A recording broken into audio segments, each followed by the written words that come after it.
Beavis and Butthead are not real. They are stupid cartoon people completely made up by this Texas guy who we hardly even know. Beavis and Butthead are dumb, crude, thoughtless, ugly, sexist, self-destructive fools. But for some reason, the little wiener heads make us laugh.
Well, today is the last stream before I take a break. I don't know what's going on, but I actually do feel that I don't know what it is, but my voice is just like it's wanting to go out. I don't know what it is. I thought it was just like yesterday, but I actually do feel it today. It's weird. I am gonna try my best to stick to um I am gonna try my best to stick to main story, I think, because of my voice. And I like one of the first things I think I'm going to do when I take my break is I am going to be recording a bunch of stuff, so uh, it's one of those things. So I have no idea. Um, like I want to save my voice, but we are playing this. We are playing Ishin, so it is what it is. Anyway, yeah. So I'm actually kind of already loaded in. So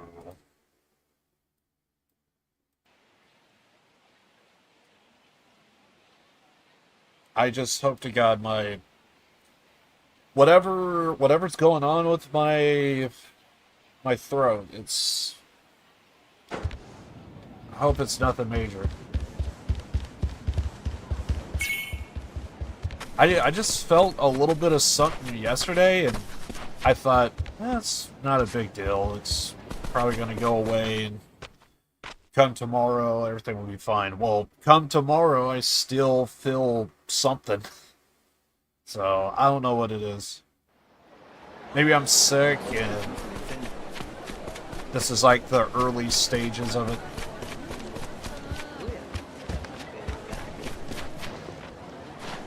I feel like there was a reason why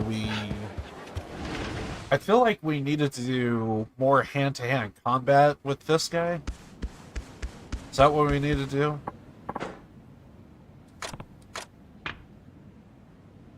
Teach me.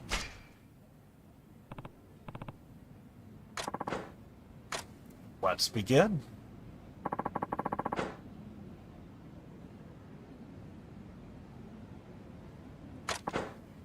I'm not going to read any of this. Because all of this is basically learn a certain technique, so they're just explaining. It's probably going to hurt me in the end. Press A, then... Okay.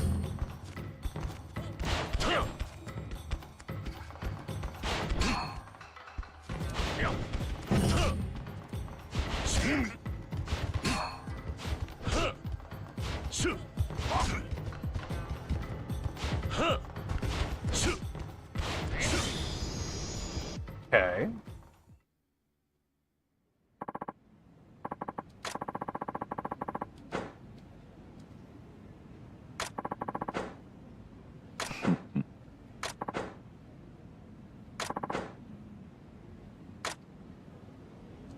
I mean, keep teaching us, I guess. Refine your abilities. That's what I thought he said last time.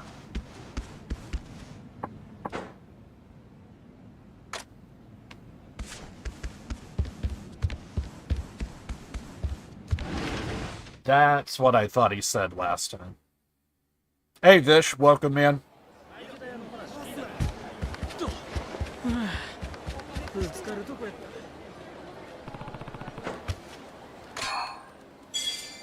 Pretty much, I'm just going to be main story, I think.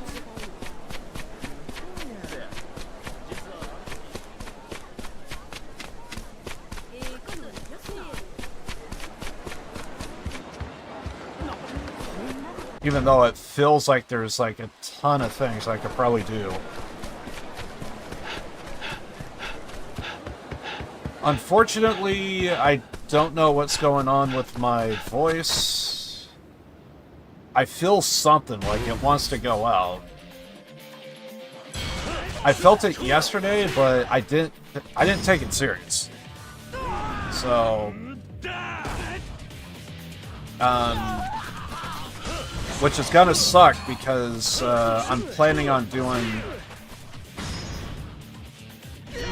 I'm gonna be doing a couple of documentary videos that I'm planning on doing since today's gonna be the last day before I take a break, and pretty much I'm gonna be doing a documentary video, and it's probably not gonna be that long, but it's whatever. What chapter are you on? For this, I believe it's like 9. I think. Unless I'm confusing it with another game. 7. Okay. Yeah. We're on chapter 7. 2 Ryomas. Bad throat? That's what I'm thinking. Drink Jägermeister. Maybe in my sleep. I don't know. Sure, we'll hire him.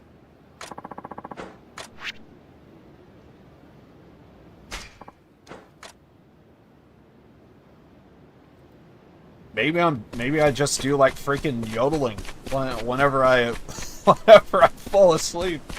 I don't know what it is.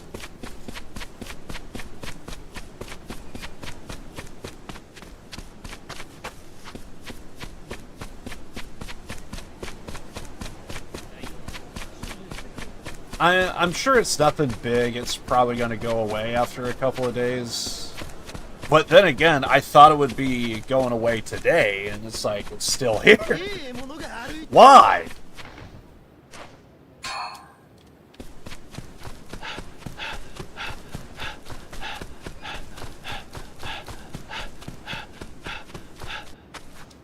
I'm just going to chalk it up. I just did yodeling as I was sleeping, I guess. I don't know.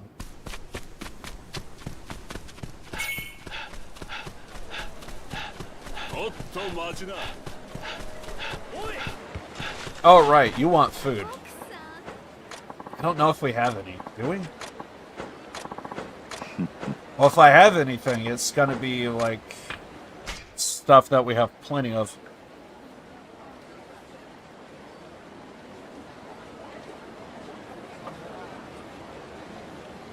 Ah! Should be more than half.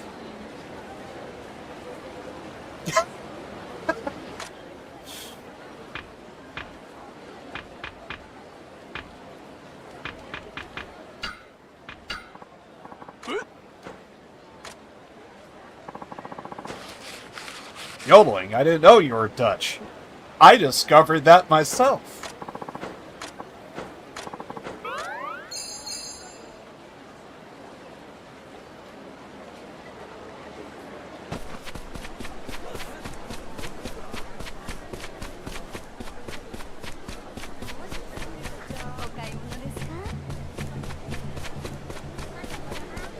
Fucking Jägermeister and yodeling.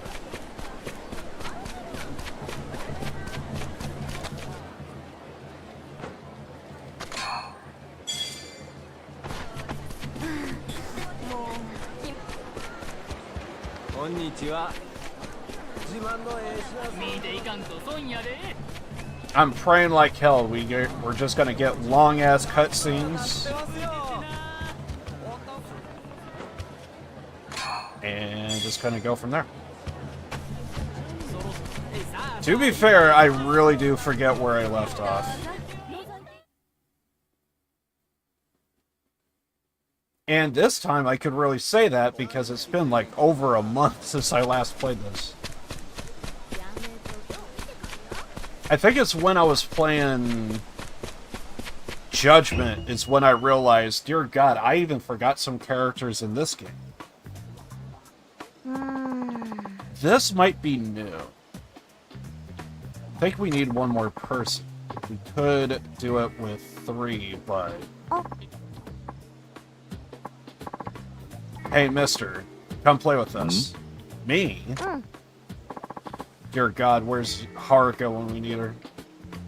Yeah, let's play house. House. Sorry, but no thanks. Besides, I'm sure you'll find someone better to play. Yes, break the kid's heart. Why do I picture the idea that you have like this samurai? For the love of God. I swear, what are the odds of freaking Ryoma in full, like, full samurai armor, and he's just playing with fucking kids, and he looks over at other samurai, and all he can say is, please help me. Nani? Man, for an honorable samurai, you're usually set on the battlefield. So yeah, apparently my battlefield is playing T.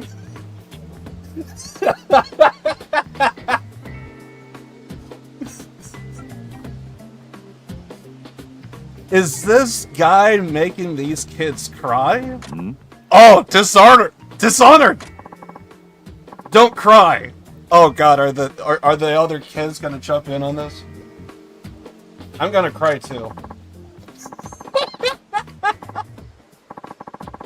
What did you expect? Grown-ups are all the same. Man, I hope I never get like that. But I guess we have no choice. It's really sad. We dishonored the entire town. The word is gonna spread. Not good. I made them cry. All of them.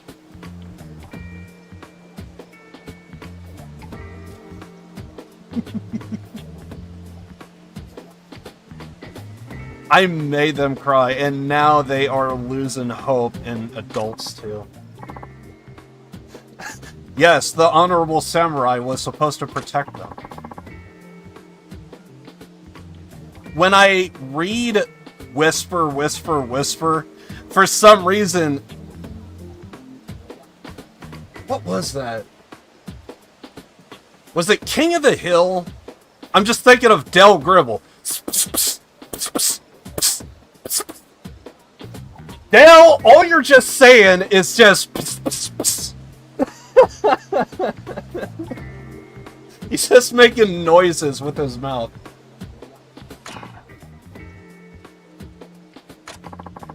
I don't know if I can find that clip, so I'm not going to bother looking it up. Children are the future, and it's the adults' job to give them the hope they need to build their dreams. Guess I have a responsibility here. Yes, we do.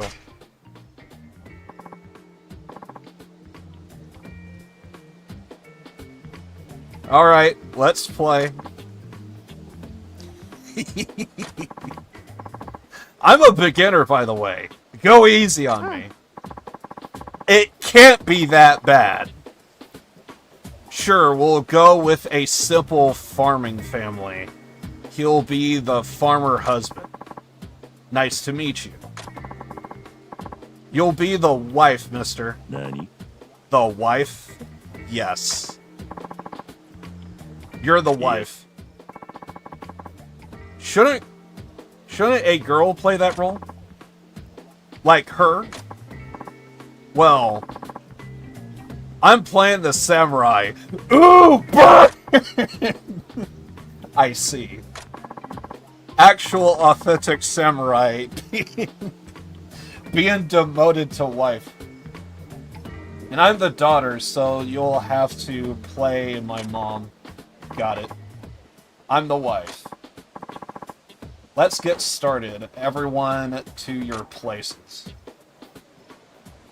Well, if you want it weird and ridiculous, this is the way we go. Hi. Alright, and go.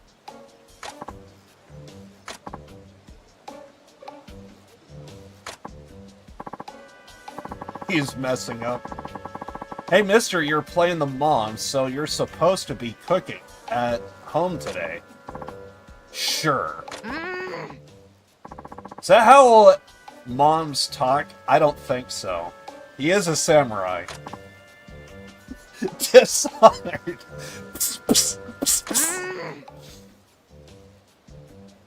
More mom-like. Mother will do her best. Again, where's Haruka?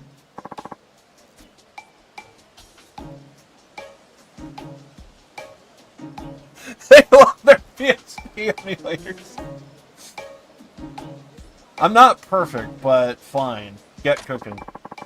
I swear, ever since I finished playing Vice City, I swear I'm just I just now have a fix of like playing like old, like I just recently downloaded GTA 4 and I'm just gonna look up some mods. So off stream, I'm probably gonna be playing GTA 4 at some point. I'm already finishing up. I don't even know how many playthroughs I did of San Andreas, but apparently I'm finishing up another playthrough of San Andreas. So I believe. I think I'm somewhere around doing the heist for that. So, like, I'm kind of, like, pretty close to the end. And I forget when I started, but I just felt an itch at some point when I was doing the Vice City stuff, so. And already, I just feel like, dear God, I missed the soundtrack already. Oh my God. This is harder than I thought. I know, the Vice City soundtrack. Once you get exposed to it and then go to anything else, it's like even the mediocre stuff is like still you find yourself like, God damn it, the song's actually good. I see you through. Nice little games are cool.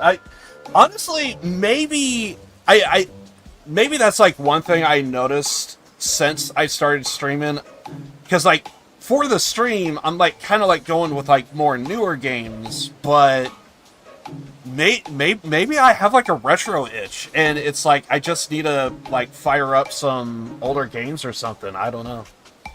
I have like played some racing games in the past, like Juiced. I think I was at like a friend's place, and I think he had like what was it? Red Faction. Played that for the first time. That was actually like really good. I didn't think I would like it that much. And when I fired it up, I was like, oh dear God, Volition.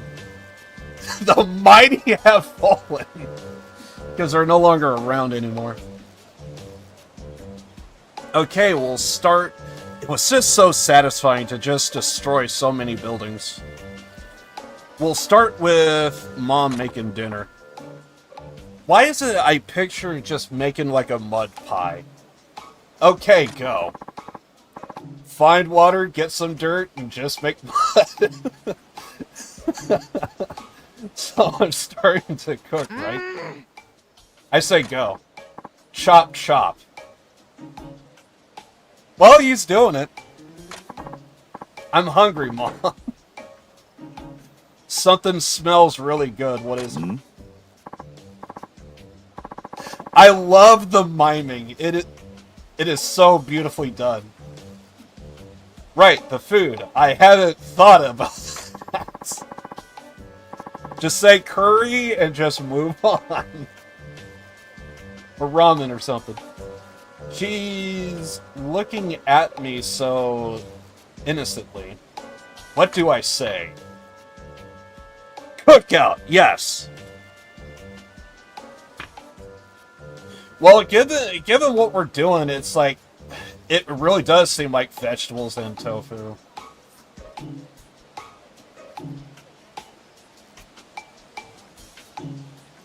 I feel like none of these are a bad answer.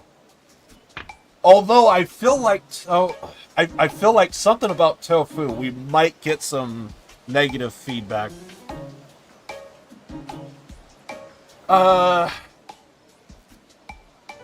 Sukiyaki? Sukiyaki. Wait, that's a little much, don't you think? Maybe shoot for something a little more realistic. Might have tried too hard on that one. I'm home. Or I guess I should be saying who.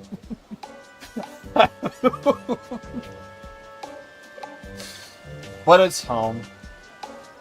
Dad, welcome back. When you have to look down on your dad. Mom, Dad's back. Welcome home, darling. Thanks. Man, I'm beat. What are the odds he's got to start beating his wife? Wait, no. To be fair, we'll leave that to the Irish. I'm sure you've had a long day. The food's ready. Good. Let's all sit down then. No more food? I mean, to be fair, if you want to talk about a man that needs a stack of phone books, Rey Mysterio is the guy. Now that you mention it. But to be fair, I do feel like the younger Rey Mysterio, I still somehow would still feel a little bit scared telling him because he actually had good knees back in the day. But now it's like all the surgeries and everything, like his body is just so shot. So it's like he's getting older, but yeah, he is a guy that you do have to kind of look down on. Itadakimasu? Itadakimasu. I am just the best with names. Chop, chomp, chomp. Munch, munch. Chew, chew. Why did my mind go to The Rock when I said that?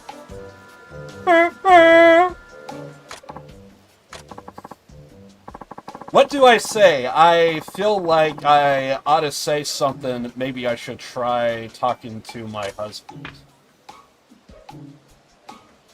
How was work? Sounds good. Yes! Are you cheating on me? I gotta do it, right? I gotta do it. For the lol. I'm doing it. Are you cheating on me? This has to be good, right?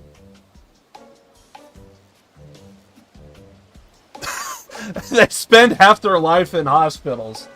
I mean, to be fair, I feel like I feel like if I play any clip of like CMLL, what are some Spanish promotions I know of? CMLL, AAA. I swear, if I find like, if I find like a Mexican promotion, I could almost bet money I could find a compilation of luchadors eating shit to where they try and go for like a tope and no one catches them. There's one particular clip I know I seen it, and I think what happened was it could have been AAA. And I tried looking for it. I can't find it, but I know it happened. I want to say it was AAA, and I think their promoter actually passed away. And so the wife was there for like a one-time only special, and like, you know, because I think she may have like took over the company, I think, marriage and everything, and I forget if she like handed it off to someone else or she tried to keep it within the family. And there's one wrestler by the name of Aerostar. I love it when this guy does a tope, because the thing that he does, he tries to have his arms to his side when he goes for a tope. It was funny to see this man dive to the outside, and he hit the railing to where the owner was sitting, and she basically caught a luchador in the process.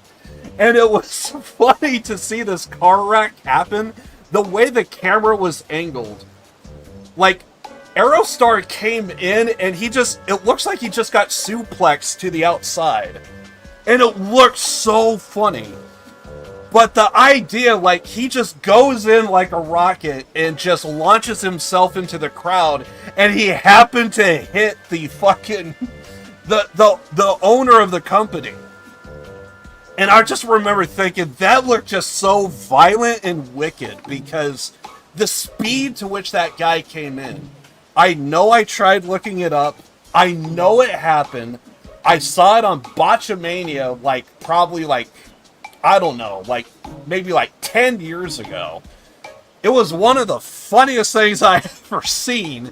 And it's one of those things to where you see it, you find it funny, but you just kind of move on. But then years later, it's like, man, that was a really fucking good clip. And it's like, now I want to save it. 10 years later, now I want to look it up, and now I want to save it, because I thought that was fun. When I saw it, I thought it was good, but maybe I kind of thought it was a little mid or something, I don't know. But now it's like, I'm thinking back on it, it's like, no, that was perfect.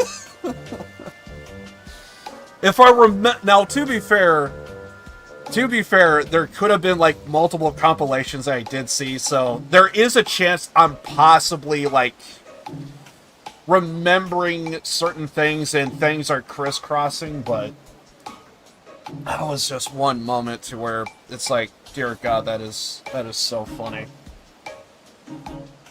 But I know I tried looking that up, and I think I even tried to get someone I know IRL to like, hey, I know you've seen this clip too, because I know you watch Botchamania. Do you remember this clip? And because I actually forgot about the owner part, and he brought that up. I was like, wait a second, I think you're right. I think there was an owner that passed away, and like his wife took it over, and I forget if she like gave it to the someone else or tried to keep it within the family. But then here comes Aerostar. Oh my God. I could try, but I don't think I'm gonna succeed. It feels weird that some of these clips, to where I think of, I almost would think it's becoming lost media. And that sucks! Maybe I should spice things up. Where's Aerostar when you need him? Dearest, are you cheating on me? Yeah? Huh? What gives? What gives you that idea? What? Mom? What are you talking about?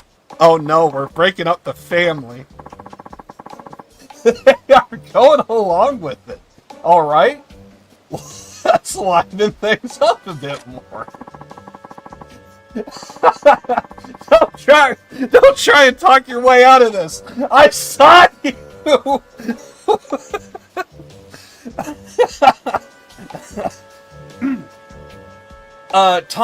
Tamukai-san's wife the other day. Oh, yeah, that! I was just playing with her. Playing with her? Really? That's practically a confession. Oh, no. If I leave now, I could bring an end to this. Alright? I got no time for a cheater. And you and me are done. I'm going to stay with my mother. Mom, let's think things through. These kids are serious with their roleplay. I'm sorry, I'll never cheat again. Forgive me. Well, he is begging his heart and soul out there. Look, Mom, Dad's really sorry, actually. It sounds almost real. Oh, that's what my dad always says to my mom. What?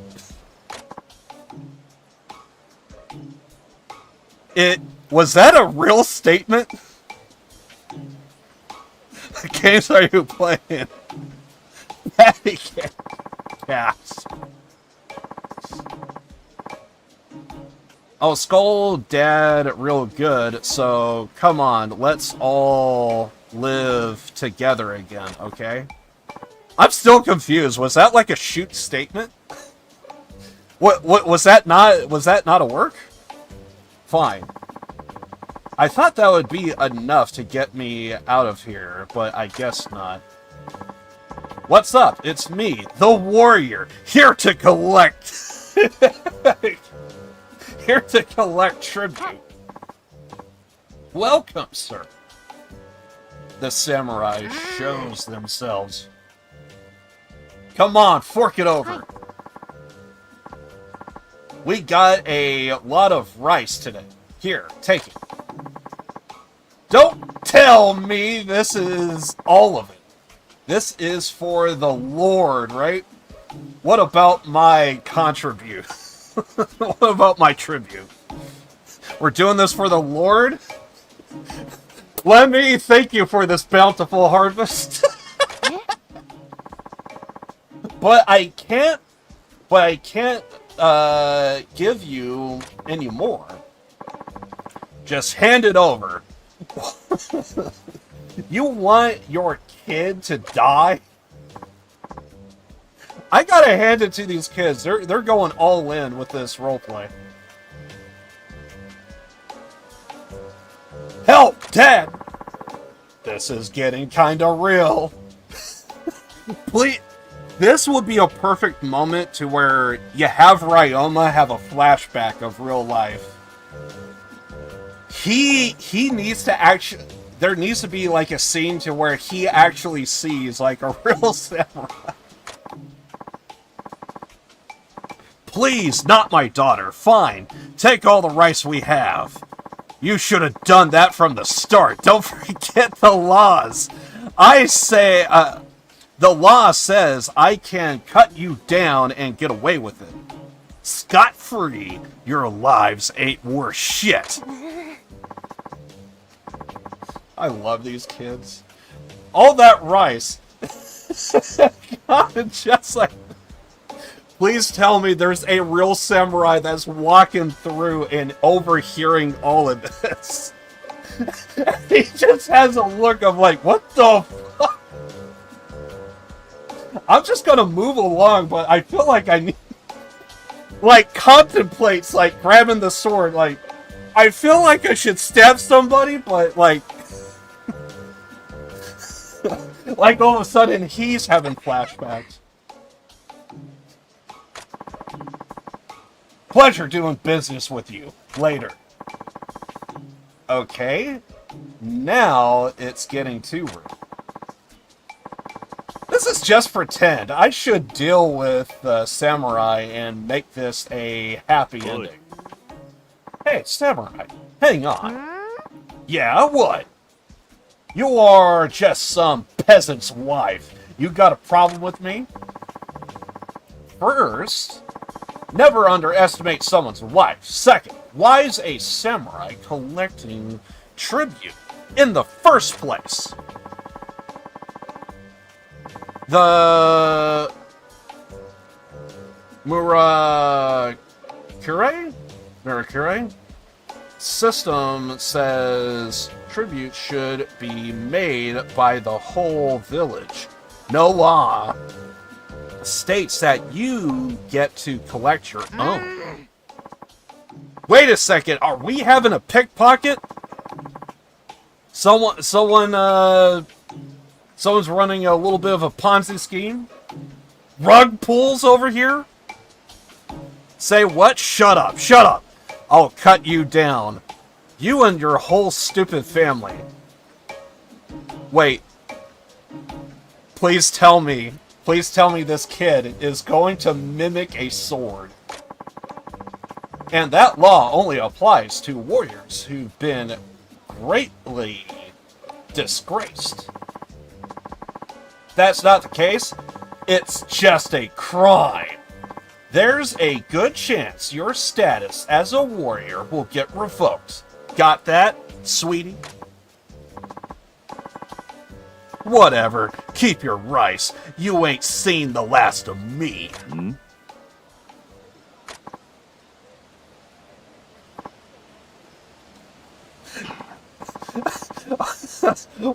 Please tell me one of them is gonna say fucking Killjoy and then they all leave. Oh no, did I get too into it? Mom, that was amazing. Yeah, that was really cool. We even got to keep our rice. We'll make it through the year, thanks to you. Yeah, let's buy a bunch of mochi and have our own little Osho Gatsu. Mochi! That was one of the best games of House ever. Yeah, I was dying to see what would happen next. Wait, so you mean to tell me the cheating part was actually a good idea? I thought I was doing it for the lol. You were great, mister. Thanks for playing with us. Let's do it again sometime, okay? I thought that was supposed to be the one that was supposed to be, like, the funny one? But you mean to tell me that was the good answer? Learning new things really takes a lot out of you. Hmm? This is the girl who played the samurai. You okay? Mister, what you said when we were playing, was all of that true? Okay, so I'm like, something tells me we're gonna get a shoot story here. You mean about tribute and cutting people down? Yeah. Yeah, I don't know if a samurai would ever do that. Maybe you could try playing the wife next time and change things up. The samurai who comes to my house, he does that. And there it is. He's always taken stuff from my mom and dad. What? Are you serious? Sounds like we are probably gonna have a stakeout. I'd like to see the samurai for myself. Can I meet him? I think he's coming to my house soon. Okay, main story is gonna have to wait. I am very curious where this is gonna go. Take me there. Or just fast travel over. That's cool too. What? This it? Am I a joke to you? You better have money next time. I don't care if I gotta rack up debt or whatever, just do it. I'm sorry, sir. But no more. Got a problem with me? What are the odds this guy's not a real samurai? I could gut your wife and your kid if I wanted to. And I get away with it too. That what you want? I'm guessing this guy's doing it under the nose of his clan. Please, no. Then wise up and do as I say.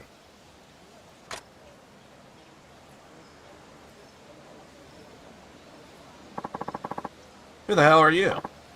I see. The damn brat must have called for help. You think that's any way for a samurai to behave? Shut the hell up. I got no problem running you through right here. Oh, I thought there was going to be more of a conversation. I thought I came here for an argument.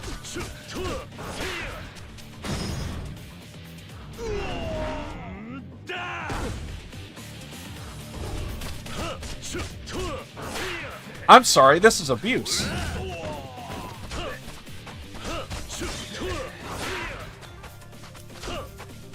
Oh crap, we don't have any heat. Well, that's gonna suck.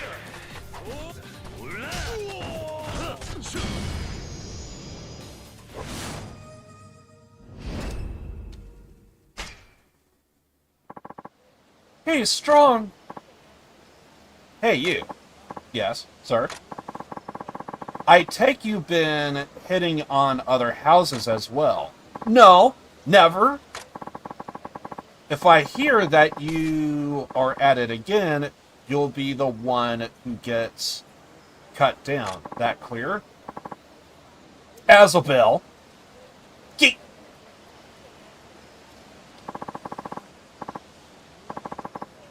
they always loop you into side stories, which is why it's like, in terms of story, this is awesome. But in the back of my head, I am thinking, I don't know what's going on with my voice right now. So it's like, I'm like torn. It's like, I don't want to do this for my voice, but it's like,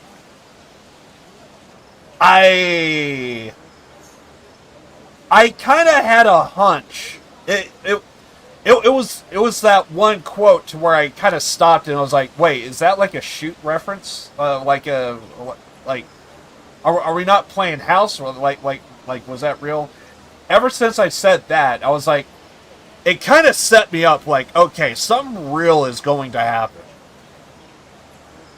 Whether it be like something between like a mother and father, or apparently we just had a samurai issue. So yeah, I want to do main story for my voice, but I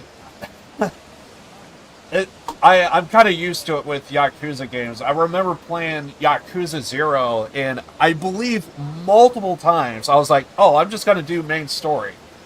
Tries to head over to main story, but I take a route and there's like 50 different side stories to where I get like looped into, and it's like, can't help it. So, yeah, I've been here. I don't know who you are, but thank you so much. You saved our family. I was so afraid of what might happen if I defy or report him. I had no idea what to do. It's safe to say he learned his lesson. Unless we see him again trying to muscle somebody else. If he ever comes back, will you come again and help us, mister? Of course. Thank goodness. Really? I can't thank you enough. Maybe now we'll have some peace. Hopefully you and your friends can come up with some more peaceful stories from now on, too. Uh-oh. Uh-oh. Now, okay, that's going to tell me every single time we play a house, there's going to be something that pops up and someone's going to say, hey, this happens to me and my family. Yeah, the family could use a break. Stories? What family? Is your mother leaving me for another man?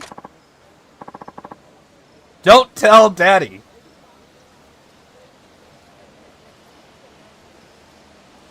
Thank you. Huh?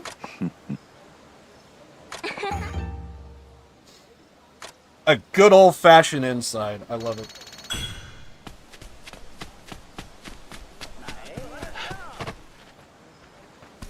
Da.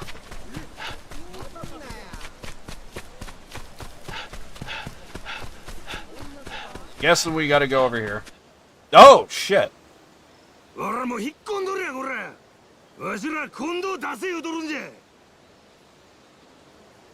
Saito-kun, さっさと入れ。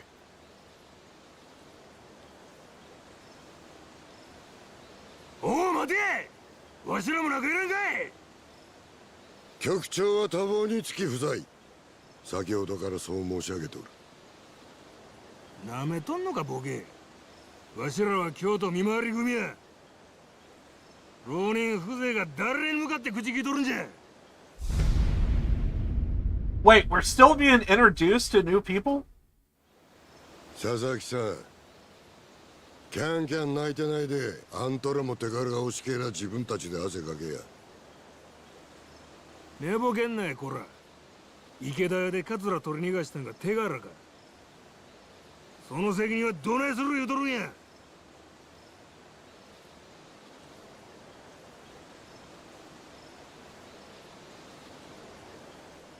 I want to say that's like a first in the series, because, like,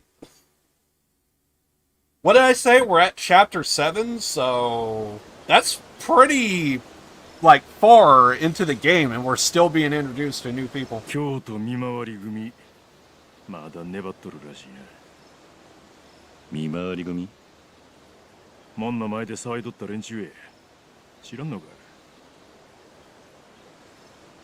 ああ。あいつらは要するに家柄のいい新選組や。新選組は浪人の寄せ集めやが、京都見回り組はれっきとした幕府の家臣で組織されとる。せやから連中新選組にだけは負けたないんや。意地の張り合いか。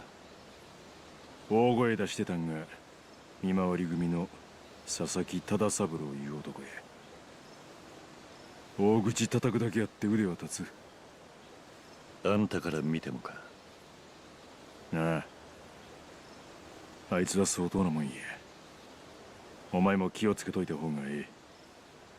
佐々木忠三郎か。それは相当。池田屋の傷はもういいのか。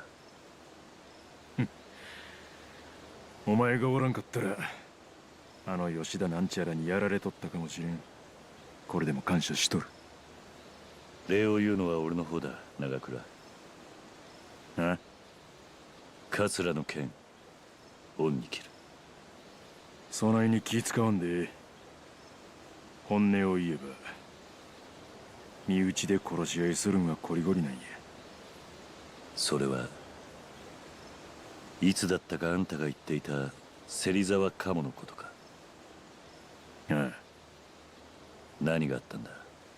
なぜ局長だった芹沢が身内に殺されるようなことになった。あれは俺らがまだ新選組と名乗る前、京都に来たばかりで身振る押し組を名乗っていた頃のことや。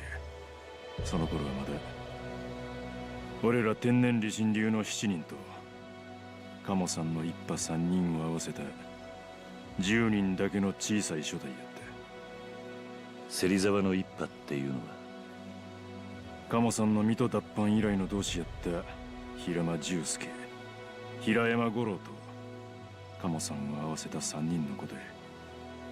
その3人が俺ら天然理心流の門と身振る押し組の主導権を争った。鴨さんは凄まじく剣の腕が立ち、学もある立派な剣士やった。せやからまず近藤さんは鴨さんを自分と同格の局長に取り立て組織をまとめようとしたんや。土方さんの反対を押し切ってな。それじゃあ土方が芹沢を殺したってことか。さあな。誰が直接鴨さんに手下したかは知らんねえ。近藤藩かもしれへんし土方藩かもしれへん。やがそれを知る必要はないということや。知る必要がない。お前も新選組で一日でも長く生きたいんやったら覚えとけ。鴨を語るべからず新選組の暗黙の掟。長倉、あんたみてえな男がなんで新選組に居続けるんだ。俺がここにおるのは近藤局長への恩義や。あの人がおらんかったら今の俺はない。昔俺が間違えて人を殺めてしもた時、局長は俺のことを守ってくれた。それから俺は近藤局長の夢のために仕事ができればそれでええ。それだけや。あんたにそこまで言わせるのか、近藤って男は。お前も一度会えばわかる。近藤勇という人間の器の大きさがな。一度会ってみたいもんだな。屯所にも一応近藤さんの部屋があるんやで。局長の部屋？どこのことだ？屯所の一番奥の前や。せやけど行っても誰もおらんやろうけどな。But then again, to be fair, we'll probably have like a bunch of cameos, so I should be able to like get used to this by now.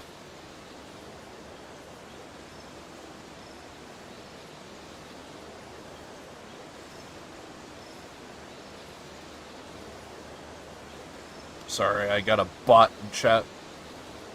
Deleted.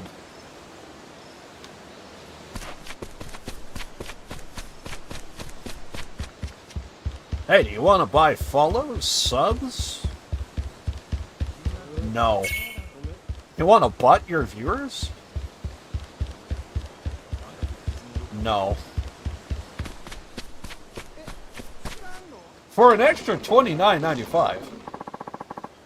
You could get lost.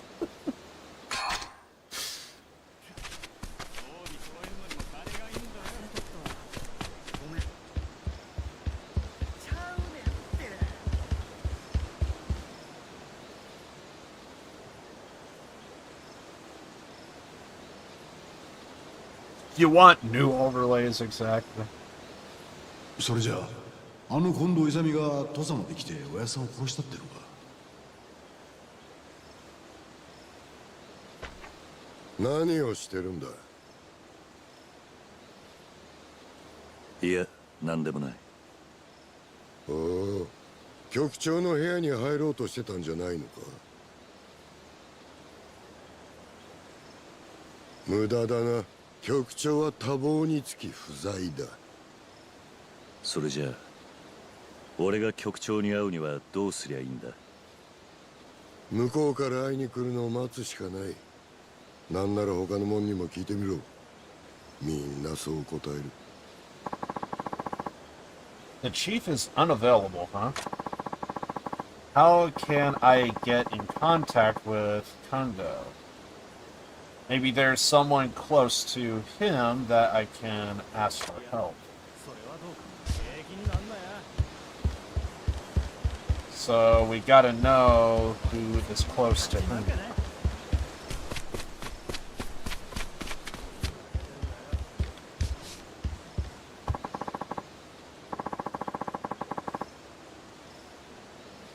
The deputy chief might be able to help me. I'll ask him.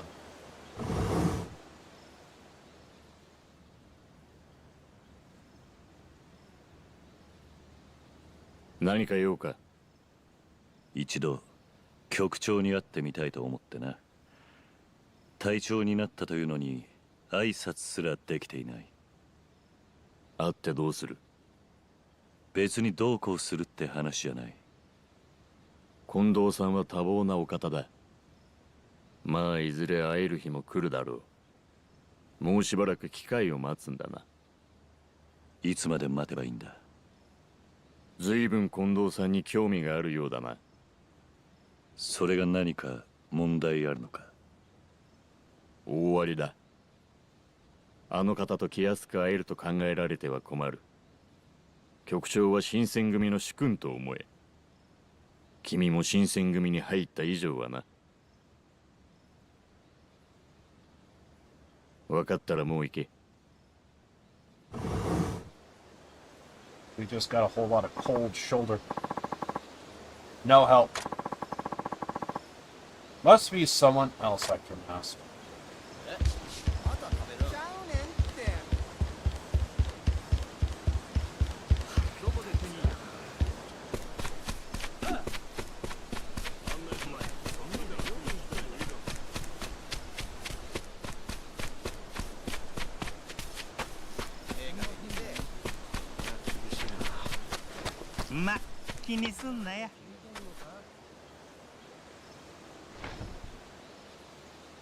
Well, you could at least put on some pants.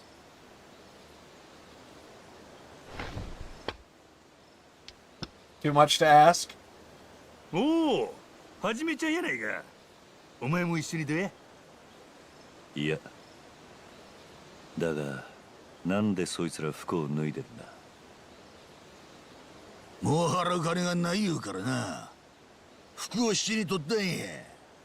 ふんどしも言っとらないかなあ。これ以上負けたらこいつら武田藩に何されるんやろな。どない思う？そんな。なんや、はじめちゃん。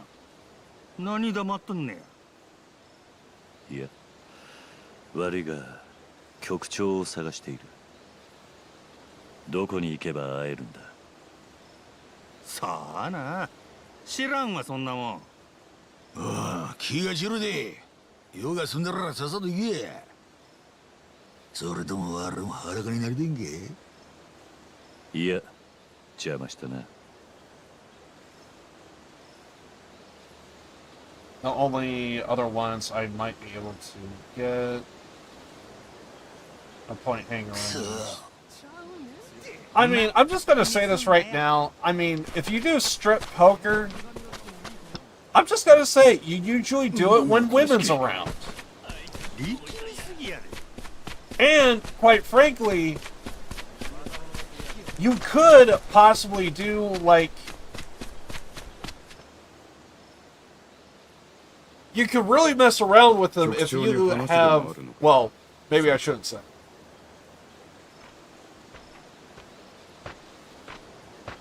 井上。いや、俺はまだ局長の顔を見たことがなかったんでな。特に話があるわけじゃない。そうか。ならちょうどいい。その局長直々の仕事がある。お前に頼むよう言われた。何？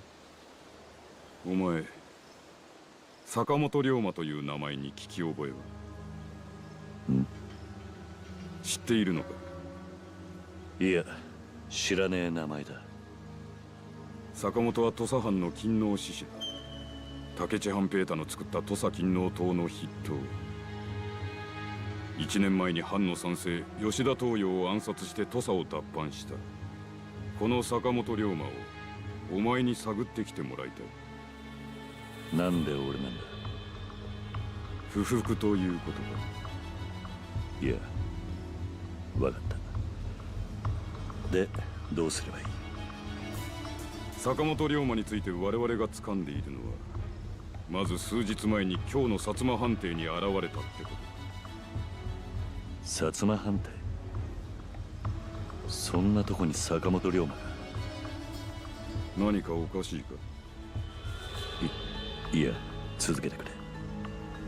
それ以前、坂本は土佐を奪還した後、幕臣勝麟太郎の門人となって怪術を身につけた。怪術？船の操作。その船で長崎から密かにイギリスの武器を買い付けているらしい。トマス・グラバーって武器商人と通じてな。イギリスの武器を？どういうことなんだ？局長はそいつを探れと言っている。まずは薩摩藩邸へ行け。坂本龍馬は勝麟太郎と一緒に薩摩の西郷吉之助を訪ねたってことだ。その西郷に話を聞くのがまずお前のやるべき仕事だな。西郷吉之助か。仕事が済めば局長に報告することになる。その時近藤さんにも会える。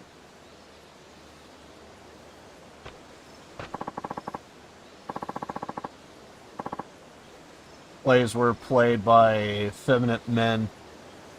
It was the time period.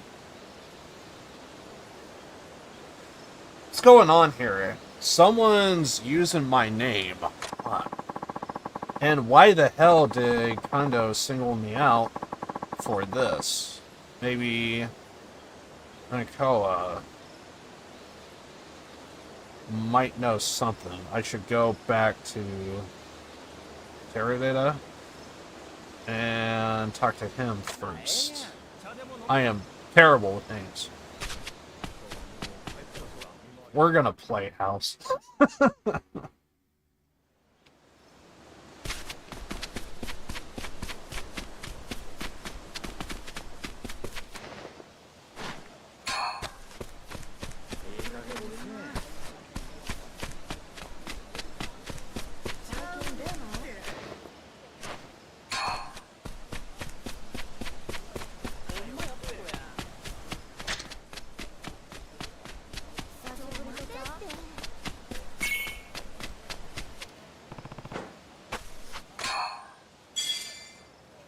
Is there a marker for that sub-story? Just curious. Not really. There's a kid standing there. So if I... Because I think there is someone in the red light district that apparently is a vegetarian.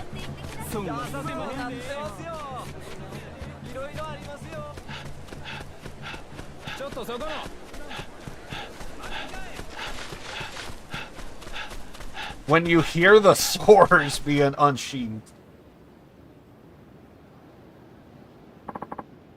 Someone help! Hmm?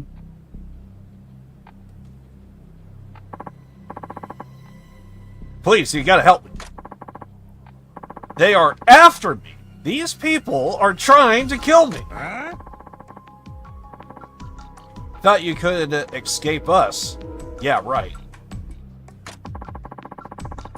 Now get your Haraban selling ass back here. Oh no. Terrible with names. What's the problem here?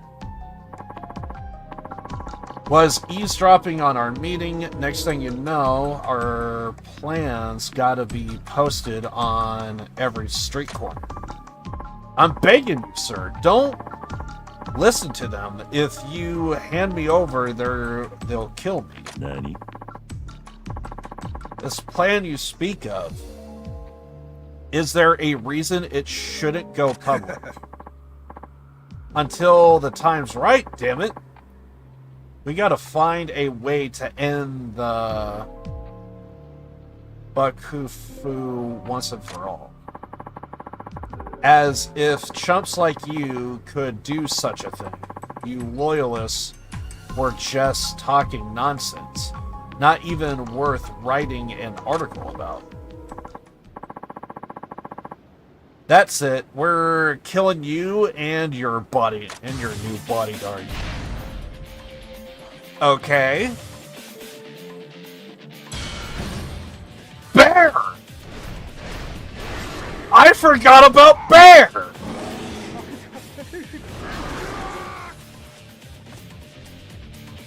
Come on, that should be a kill. I forgot that was a thing.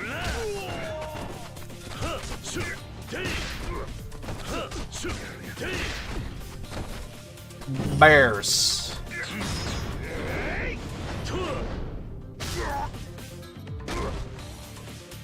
That still didn't take the man out? I'm offended.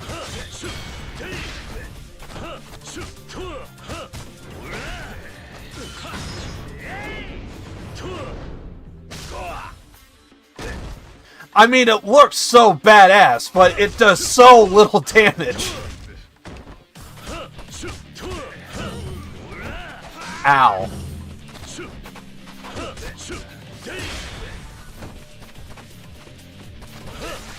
What the hell is this thing?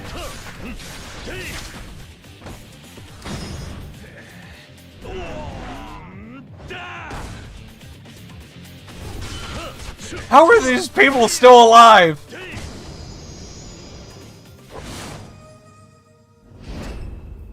Bears.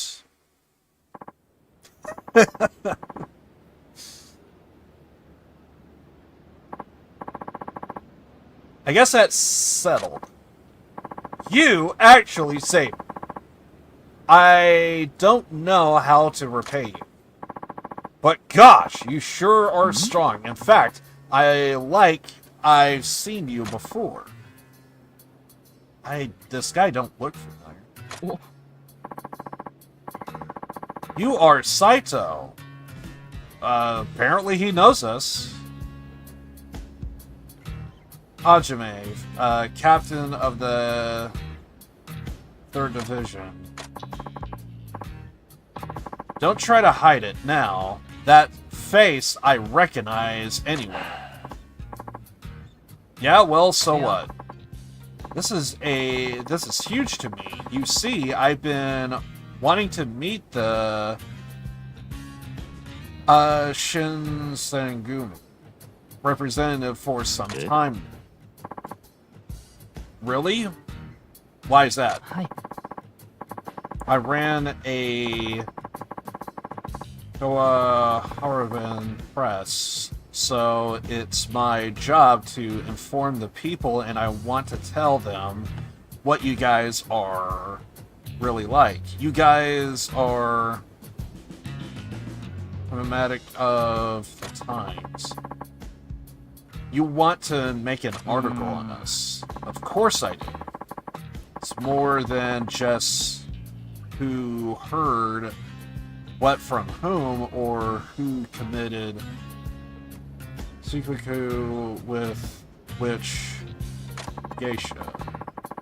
Our readers crave all information they can use in their daily lives, and I see it as my job to elevate the caravan form, give the people news that matters.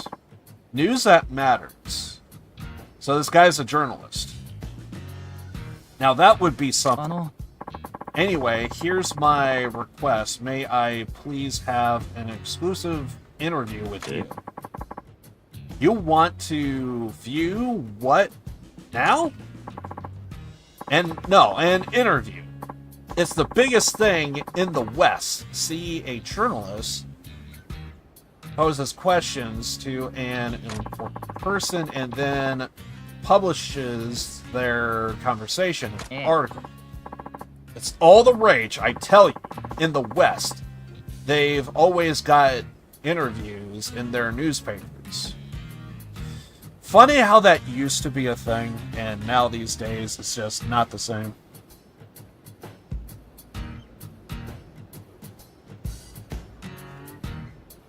Live and watching and eating popcorn.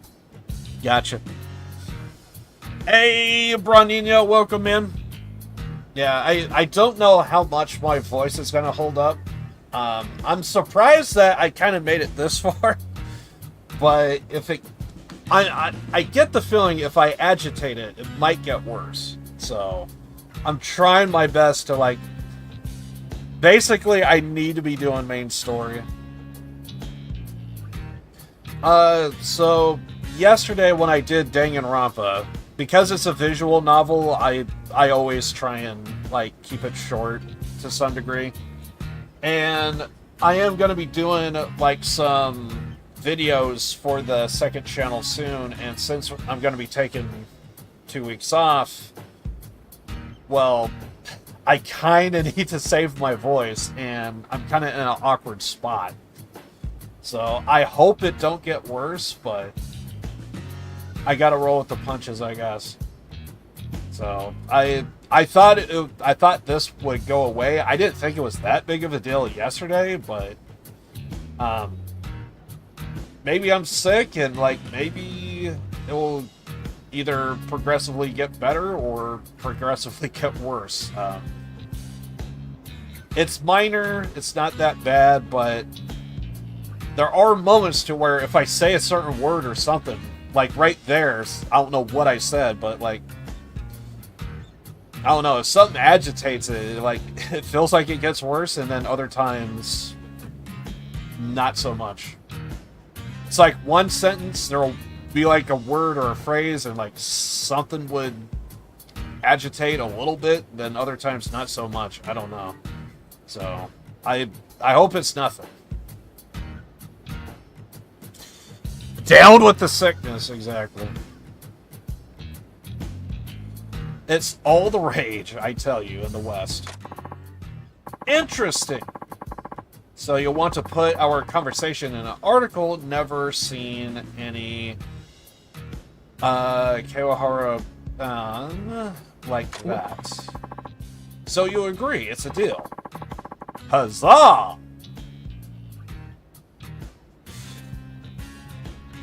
Interesting choice of words. This article will rock every nation. Yeah. Hold on, I never said yes.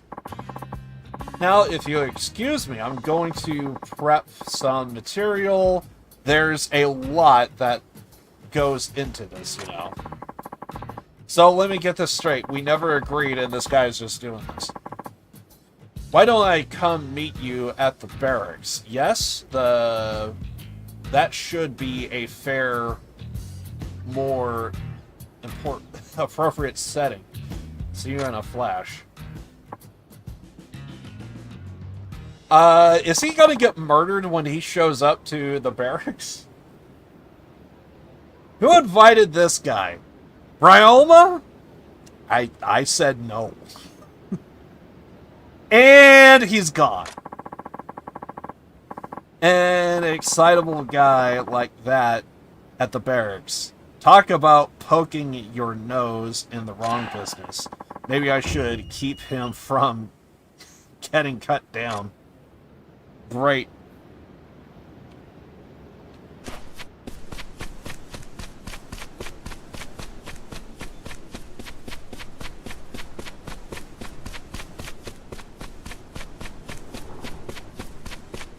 But yeah, other than my voice, I hope everything just goes well today, and hopefully, well, since I am going to be taking 2 weeks off, it's going to be, I mean, if it's too much, obviously I could just do more editing. And then I say that, and it's just like, exactly, bears. This bear is like me in editing. Good representation. The same feeling when you feel like when you see a bear that's about to attack you. It's me in editing. Don't cross your streams.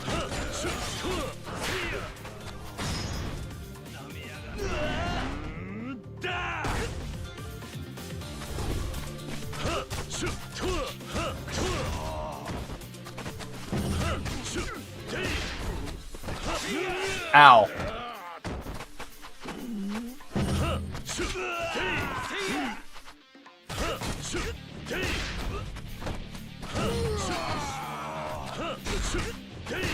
So I'm trying to do main story, but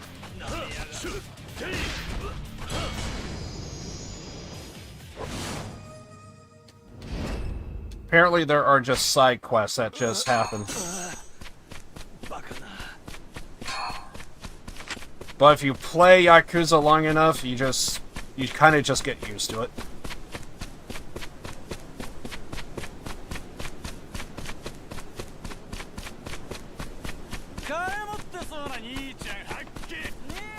No. No. Wait a second. Isn't this dude a side quest? I think he's the guy that constantly gets beaten up.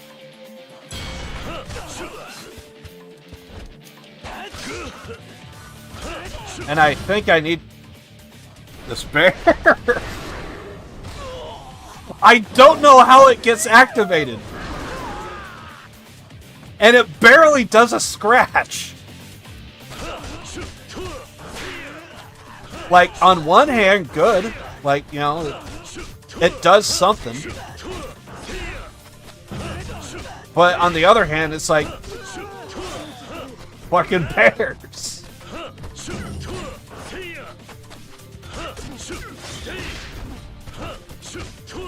I kind of need to build up my heat gauge.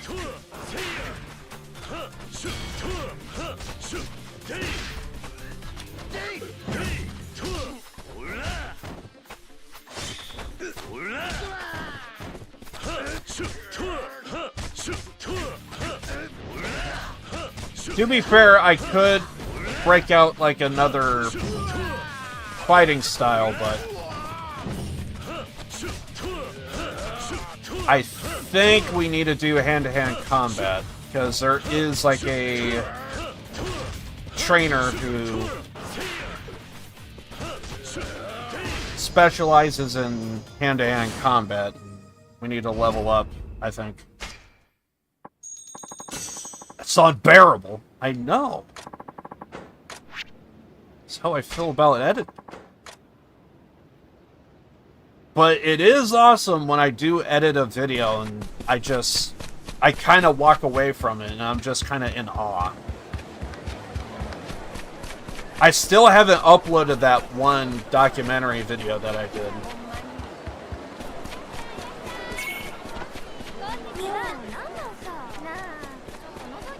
There's like 2 documentary videos that I did recently, and I'm just kind of holding off on both.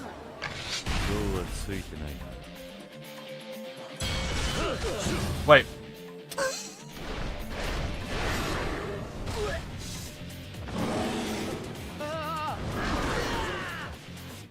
Right after getting mauled by a bear, cinema.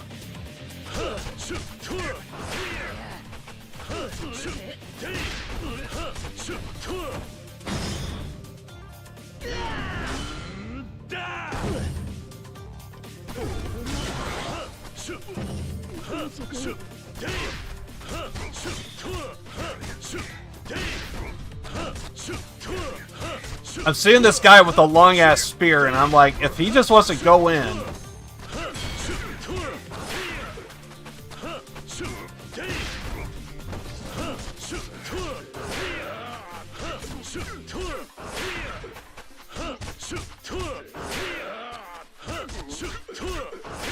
Perhaps that bear meter is just filling up right now. Ow! Jerk.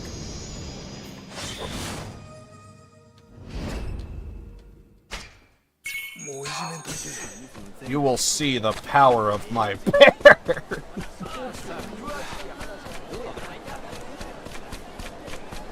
Apparently, I just got a gang of bears just following me around.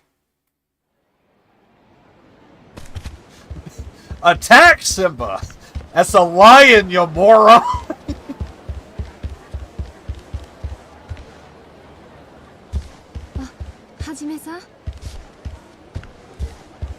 We can talk to you?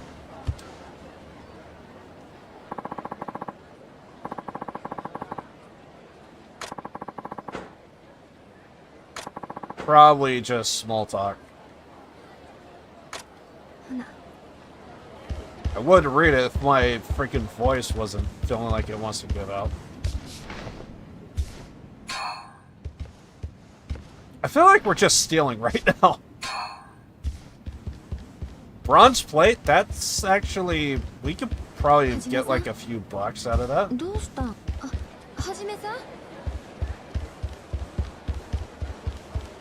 Maybe second floor is where we gotta go? Wait, is Dante at our place and waiting for us? Yes. I forgot, he's still here. 俺の偽物が現れたらしい。はあ？そいつは坂本龍馬を名乗ってイギリス製の武器を買い付けている。幕臣の勝麟太郎の門人で今日の薩摩藩邸に現れた。おい待てって、何がどうなってんだ？俺にもわからねえ。だがその坂本龍馬を新選組が探し始めている。お前の耳には何か入ってねえか？もう一人の坂本龍馬のことが。いや知るわけねえだろ。知っていたら真っ先にお前に話してる。だよな。けどなんでお前の名前なんて語るやつが。わからねえ。誰かが俺をはめようとしているのかもしれない。新選組がその偽物を追いかけてるって言ったな。ああ。と言っても俺がその坂本龍馬を追う役だ。近藤勇が俺を指名したらしい。なんだと？おいそれってお前の正体がバレてるってことじゃねえのか？もし近藤が1年前の覆面の男なら俺の顔を覚えているかもしれない。近藤はそれを確認しようとしているとも考えられる。それじゃお前やべえじゃないか。だがどっちにしても断れねえ。今はそのもう一人の坂本龍馬を追うだけだ。これから薩摩藩邸にいる西郷って男から話を聞いてくる。薩摩の西郷か。そっちはそっちで厄介な相手だがな。どういう意味だ？薩摩は日本の端で300年幕府の命かすめて力溜め込んできた藩だ。異国との密貿易でな。それで幕府でさえ薩摩が勤王の倒幕派に回らないよう気使ってる。その薩摩の鍵を握ってるのが西郷吉之助ってわけだ。連中は秘密主義で身内しか信用してない。なるほど。今のところ薩摩は幕府と一緒になって勤王派の長州を京から追いようとしてる。長州はそんな薩摩に恨み骨髄だ。そのくせ薩摩は裏じゃ幕府を倒して勤王牛次郎と画策してるって噂よ。とんだ食わせ者らしいな。まったくさ、勤王思想のみで突っ走る長州と現実主義の薩摩じゃ水と油だ。町で薩長の下っ端同士が出くわしてみろ。いきなり切り合いが始まるぜ。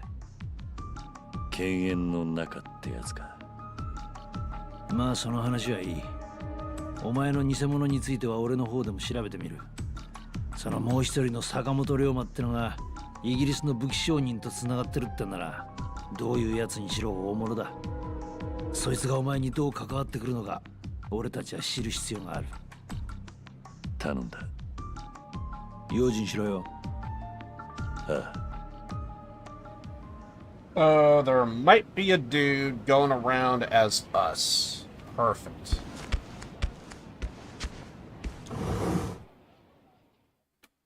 And I don't remember when there was a story about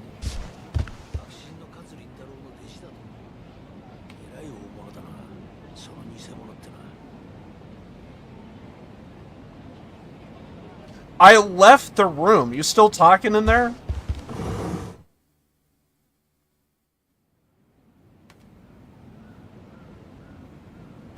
Are you trying to talk to me? Do you have anything to say? Huh? 薩摩藩邸は洛内の北にあるはずだ。もう一人の坂本龍馬は俺の方でも調べてみる。死ぬんじゃねえぞ、坂本。俺の方でも調べてみる。お前は薩摩藩邸に行くんだろ。There's a chance that this guy just likes to talk to him. So. Also, I believe that is Han. Thank you for stopping by, dude. Appreciate you.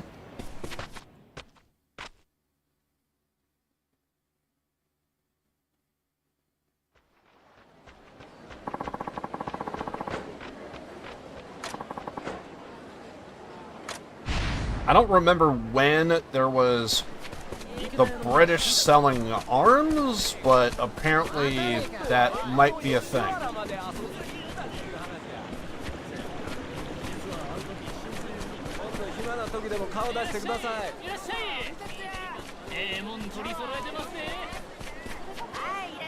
The hell do you want?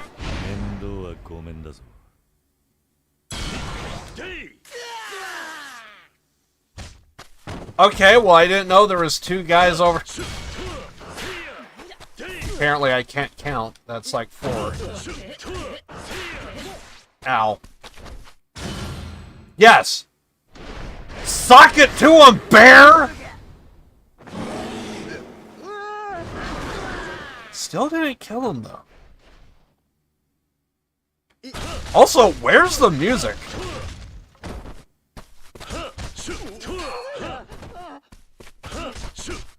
I feel like the audio's broken.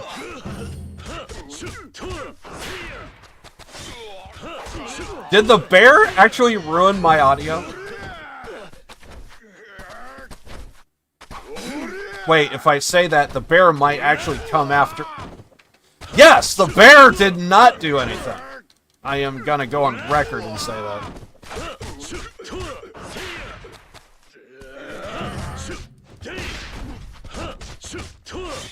I think this is a first. Bear ate the mic. It's what it feels like. I mean, it's not what it feels like. No, my audio was always like this. Started the stream, I swear.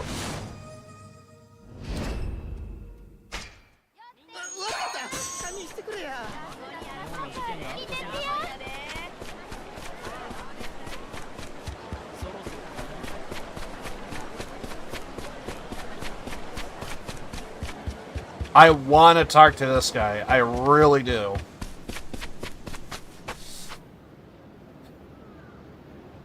I really want to talk to this guy. There is a chance there's probably not a story, but we just need to, like... It's a earn trust thing.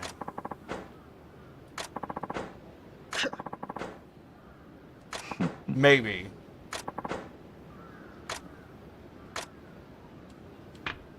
I think I have a weak kill. Yeah, this.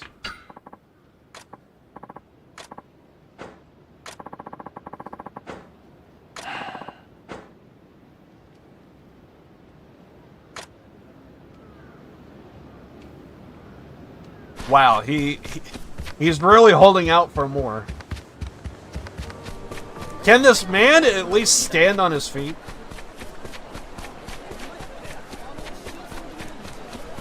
We might need to grab some more. Can we at least get this man on his feet?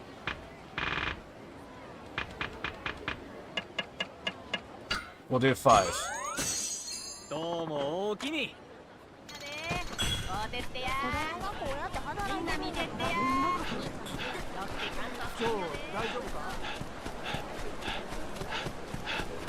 I wanted to at least see this man on his feet.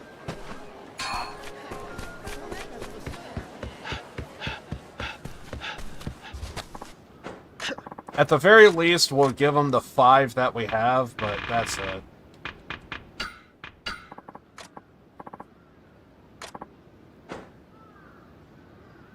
Still feel rather sore. This is the legit equivalent of, like, you know, for 5 more bucks.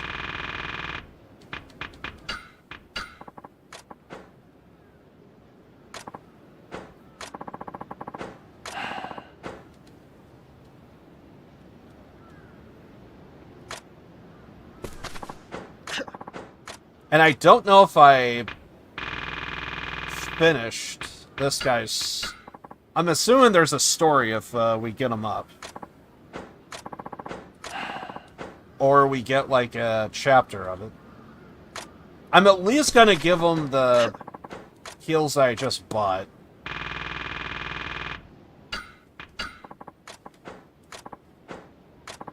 This guy really just wants the $5 more.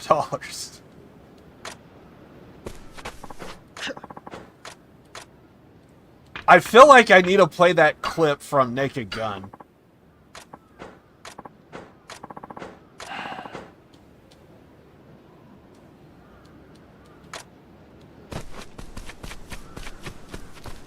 There's one scene from Naked Gun that's going off in my head with that exchange.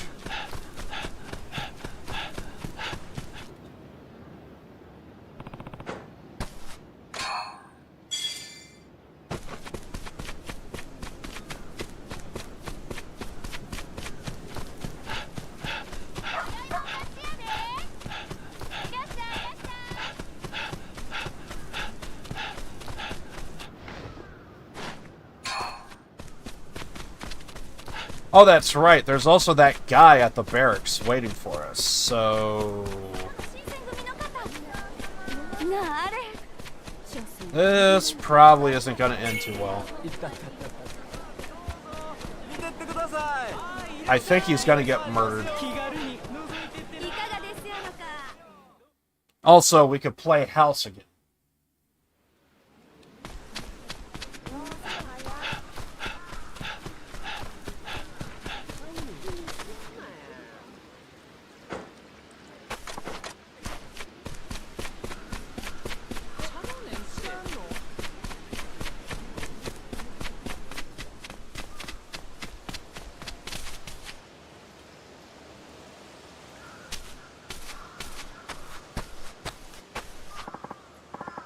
This man just wants to die. I told you I have an appointment. Does the name Saito-san ring a bell? My ass, you got an appointment. No Captain Saito would meet a scumbag like you. Oh no. Now get lost or I'll send you to the captain for the afterlife. Oi. Hey. Huh? Captain Saito. Great timing. This lying weasel here said he had an appointment with you. His audacity makes me want to chop him to pieces. Let him go. He's telling the truth. What? Is he? Please forgive me.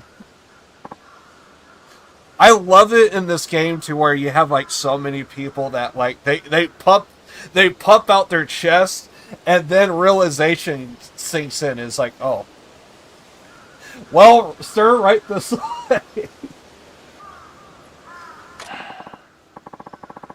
I have to admit, it takes guts walking up to the den of the Mibu wolves.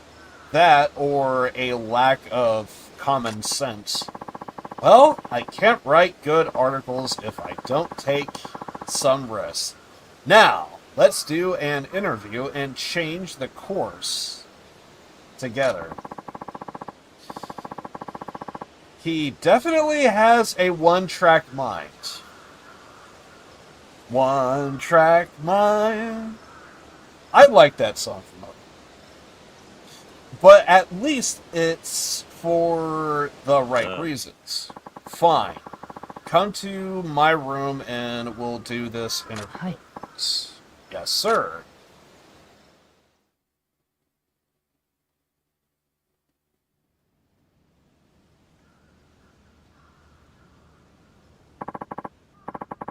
Before we start, let me go ahead and give you some perspective. Our aim here is to allow the readers a window into the lives of... I want a meme. Shinsengumi. Why would you want to do that? Well, there are plenty of rumors circulating about this organization. Many of them not so good. They call you the Mibu Wolves, but I see you more as noble hounds. After all, your organization was formed to help keep the peace. So with this interview, I want to correct the people's perception of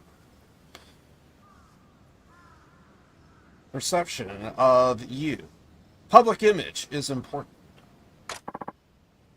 Huh? Hi. When you answer my questions, make sure your words leave an impact. Okay, I'll give it a shot. I want to go with the weakest answer possible. Then, without further ado, here begins the very first interview ever conducted in Japan. I get the feeling this guy is like trying to do it as like a news reporter. Our topic, the Shinsengumi, is the man who made captain on his first day. I can't believe I'm talking with the legend Saito Hajime of the 3rd Division. Thank you so much for your time. Oh. No problem. It really does feel like he's trying to do it for a crowd and an audience, but it's only us two in the room. Now that we are past introductions, let's get to the meat of this conversation. First question. Saito Hajime. Being that the Shinsengumi are feared as the Mibu Wolves, fierce warriors who don't hesitate to kill. What does killing a man mean to you?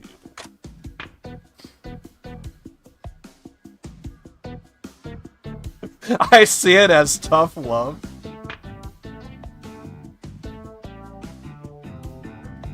My favorite thing to do. Why do I want to say tough love so bad? The real answer is...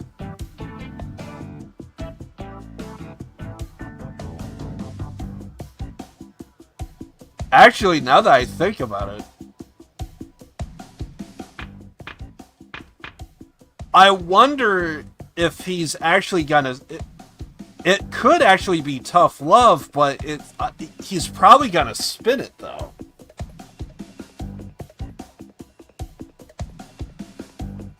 The real answer is probably, it's my duty, but nothing more. But I want to go with tough love, because that sounds funny to me. I'd say it's a bit like tough love. Tough love. You mean like disciplining a child? Wait a minute, how does that make any sense? They can't learn lessons if they're dead. Eh? That is true.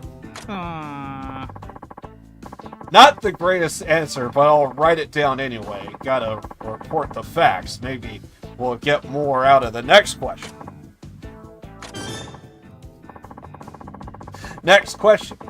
Do you have a message for any loyalists, shishi out there, who want to cause problems with the Bakufu? May the best man win. I want a meme on this so bad.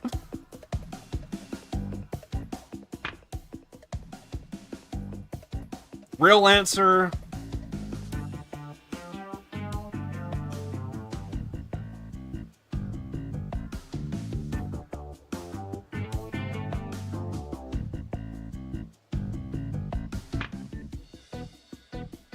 Real answer is probably go home and be a family man. But I want to go with the first one. May the best men win. Since this is more of a contest of ideals than anything, may the best man win. Huh? Seems like you're kind of backing down there. Eh? Am I? Look, if you want eyeballs on your interview, you gotta say stuff like, makes waves. But I suppose we'll use this and move on. Anyhow, next question my readers will be dying to know. What's your type when it comes to the ladies? Nani? Huh? What kind of question is that? Oh, trust me, this is important. This is what gets the juices flowing. What juices are we talking about? If you say so, I guess my type of woman would be...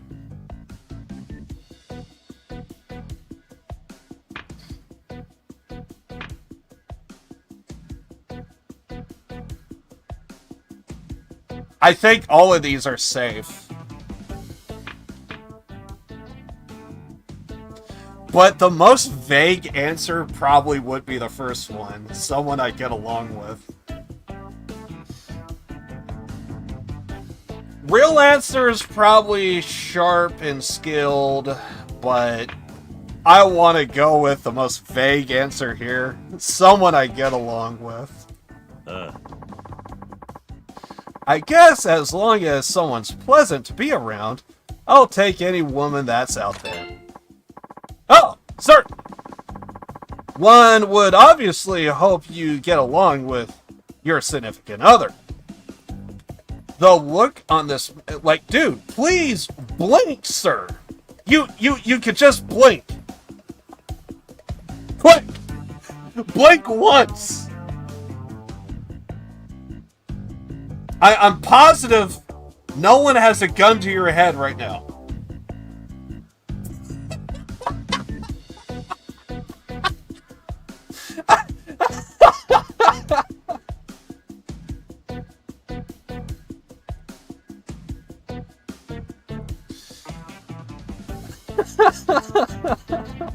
One would obviously hope you get along with your significant other. Thank you for your charming yet dull answer. Wait, is that an insult? Next question. As captain of the 3rd Division, what does the Shinsengumi mean to you?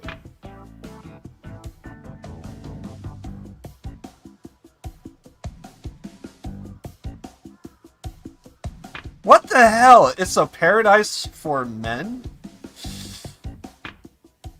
It's a path for true strength. Place for true warriors. There is something about paradise for men.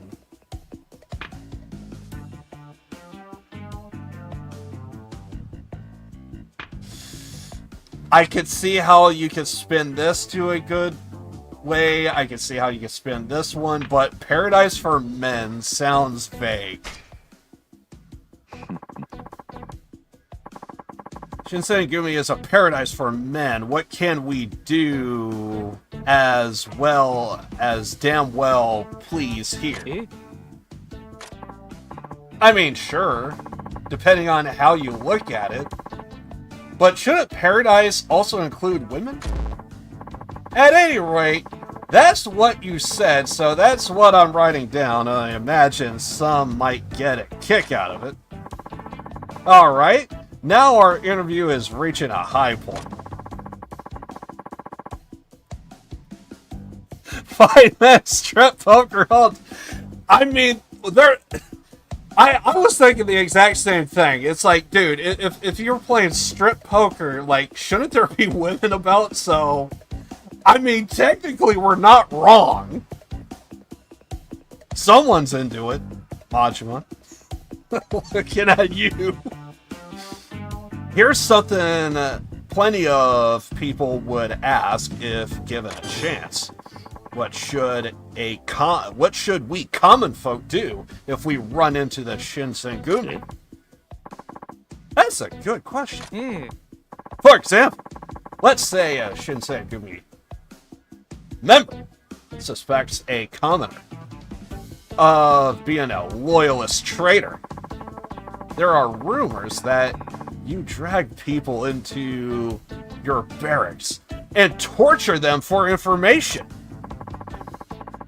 So when the Shinsengumi have it all out for us, what should we do to protect ourselves? Play dead! Play dead!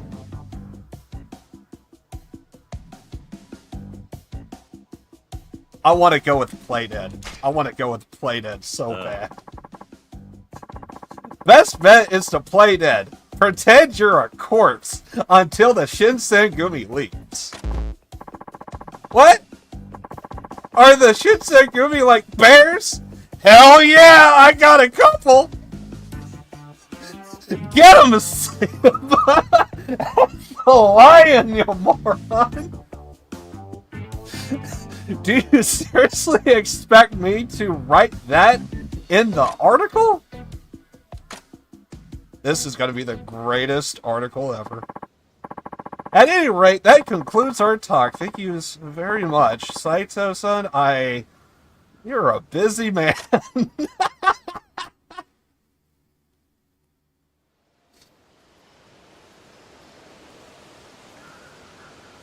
It's kind of funny he brought up bears.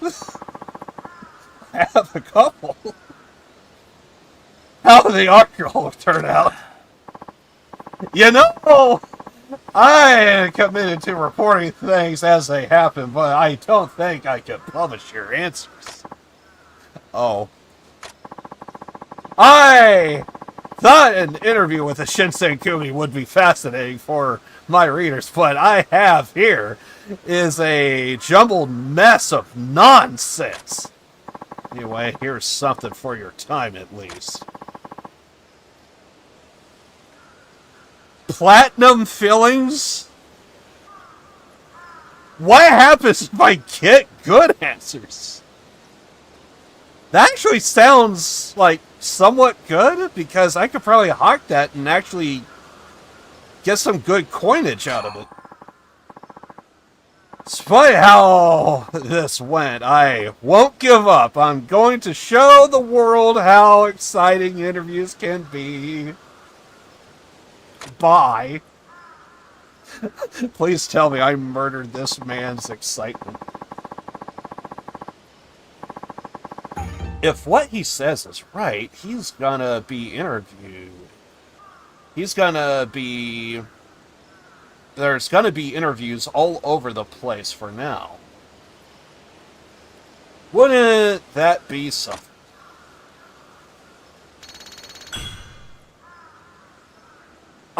You know what? To be fair, I'm pretty sure he was there when I did sick out a bear on a guy. So, to be fair, he kind of knows that I have bears on me. So, to be fair, that is probably where the bear reference came from. He probably already knew what was up.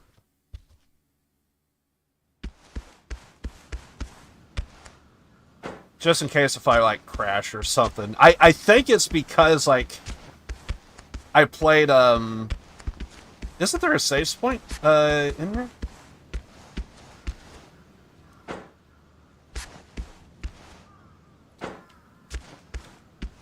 Oh, right, we could just save anywhere. My mind just went right to Vice City, I swear to you.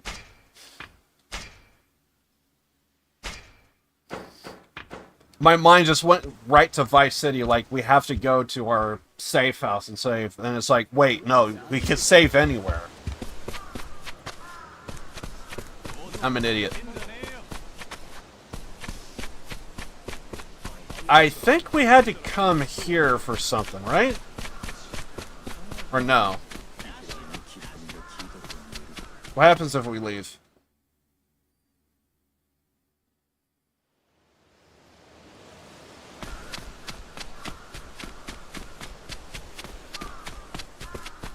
Actually, I don't see... Maybe we didn't have to go back to the barracks. Thought we did. On the other Ryoma, let's see what Saito has to say.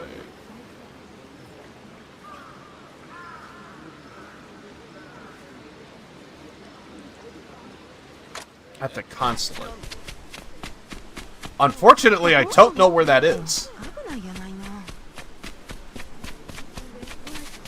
Huh.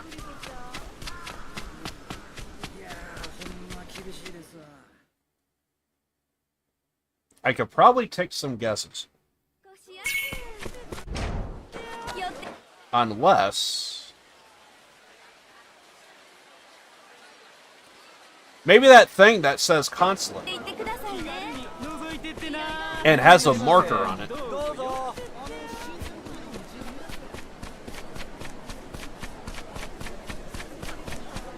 What the hell's happening over there? Oh, maybe it's just random. Thought there was like a quest over there.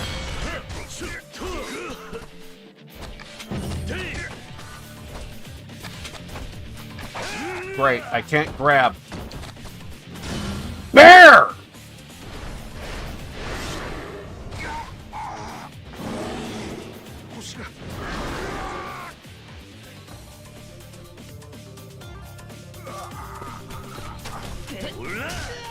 Well, so much for grabbing, we didn't even need to do it.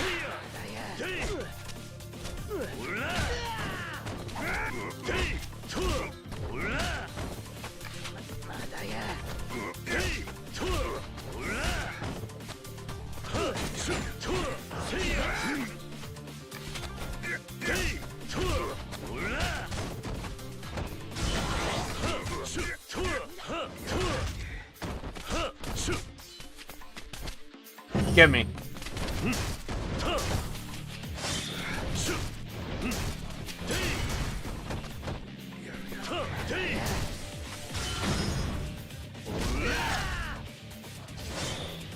Such a nice bear. Oh my god.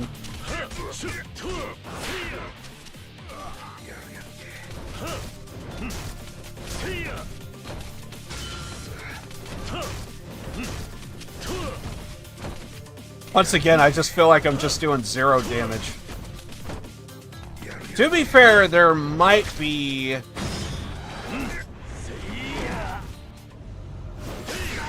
Well, that's one way of doing it. Just slaps him around, doesn't go for the chuck-in. That is true.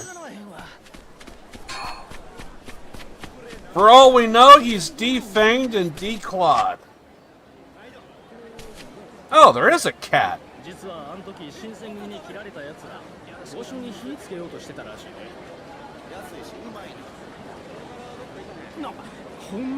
He's praying that the gods are not going to attack him.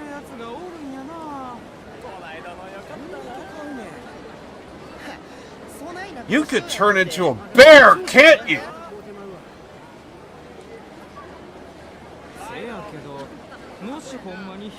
That's a lion, you moron!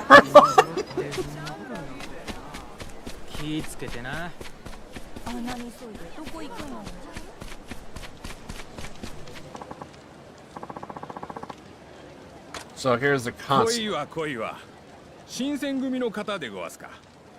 お役目ご苦労様に存じます。新選組3番隊隊長斉藤はじめだ。西郷吉之助殿に取り継いでもらいたい。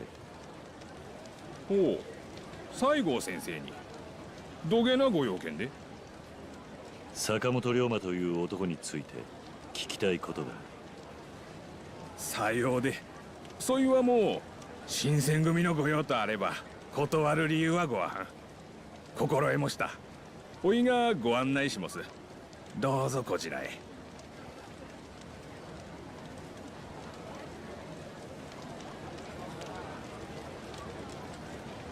最後は藩邸の中じゃないのか。あんお方は屋敷の中でじっとしておられんもんで。まあどうぞ、すぐ近くでごわす。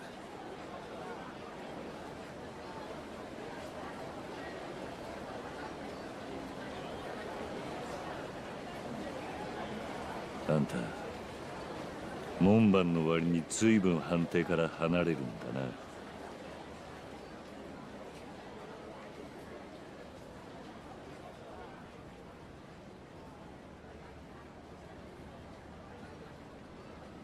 Oh, I know an ambush when I see こ one. いつらはどういうつもりだ？新選組っちゅうのは随分と人を切ってきました。ほんのこと言うと薩摩の門も多少、身風呂に切られた門もおります。おはんが薩摩の人間を切ったかはどうでもよか。じゃっどんおはんな3番隊の隊長でごわす。兄弟や子らを新選組に切られた恨みを持つ者にはそいだけで十分切る理由になります。弟の敵じゃ。身風呂めがおいの息子ば切りよった。幕府の犬め。花から西郷に合わせる気はなかったってことか。不用心不用心。新選組幹部ともあろうもんがたった一人で食っとは。薩摩をなめちょるんかこら。 Yep, ambush. Sounds like a dishwashing man.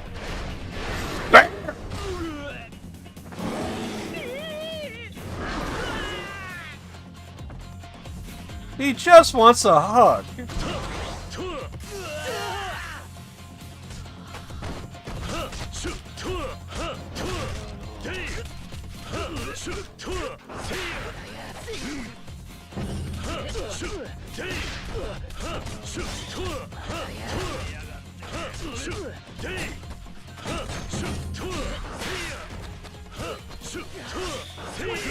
Ow.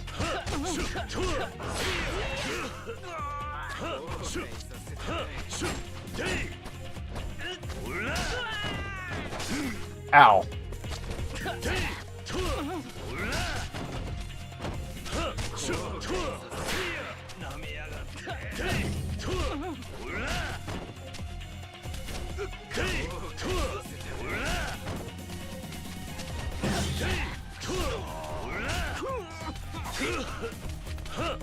Jerk.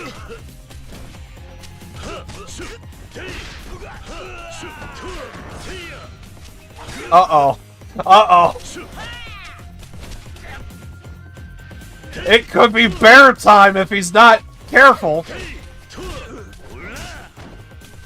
Bear?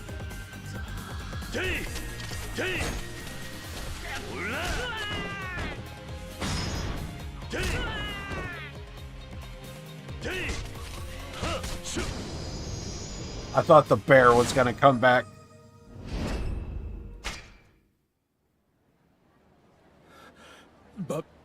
バカな恋が新選組。西郷に会わせてもらおうか。そうすりゃここで会ったことはなかったことにしてやる。何？大っぴらにしたとこで困んのはあんたらだけだと思うがな。俺仕事できたんだ。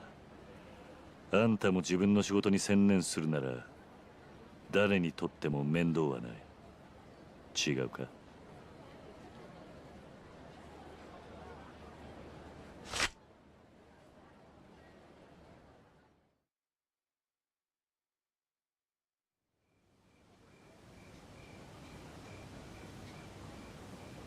新選組3番隊隊長斉藤はじめ。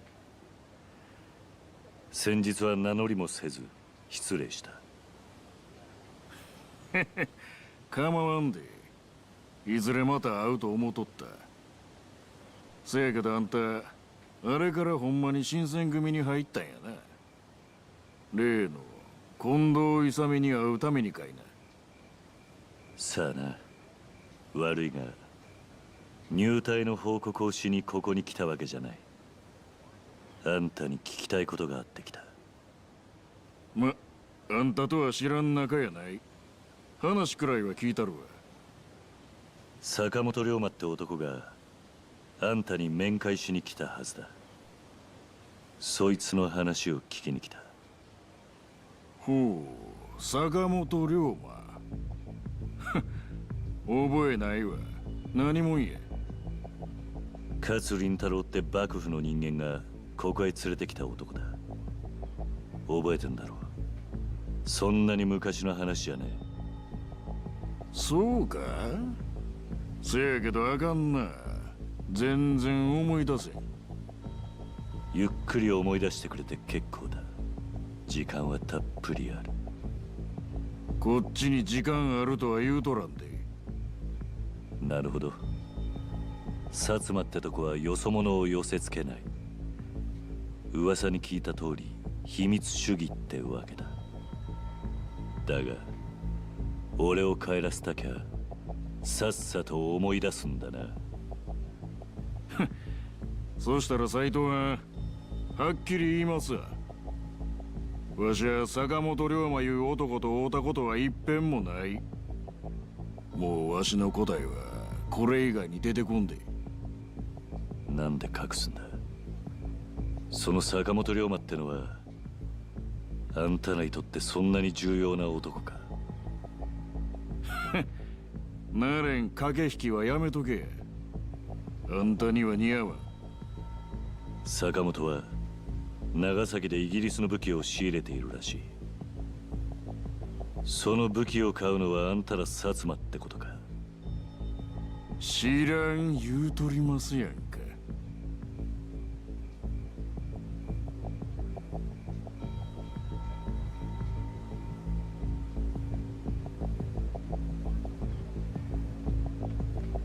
そろそろお帰りの時間や。今度はまた仕事抜きで飲もうやないか。斎藤藩。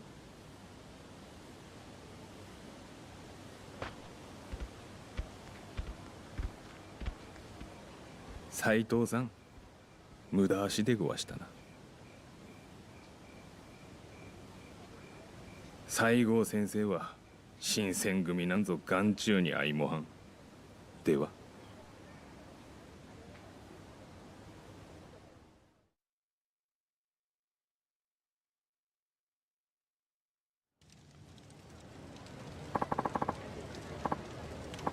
Oh, you damn. I guess I'll go back to the barracks for now.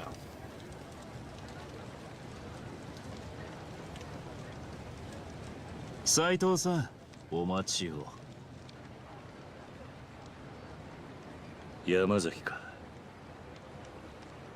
局長がお呼びです。坂本龍馬の調べを報告してくれとのことで。何？それじゃ局長に会えるのか？もちろん。場所は？祇園にある料亭朝日屋。局長はそこでお待ちです。ただしその場所は他言無用に。たとえ相手が新選組の大使であってもです。わかった。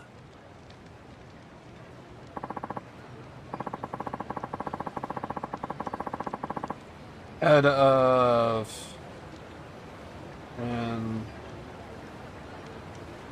school, which means you'll have to know the man underneath the mask. Could finally meet him. This is my chance to settle everything once and for all. Huh.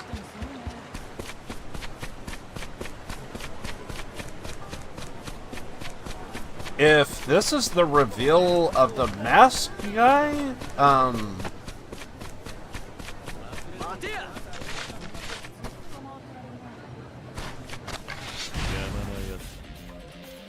then that sounds like we're...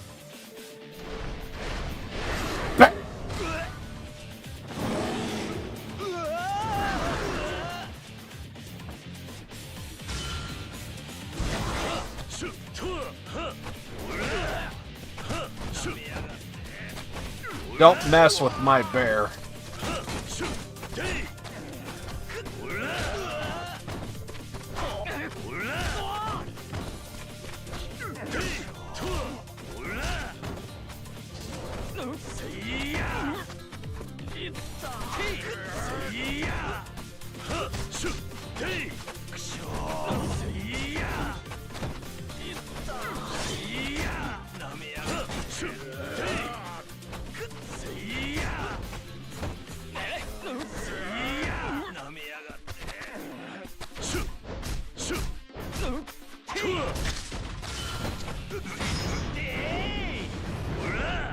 Please be a kill.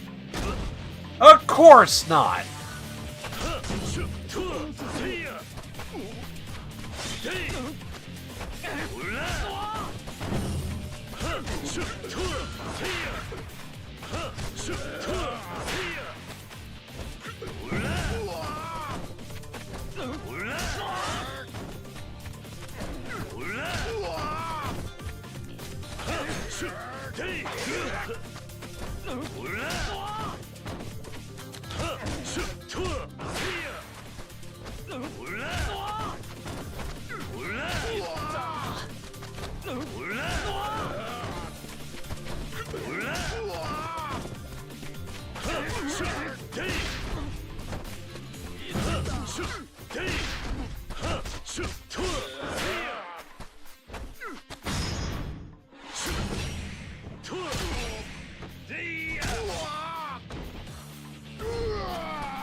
Hey, leveled up. But I think that's a training orb. Wait, we have a couple of unlocks. Okay. Probably for you. And where's the others?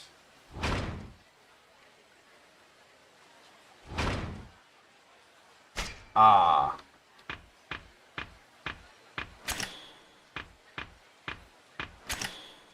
Okay, that's 2 more. Oh, wait. That one. Is that all of them?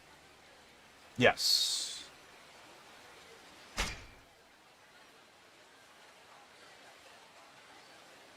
Brawler. Apparently we do have 3.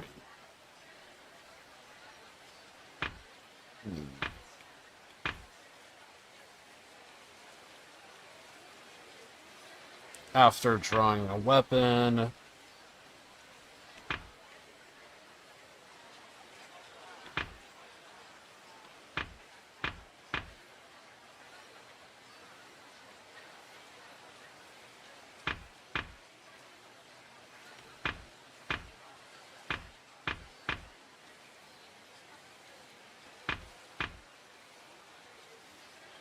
Nothing really too exciting.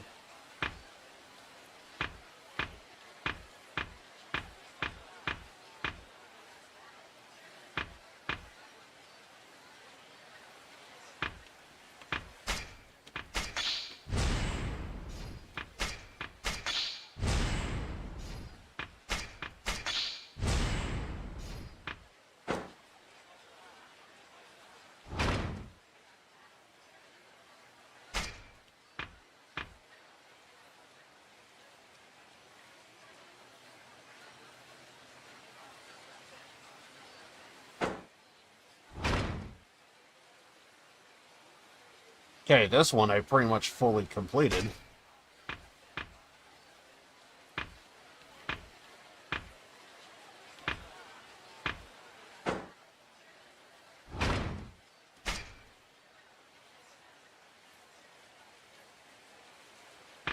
Because I do have 6 training orbs, and I'm thinking we could either straight up just use them or just continue to farm.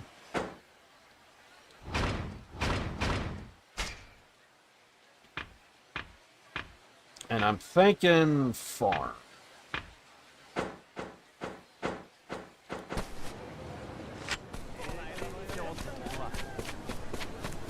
But I almost have all the skill trees fully complete.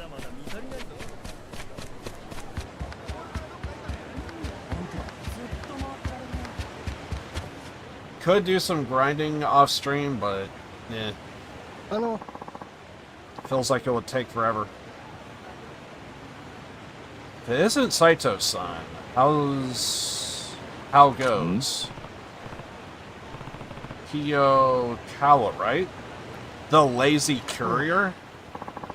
Lazy, that hurts! Hurts worse than the ankle of mine you nearly broke. Just saying hello, I suppose. I saw your back from down the road, so I raced over for a chat. Nearly knocked over a kid, but he was fine.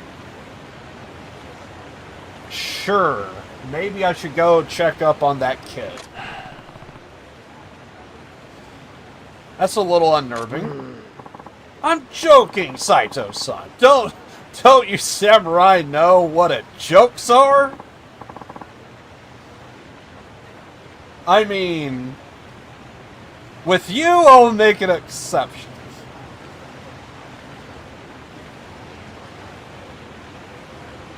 Fondling again. Kyo Kawachi. Uh-oh. Alright, he's gonna get his ass kicked. No wonder your little outfit is on its last legs when all they have to stand on feet like yours. The Black Panther Couriers. What did you call them? Black Panther Couriers. Biggest delivery service in Kyo. The fastest, too. He never got in. Impressive. Yeah. They are notorious for destroying small companies like mine, so they have a monopoly over the city. I never liked that man in the monocle. Me neither! How do they do that? Hi. By making a show of outrunning the competition in public to drive down our reputations. Couriers live and die by the public trust in their deliveries. Beating us in front of our customers as well as killing us dead. Wait. Do they purposely arrive at the location before they do, and it's like they knock on the door? So, you got my package? Hold on. So you got my package? He'll be here. He? Guy comes running in. I got your Who are you, sir? It just gets stacked. Do you really like this security? Do you really like this couriers? Proceeds to just beat the hell out of them.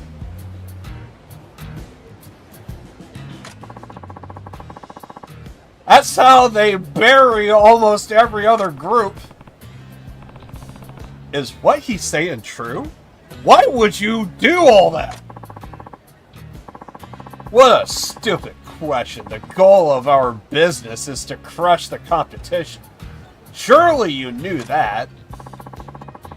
Besides, customers have the right to the fastest deliveries if your feet are too weak and slow. The hell with you.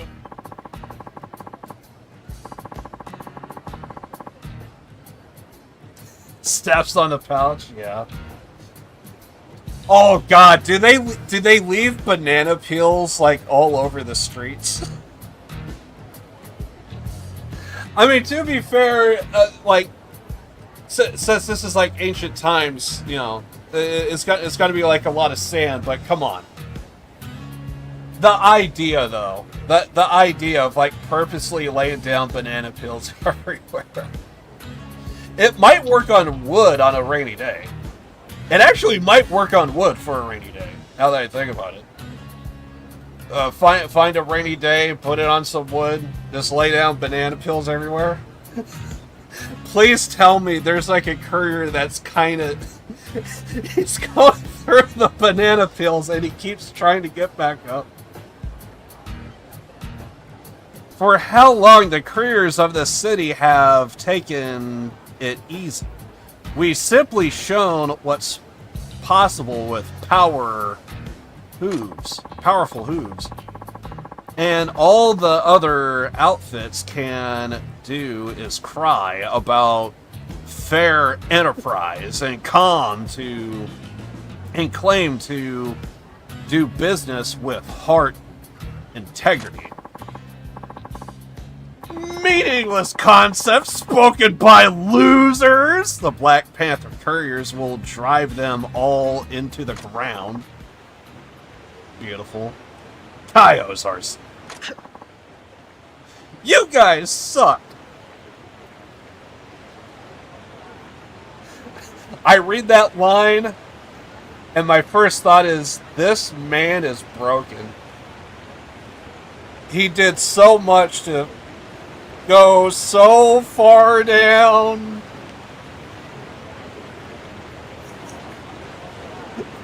You guys are mean.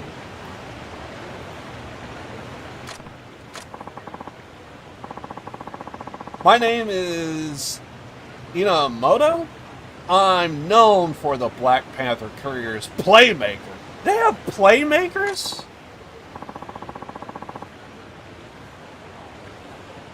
Makino? The Black Panther Courier's leading man. So he's the ass of the group.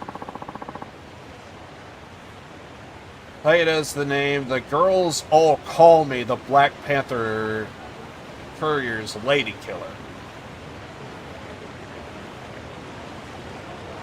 Sir!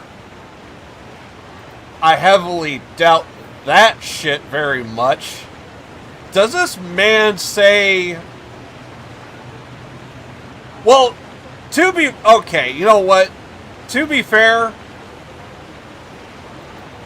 because he's older, he might have some knowledge. To be fair, because my mind went, dude, you gotta be like a younger guy. But then all of a sudden, it was like, wait a second. If the guy is older, he probably knows. He's heard rumors. So, maybe it's not in the looks, but it's more to do in what he says. So, to be fair, maybe he knows something. But my first thought is, I saw the old guy, and I was like, there's no fucking way. And I am the Black Panthers' raid captain? Hoshi.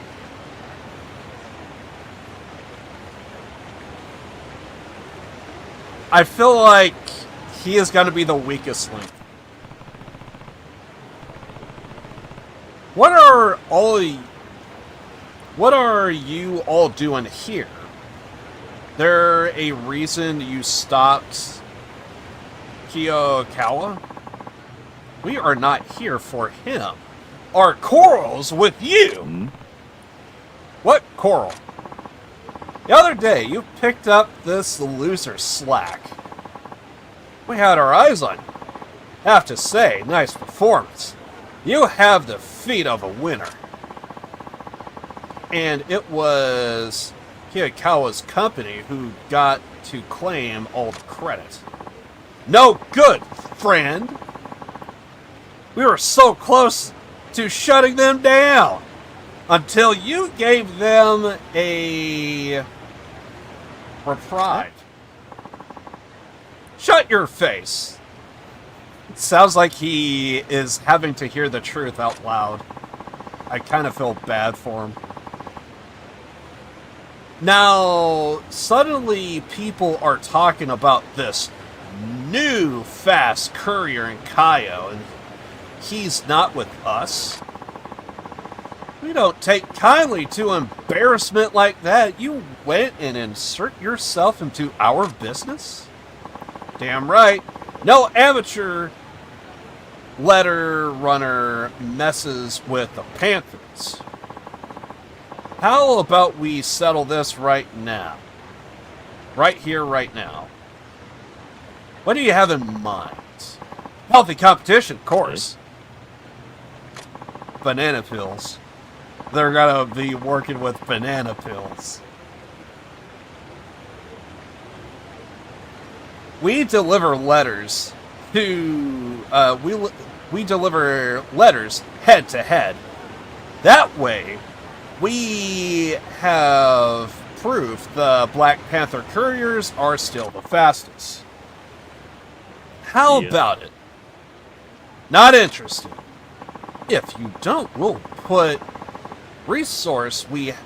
every resource we have towards grinding Kiyokawa and his company to dust. Okay. Huh? That is not okay, Saito-san. He knows he's gonna actually have to put in work now. Don't you couriers know what jokes are? To be honest, after the whole speech, I'm happy to take these guys down a notch. Now we're talking. Who's up? Right now, my calf muscles are twitching with excitement. The one who slips on the banana peel wins. Proceeds to let the competition pass away. And of interest. Saito-san, this is gonna be tough. Rules are simple. First to deliver 10 letters wins. Got it? Fine. How about I make it fair contest and walk on my hands? I certainly don't need my legs to beat you. Sounds like you need your mouth, though. All right then, let's race. Black Panther Couriers. Let's go. I guess we're delivering letters.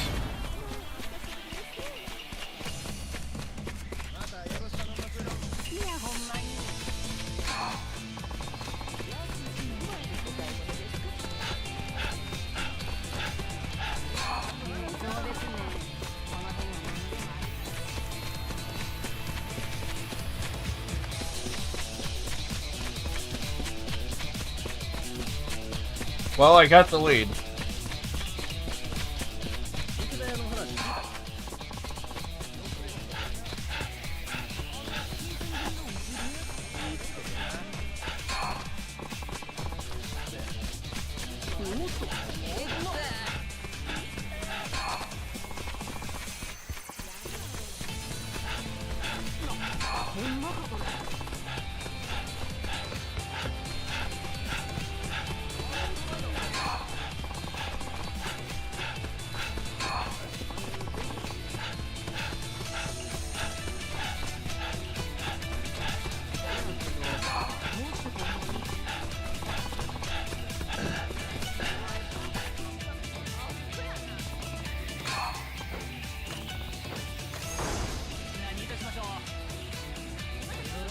Do we have to wait for the losing horse?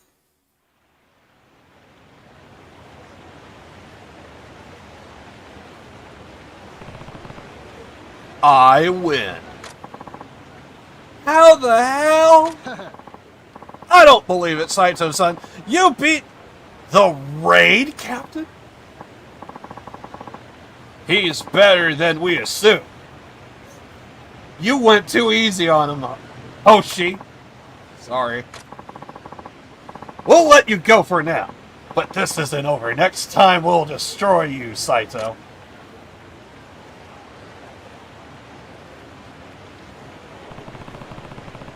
That Hoshi was a good sprinter.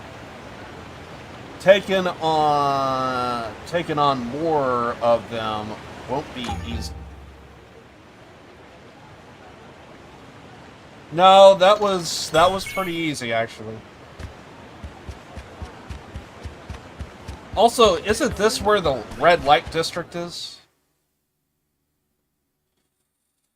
We're gonna come across her, aren't we?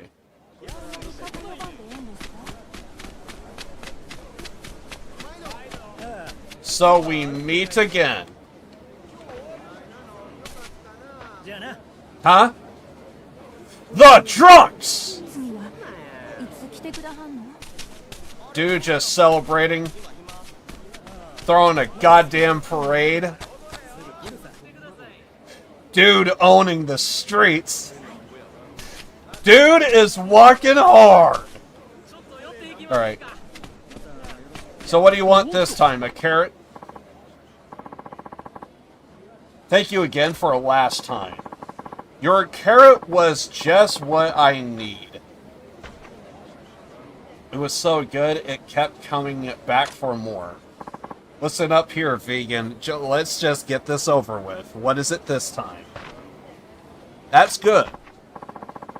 But you know, something I've been wanting so much so. I can barely go on. Do you know what that is? Couldn't tell you.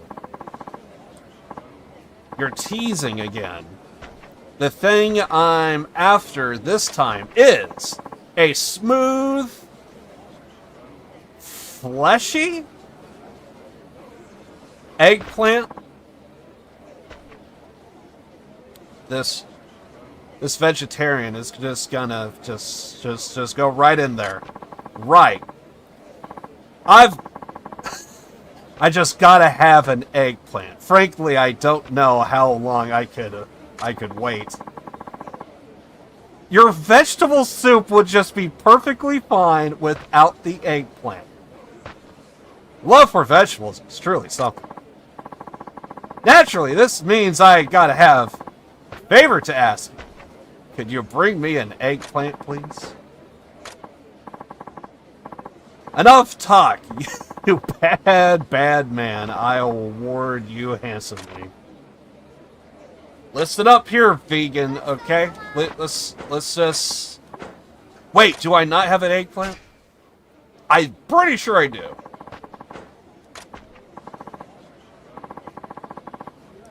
Flirtatious, whatever it takes for that eggplant.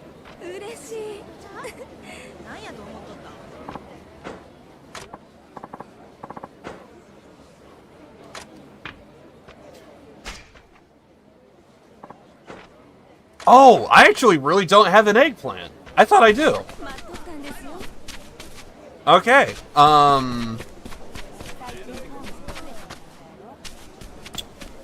Okay. Do I have an eggplant farm right now? I'm just gonna head to the second home real fast and see if there is actually...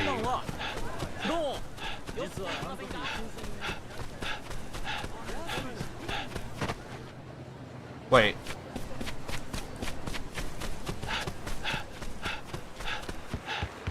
I was thinking there's no way an entire route is blocked. 俺たちちょうど種線が尽きちまってよ。いくらか金貸してくれねえか。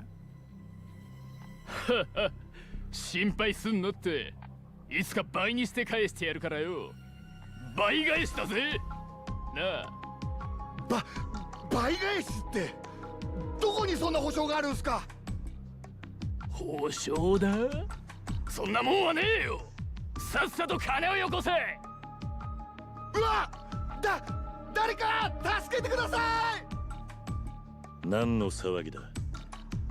あいつら最近出入りしている鳥羽嵐の連中なんですが、ああやって客から無理やり大打ちの金を巻き上げてるんすよ。新選組さんのお力でなんとかなりませんかね。Sure. 仕方ないな。わかった。ありがとうございます。俺もちょうど種線が尽きたところでよ。その金倍にしてやるから貸してくれねえか。なんだてめえは。その羽織は新選組か。きゃ、新選組に用はねえ。うせろ。ならしょうがねえ。後で後悔することになるぜ。新選組といっても所詮は幕府の犬じゃねえか。調子に乗ってんじゃねえぞ。あかんではじめちゃん。独り占めはわしも混ぜてくれや。あ？誰だ？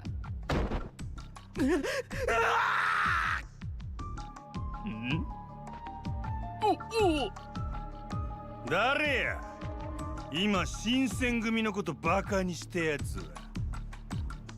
もういっぺん言うてみれや。てめえら何者だ。名を名乗れ。新選組一番隊隊長沖田総司や。同じく新選組三番隊隊長斎藤はじめだ。新選組最強の一番隊と三番隊の隊長を敵に回すとは度胸やで。今すぐやってやるやないかい。はあ。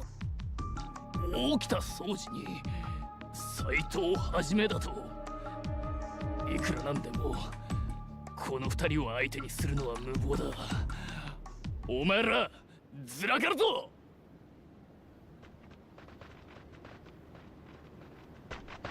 はい待てや。もっとぶん殴らせれや。アフラシわし帰るわ。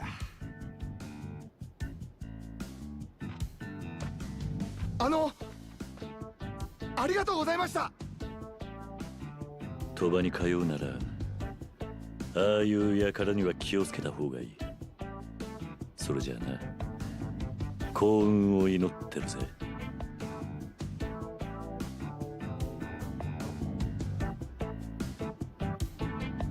うわー、かっこいい。 Why did my mind go the second I saw that guy on the ground, I just wanted to say he slipped on a banana peel so bad.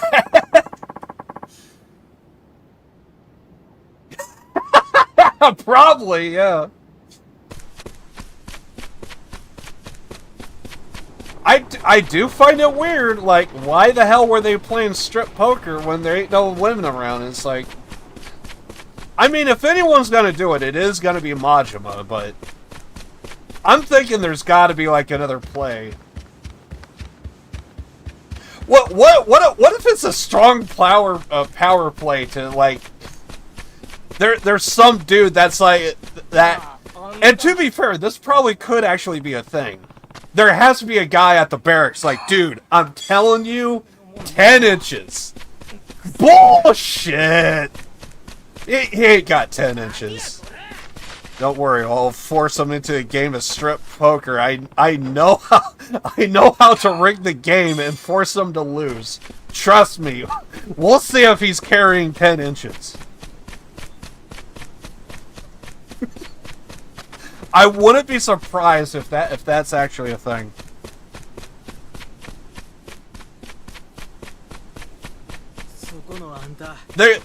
There's always going to be the one guy that's like, dude, I'm telling you, it is huge.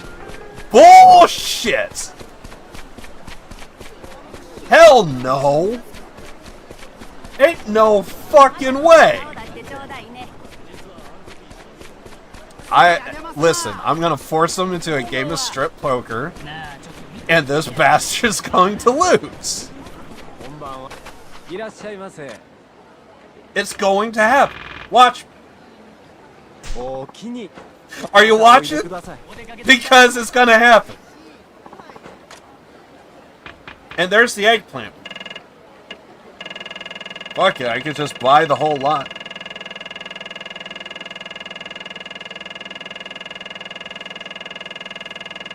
I could buy the whole lot.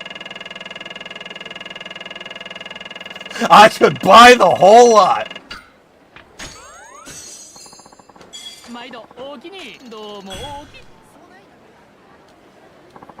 I mean, hell, I could freaking buy everything.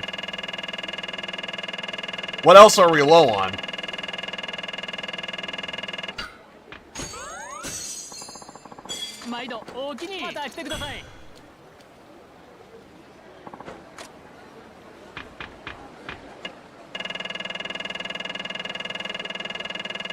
I got the money.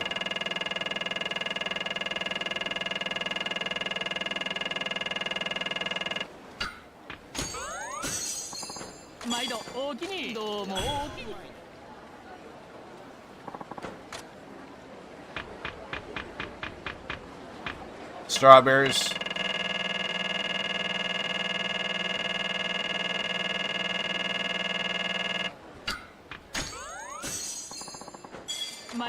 And I still have money left over. This is actually kind of insane. We're doing eggplant, right?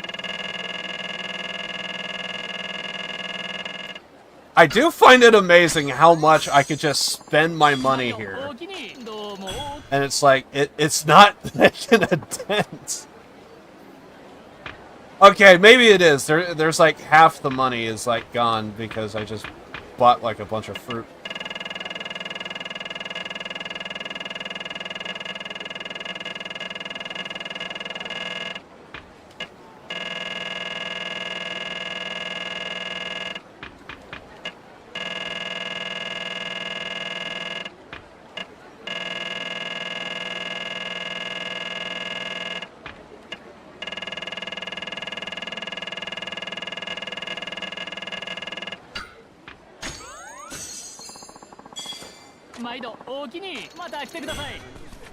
Good enough.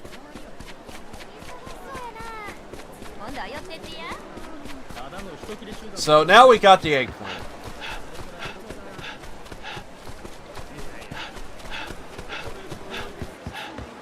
To be fair, I kind of meant to do that off stream.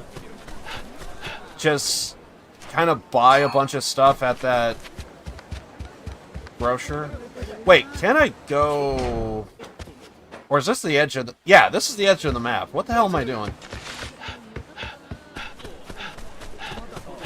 I'm not running away because I heard freaking swords. I thought there was a way to get around the freaking map.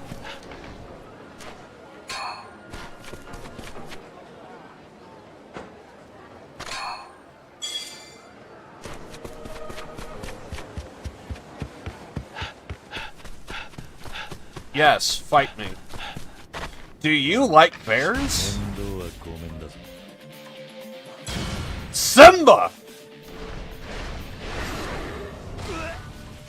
Only you can prevent forest fires.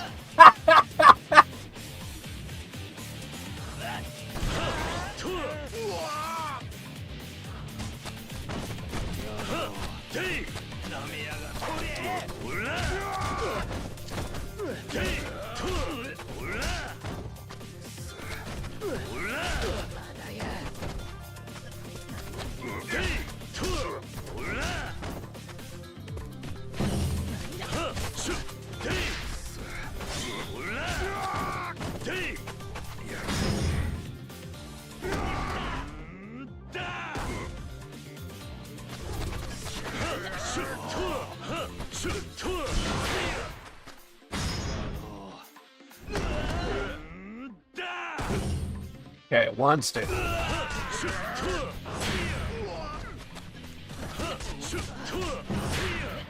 Dear God, there's actually a lot of them.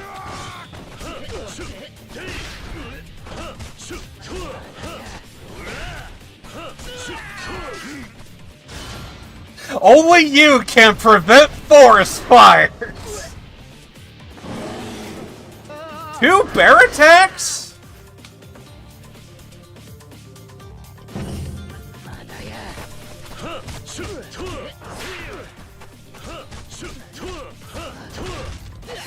Ow.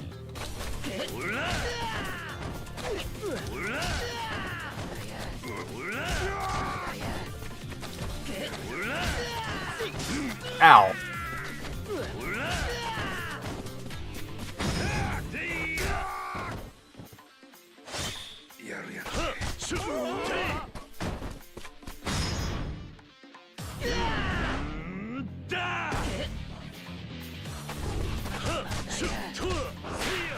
If you're not careful, my bear is charging up.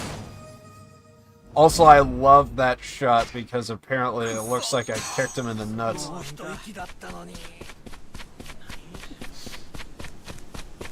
Oh my God.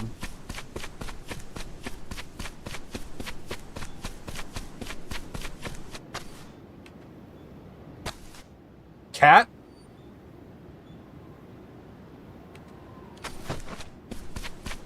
Honestly, I thought that was going to be a quest there for a second.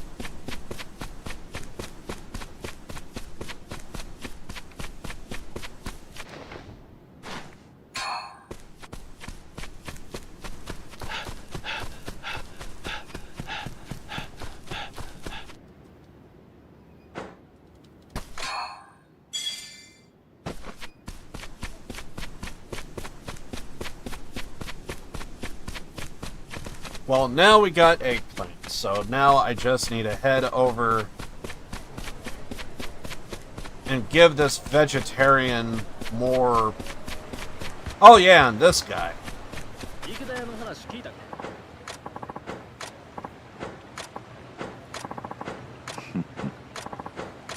He just wants free food.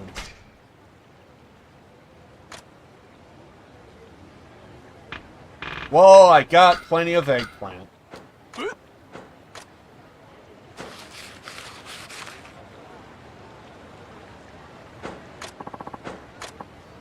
Honestly, I don't know a fat man that's actually going to get fat off of vegetables. I kind of feel like to some degree we're trolling this man.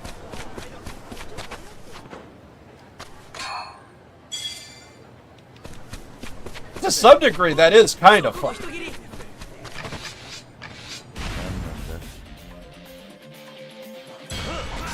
Ow. I got a question for you. Do you like bears?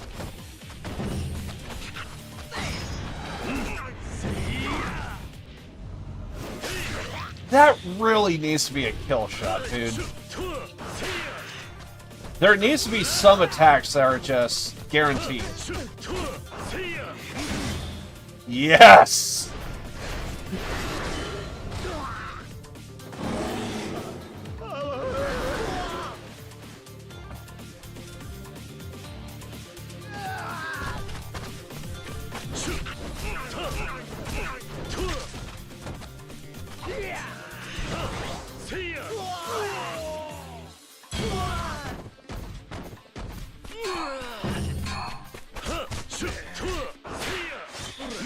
Ow.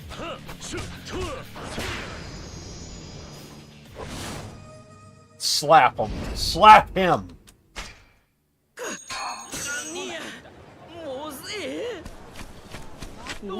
Potatoes is a good one. A lot of starch.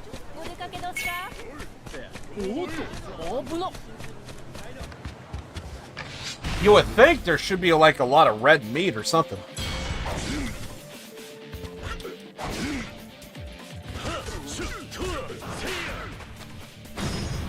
I gotta say, I don't know if I ever seen this man's sword on fire. I feel like that's new.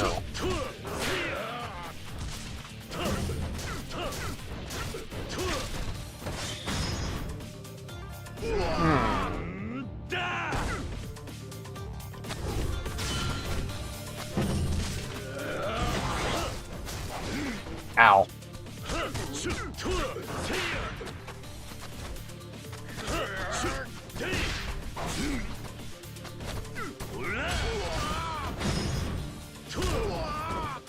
Bro, if you're not careful, Yogi is coming after you.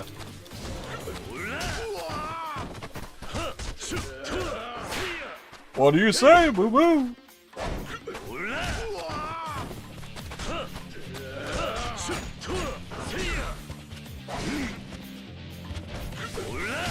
I don't know. I think he's gonna get his ass kicked.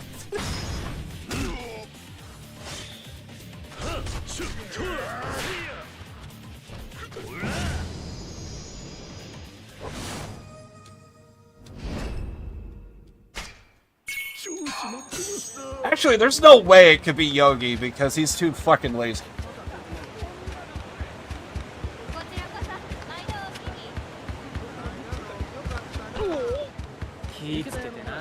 If it were freaking Yogi Bear, dude would just be like sitting in a chair, and actually that's what it's gonna be. It's gonna be like, oh, you want to fight me? You want to fight me? You want to go? You ever seen Vietnam, boy? Psycho! Get him, Simba! And come on! You need to go in there and you need to kick his ass! Come on! Rawr. Can you get out of the way? I'm trying to watch the TV.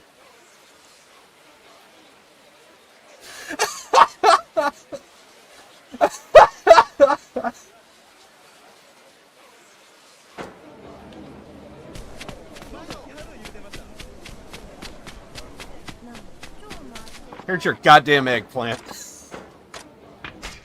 Have a salad.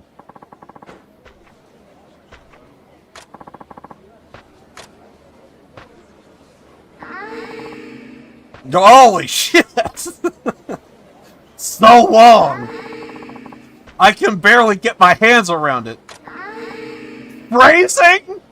Mod. This is just the eggplant I need. You always come through for me. Here's your reward. Thanks. I'm so sorry. I can't wait another minute. Hope to see you soon, Playboy. This vegan in the red light district is just insane.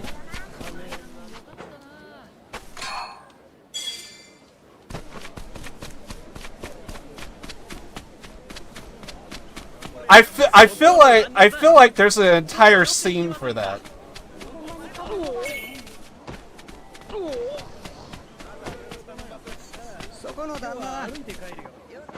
I feel like I'm just gonna be getting like a whole bunch of hot yoga. Have you heard of it? No, I don't. What the hell is this?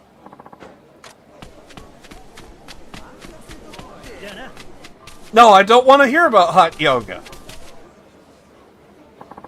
What are you selling?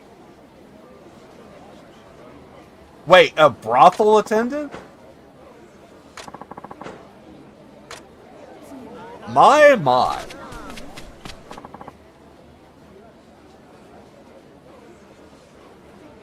Huh? Did you just sniff me? Excuse me? You have the aroma of a bachelor.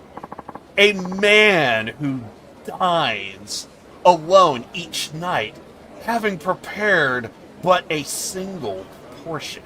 A meal, as they say, for one?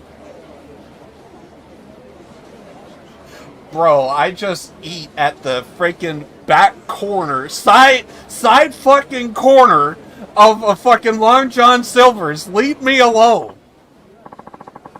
What? You're asking me if I cook for myself? I'm asking you nothing, merely stating a fact. Listen, if you stalked me at your Long John Silver's, we have an issue. My nose has been honed, you see. I'm a chef. Well, I thought it was going to be something else. Alright. Still, it is rare that I detect a scent of another man who works with food. Well, I'm not a professional or anything. I just have a kitchen that I use once in a while. Yes, a man in a kitchen. That's quite rare in this country, you know. What the hell is this? That's so. Perhaps. How does this guy not know if like we like probably like run like a goddamn like side hustle of like freaking just. I feel threatened by this woman. Where's the bear?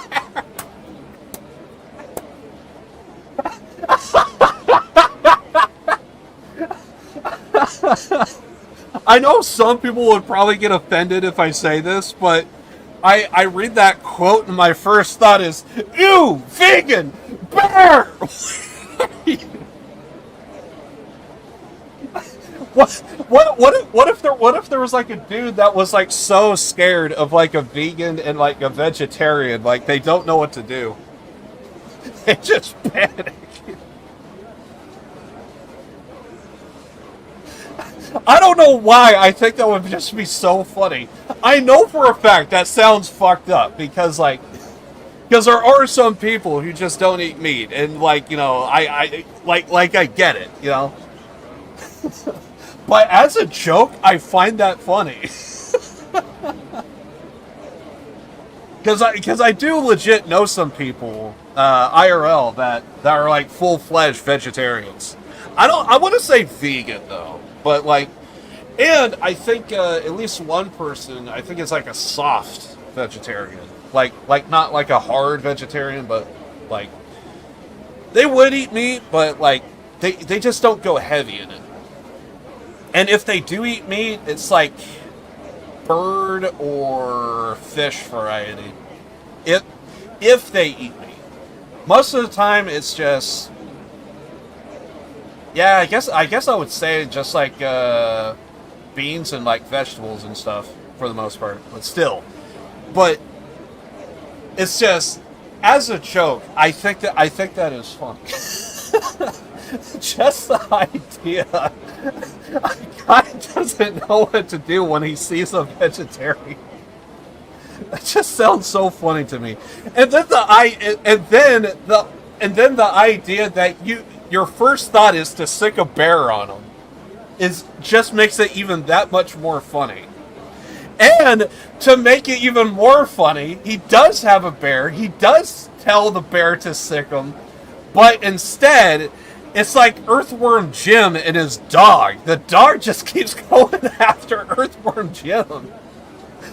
So he says sick him. Ah! And then he gets eaten. That's a joke. That's a solid joke. And if he has the enthusiasm, like he's absolutely sure that the vegan is gonna get it, just makes it that much more funny. Perhaps you might be the one. Huh? I've something to ask you. Would you be so kind as to hear me out? What do you want? Want? No. Need. I have a need.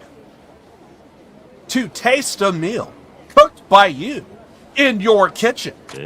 Damn. Why would you need something like that?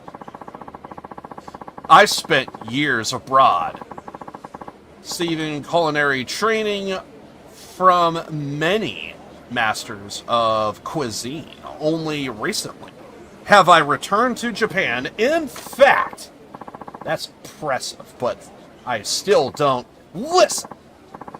In my absence, the culture of food in this country has changed. Maybe you haven't noticed, but Japan's been going through a lot of changes lately. Oh, fuck!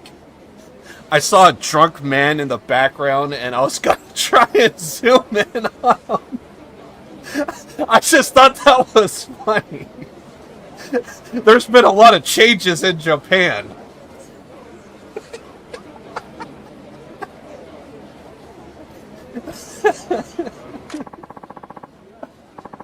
I don't know if I'm gonna get another guy drunk in the background.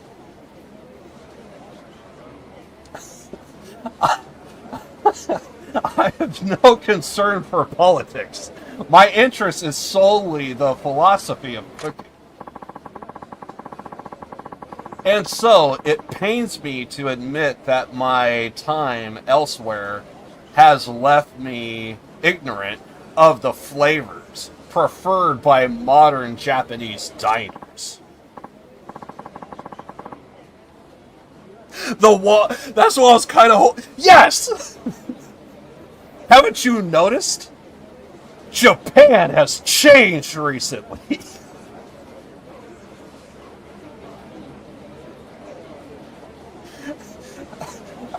Hey, buddy, do you have like 1050? I gotta find my car.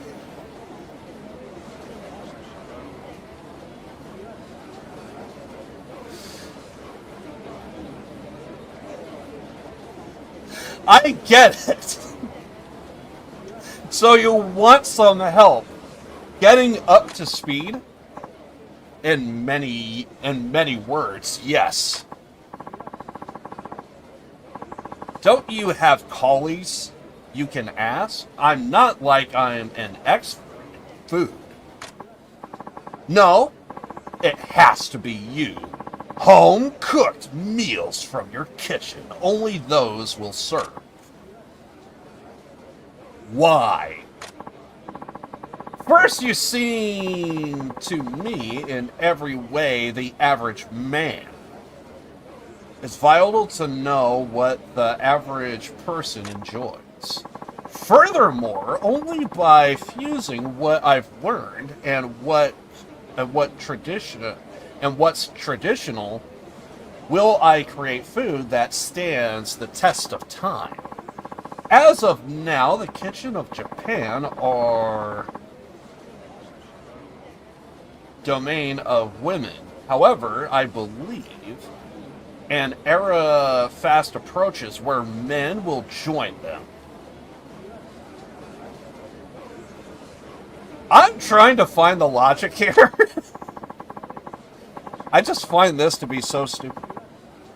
And so, food cooked by men like you in a kitchen like yours is the ingredient that I require. I'm not sure I follow you, but you just want to try a meal I've made? I don't know if you know this, dude, but there's a hot vegetarian that is making a hot soup. I'm telling you, dude, she is ripe for the picking. I think she's the one that you're looking for. At the very least, I'm telling you, the hot vegetables that she makes with the hot soup that she has. The moisture is through the roof, I'm telling you.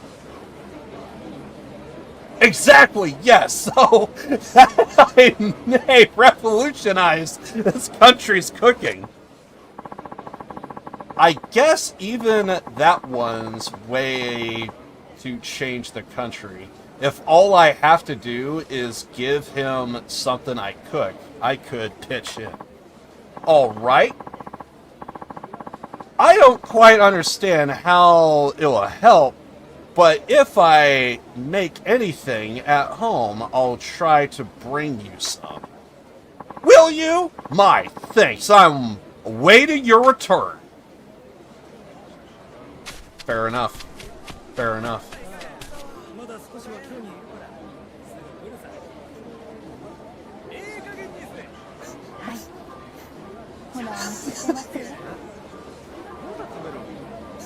Stand back!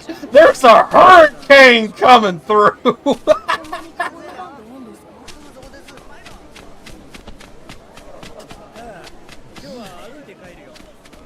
Oh, man.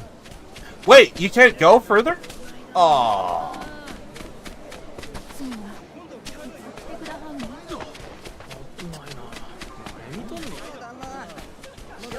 Oh my god.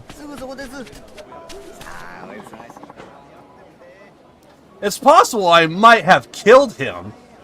Could I just accept that? Go inside? Yes, go inside. Okay, here it goes. I should probably have gotten health, but we're good. おい、どこだ？あんまり逃げんなよ。近藤先生、こっち先生、こっちどす。どっちだ？お、そこか。あ、しつか姉さん、わざと捕まらはったやろ。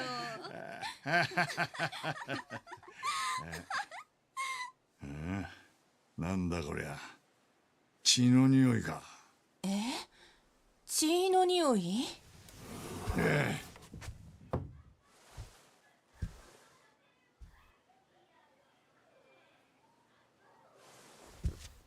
え。よう、思ったより早く来たな。3番隊隊長、斉藤はじめです。知ってるよ。俺が呼んだんだからよ。あなたが局長の。ああ。新選組局長、近藤勇だ。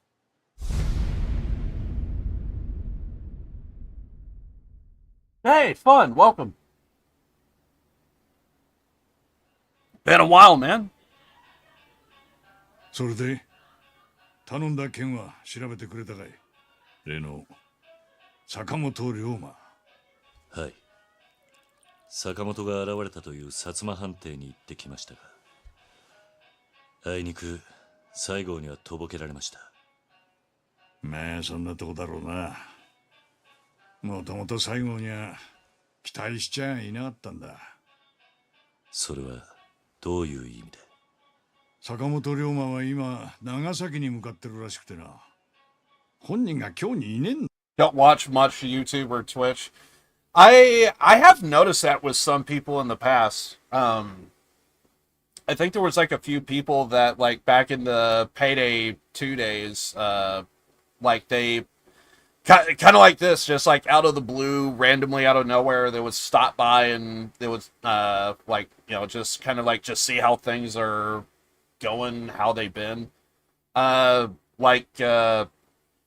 I actually kind of have been doing a lot of stuff. I actually have been doing a lot of like music stuff recently. I haven't released it yet, but I actually have a second channel now. So if anyone wants to stop the video, just say so in chat. But I could actually like give an example. And this is actually a video I haven't released yet. Getting onto music? Yeah. Yeah, I haven't released this video yet, but this is one video that I kind of worked on, and like I'm like fucking proud of it. I want to make sure it's the right one.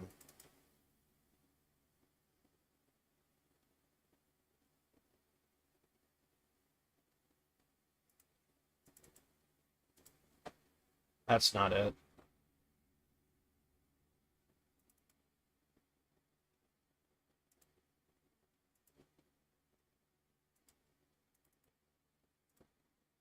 Yeah, I think I didn't even like upload this to my Patreon yet.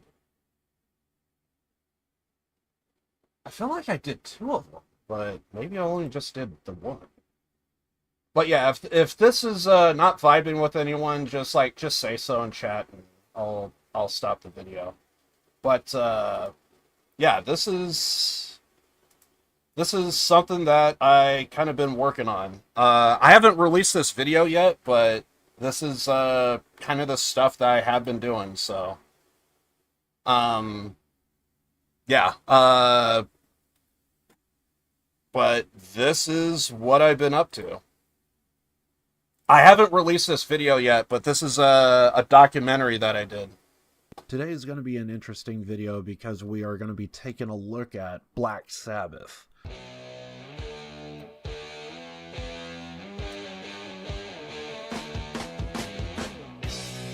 Unfortunately, the story isn't going to start with Sabbath. As a matter of fact, we're actually going to be taking a look at the incident that happened with Tony Iommi.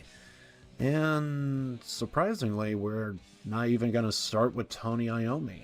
We actually need to take a look even further back, long before metal was even existed. We actually got to go all the way back to the 1920s, of all places.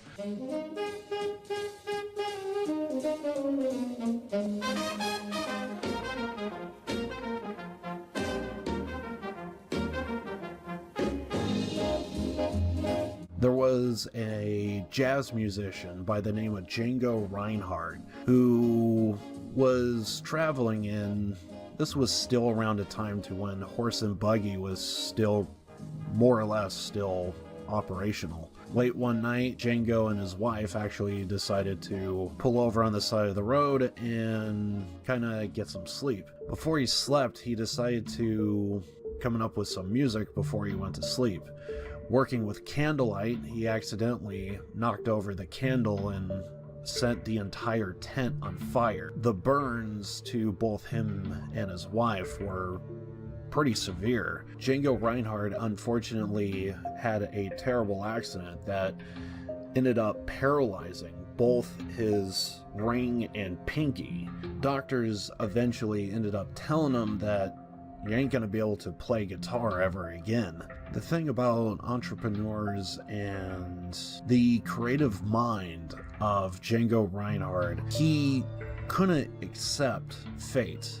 So instead, he decided to innovate. Taking his knowledge of what he knew, he didn't necessarily reinvent the wheel, but he did change the style and the way he played guitar. He ended up coming up with his new technique of only using 2 fingers, because, well, since the other 2 were paralyzed, that was all he could work with.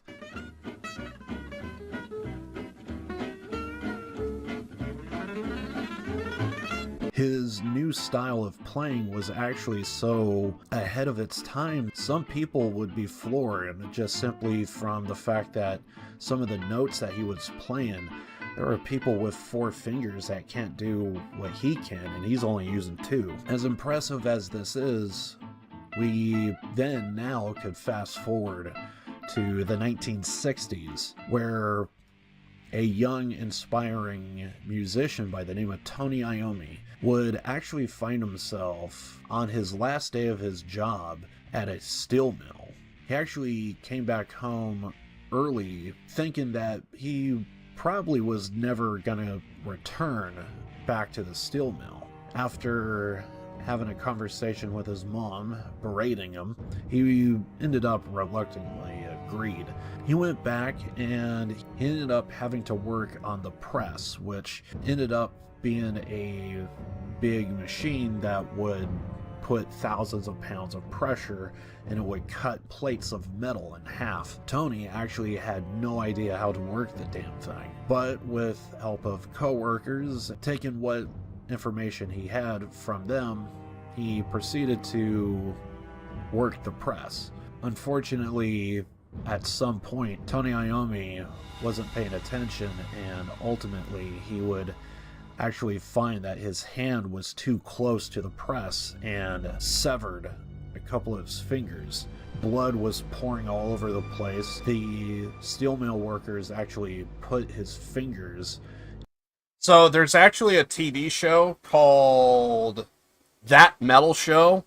I could actually play the original clip to this. There was this old, well, could have been for like 2005, 2010 or so. So I guess it is a decade old. So yeah, I guess it's that old. But there's a show called That Metal Show, and I was robbing the visuals of that, and just kind of, I added my own. I think what happened is they couldn't get an interview, but they agreed to a phone call, and they had Tony Iommi on the phone, and through the phone, he was like just telling the story. So I actually do play a small snippet. I think I only used like a couple of lines, and then there's like a more high quality interview. I kind of already played like one small snippet of it, and basically I just took like interviews that you could easily find online and just kind of go from there. But yeah, unfortunately these are not my visuals, but me talking, I feel like I don't want to give out like too much information because like I'm just so satisfied with this video. I understand it may not be everyone's cup of tea and it's fine, but like I'm a huge fan of hard rock and heavy metal, and I've heard this story many, many years, and so I really thought you made the art. I would love to, but I'm not that creative. It's been hell trying to like do like a bunch of videos. So yeah, but this is actually my second channel. Just in case if anyone's curious, it's kind of like brand new. I kind of like just been doing it, so I think I started it back in... I think I made the channels in September, but I didn't actually start to really do work until... like, work on videos until... I think I finished my first one in 2024... November, I think, is when I actually got, like, my first video done. And then basically in December 2024, on the 24th December, that's when we kind of went all in. I started the channel, and I've been trying my best to have like a release date of like multiple videos within a certain month. I don't have a whole lot, but it's all there. Oh, hi, second channel. I know, I'm the worst. In a matchbox. This, of course, would be useless, and the fingers would actually just find their way into the trash, because the doctors at the time couldn't really do anything about it. Tony Iommi was told that he would never be able to play guitar ever again. As a matter of fact, his manager from the steel mill actually stopped by to talk to Tony. He ended up coming up with some few choice words of inspiration. The manager actually even told Tony about Django Reinhardt. Given a newfound love and appreciation of music, much like Django, Tony Iommi also was facing an uphill battle of trying to relearn how to play guitar, now with severed fingers. Tony would then later end up coming up with a very unique style of trying to come up with makeshift fingertips. Because my fingers were so sensitive and painful. That was the bit that they that was him on the phone, like doing this whole thing, like just going over it. But I didn't like that audio of like being on the phone, so I found another interview to where he goes into more detail, and that's where I kind of use the visuals of this, but I use that audio. But I think I do cut to, there is like a moment to where I guess he has like a little, like I don't know what it is, but I think it's like a cigarette case maybe, and he just has like a whole bunch of fingers, fingertips that he puts over his severed fingertips to actually like play guitar. He's actually left-handed, so where normally you you strum with your right hand and then you hold your notes, he's the other way around. So he actually strums with his left, but he plays notes with his right hand. So I went ahead and tried to make myself something, and I did. I made some tips out of a squeezy bottle. I melted it down into a ball, and little ball like that, and then I got a hot old soldering iron and pushed it through, and then I made it fix onto my fingers, and I sat there all night then rubbing it down so it had shaped like a finger. And then I had to put a piece of leather on so to grip the strings. Coming up with these makeshift fingers, the job still wasn't done. Tony Iommi still had to come up with a way to essentially find a way to actually kind of grip the strings, because with his new fingertips, they kind of weren't really cooperating that well. He actually kind of found that the gauges of the strings were too thick. He kind of had to come up with a lighter gauge in order to really feel comfortable in helping him grip the strings. So he ended up having to come up with lighter, thinner gauges of guitar strings. I believe I even heard one story that he actually may have actually used strings that is typically used for banjos. Regardless of how he came up with the strings, he did need to play with lighter strings in order to play. So this would have been somewhere in the 60s, bouncing around from one band to another. Tony Iommi also ended up discovering that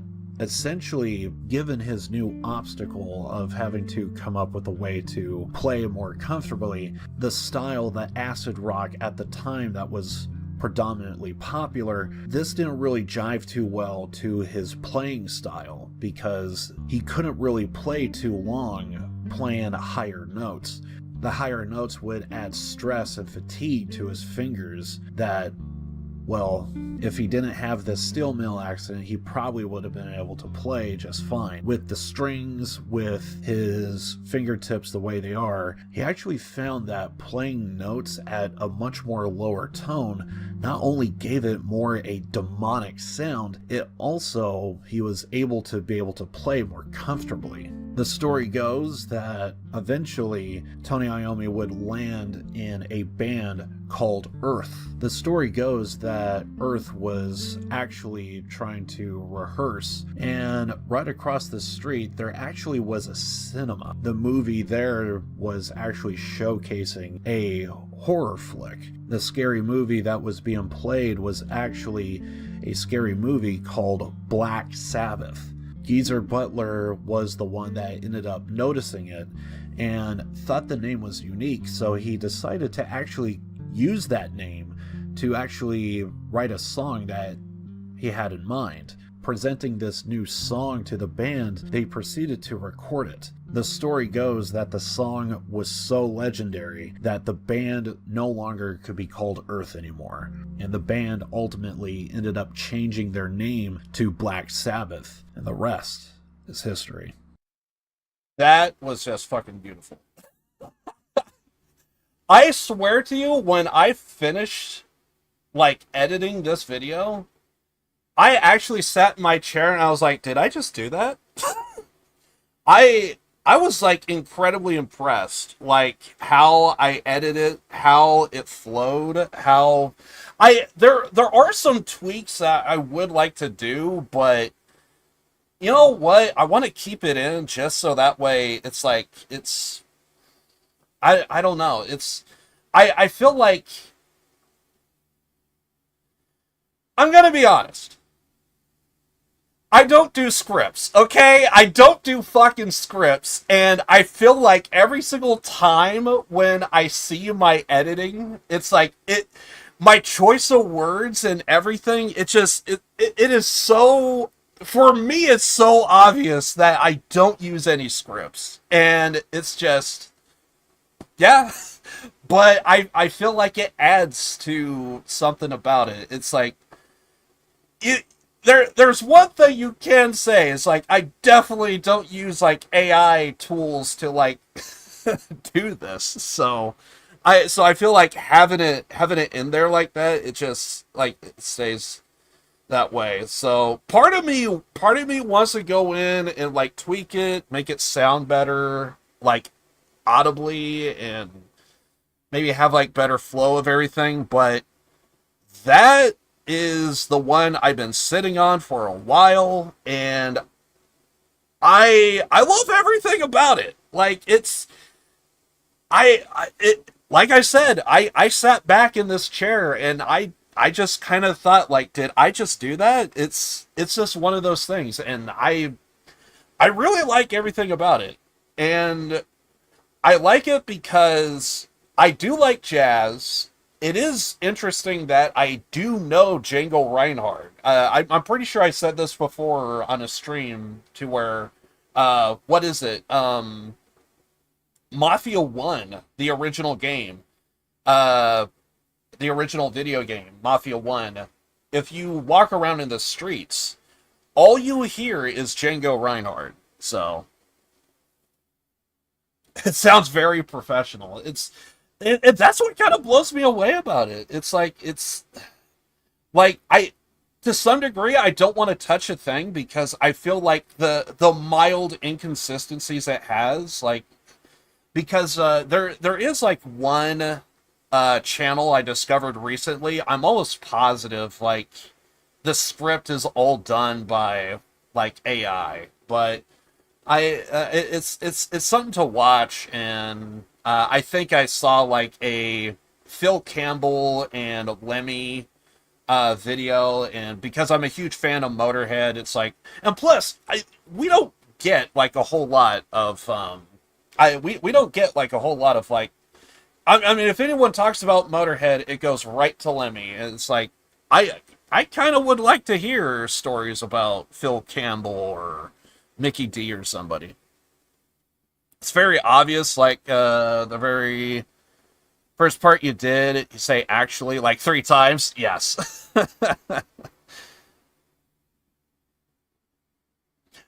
Sounds more human at that point, which is why I kind of want to keep it in, because my love and passion for music kind of goes to the old school standard. I think there's one YouTuber who I think his name is like Wings of Pegasus. And Wings of Pegasus, what his channel is all about is he basically goes through video recordings, and he talks a lot about pitch correction, to where when you have pitch correction, it's basically like you're just looking at a meter on a screen, and if the vocal levels are off, you could just correct it to where it's the proper pitch it needs to, so it sounds more clean.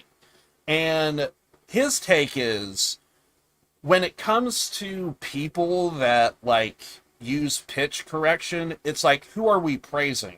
The vocalist that is hitting the notes, or are we actually praising the editor that's like doing all of the pitch correcting?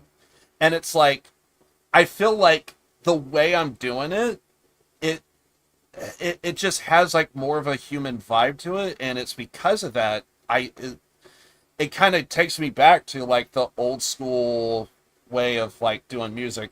Hey Arvin, we actually just played a documentary that I just did. I'm not gonna play it again because we all saw it, but yeah, I'm just kind of like just like talking about it, just kind of shooting from the hip here. But yeah, it's just I just love it so much, and I do understand there is going to be like a lot of music that that I'm going to be going over that a lot of people are not going to be like too interested in. Obviously, I do like a lot of like reaction videos to like Japanese bands, and it's only because they're like brand new. I think a lot of people haven't heard of them, so I notice with me, and I feel like it's kind of obvious from the last, because one of the last videos I did was on Life, Sex, and Death, and they are like they're a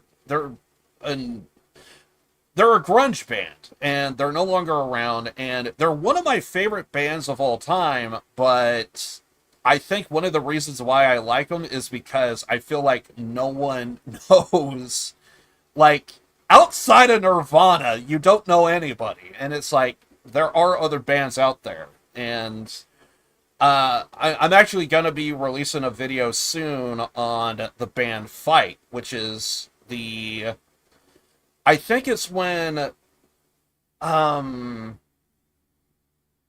do I want to say Hetfield? It's not Hetfield. Halford. Rob Halford, Judas Priest. It's when he left Judas Priest, he started his own band, which was, whatchamacallit? It was his band Fight, which is a grunge band. And there's one of my favorite songs from them that is just, I love it so much, so. So that's going to be like one reaction video that I'm going to be releasing soon, so I'm just starting this new journey, and I'm just having a blast kind of doing it. I'm actually going to be taking, this is actually going to be my last stream, and I'm going to be taking 2 weeks off and just focusing on more editing. Which I'm like, if I could do another video like the Sabbath video that I just did, like, if I do another video like that, I am gonna be so happy. But at the same time, let's just say when I reach the top of the mountain and I complete the edit, it's like it feels awesome that like I completed something. Like I could say I did this. This is mine. I claim this. But when you're looking up at the mountain, I just want to leave so bad. The start of the project feels like ass, but then the second you finish and complete the project, it's like, fuck yeah, dude. I did that. So, yeah, so I'm both, like, loving and dreading, like, the second I end the stream, because I definitely know the second I end, it's like, we gotta record, we gotta... Yeah, so I have, like, some video projects that I kind of need to kind of focus on. So it's like a new pattern: 2 weeks of streaming, then 2 weeks of editing. Basically, it's that's basically what it is. And so basically, because if I do it like that, my brain mentally feels like I'm not breaking away from one or the other, because if I'm doing both, like not slowing down, it feels like mentally I feel like I'm running at like 200%. But if I drop it, focus on like 2 weeks of like focusing on second channel, 2 weeks of like focusing on streaming, it doesn't feel like 200%. It feels like 100%, and it's more easily balanced. But yeah, it's so yeah. That's the reason why I'm kind of like balancing the 2 weeks. By the way, for those that don't know, who are probably like lurking and stuff, I'm on like both Twitch and YouTube, so yeah, I'm like looking at like both chats. I think I'm not supposed to be doing that. I think that's like against Twitch rules of service, but I'm a small channel, so I got to take what I can get. So this is it. But yeah, so that's the whole reason why I'm doing the whole 2 weeks thing, because if I try and run both, I'm just gonna essentially just rage quit on a project, and it's gonna be Bandmade Zen all over again. And so this is like me trying my best to avoid having to go through like all of that again. So yeah, but yeah, and I'm just kind of like, when I see stuff like the Black Sabbath video, those are the ones, and I got like one other project similar to that, and it's a 2-part project too. I think God, I forget what I have lined up for the second channel, that is. Since I'm logged in over here, I'm just gonna check. I don't want to say it out loud, because if I feel like I say it out loud, then it's like, you said it, now you have to keep the integrity, you gotta keep it going. So because of that, I kind of, right now I'm kind of feeling like, don't talk too much, because then if you say it out loud, then you're gonna, then mentally, because if I fall short, I'm just gonna be like pissed at myself. So, but I think there is a couple of documentaries I have coming out. Yeah, okay, so there is going to be a 2-part documentary series. Well, part 1 is going to be a documentary. Then the other one is going to be a reaction video.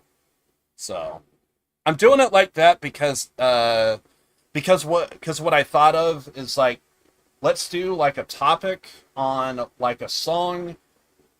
It has like a story tied to it one way or another, and let's take a look at the story, and then let's take a look at the song. So that's the reason why it's a 2-part. If I had it my way, I would do it all in one and just keep it both in there, but obviously due to reasons with YouTube, if the reaction video gets nuked, maybe we could keep the documentary portion. So new schedule sounds all right. Yeah, it's going to be the way I'm going to have to do it, and like I said, this is going to be the new norm, and this is the way it's going to be until I either want to stop streaming or want to stop doing second channel stuff. So, and it's for my mental sanity, like, I have to do it like this. there are moments and times to where it's like, God, if I just had like one other person to do just like even just a mild bit of work, maybe that could alleviate some of it. And then my mind goes to, dude, you're fucking broke. There ain't no way. The only way you could maybe do it is like know someone IRL. And quite frankly, if I were to like ask for help, it's going to be someone I know IRL, because if it's going to be someone online, they ain't going to be doing it for free. I know that much. So there's got to be money involved, and I don't want to get into that situation. So, and I sure as hell don't have the money to like get an editor. So, but yeah. But yeah, this is basically going to be the new norm, is every month, 2 weeks of doing second channel stuff, and then 2 weeks of doing streaming. Of course, that is if there is going to be like a release of like a music video or something that's going to be coming out. Because I thought I heard... I'm tempted... I actually heard... This is like very, very recently. Like I heard this like a day or two ago. I thought I heard that Bruce Dickinson, if you know who he is, he's basically the lead vocalist to Iron Maiden. He has his own solo album that's going to be coming out. I think he has like his own solo band. I think he's even setting up to do a Iron Maiden tour. And I thought I heard there's going to be like some songs. I thought about doing a news video, but I kind of feel like there's a little bit nothing with some of this. But the story I heard is, I thought I heard, and I think this was even last month. Iron Maiden's going to be doing a tour, and I thought I heard that they're probably not going to be doing... They're going to be doing some songs that they haven't played in a handful of years, and they're kind of doing like a farewell song tour of some kind, to where they're doing like some songs that they're, for whatever reason, they're not going to play again. I don't know the reasoning behind it. I could take some guesses, but I have no clue as to why. I could only assume there's probably someone that wrote the song that's probably not with the band anymore, or it's a case of they're having licensing issues and they legally can't play it anymore. Or it's a case of maybe the structure of the song is like too intricate, and these are all just guesses. But they're like too intricate and they can't like just... I guess they have like a group of songs that's like easier structured for live performances, so they don't need like additional equipment to come in when they set up.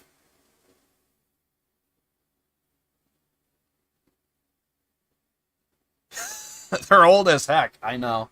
It's not like a retirement tour per se for the band, but there's a retirement song tour that there's some songs that they're just not playing again. So they're kind of doing like, hey, this is, if you want to check out these songs that we're going to be doing, go to this tour and stuff. So it's, yeah, they're, to my understanding, they're not retiring, but they are, they're, for whatever reason, live performances, they're not playing these songs anymore.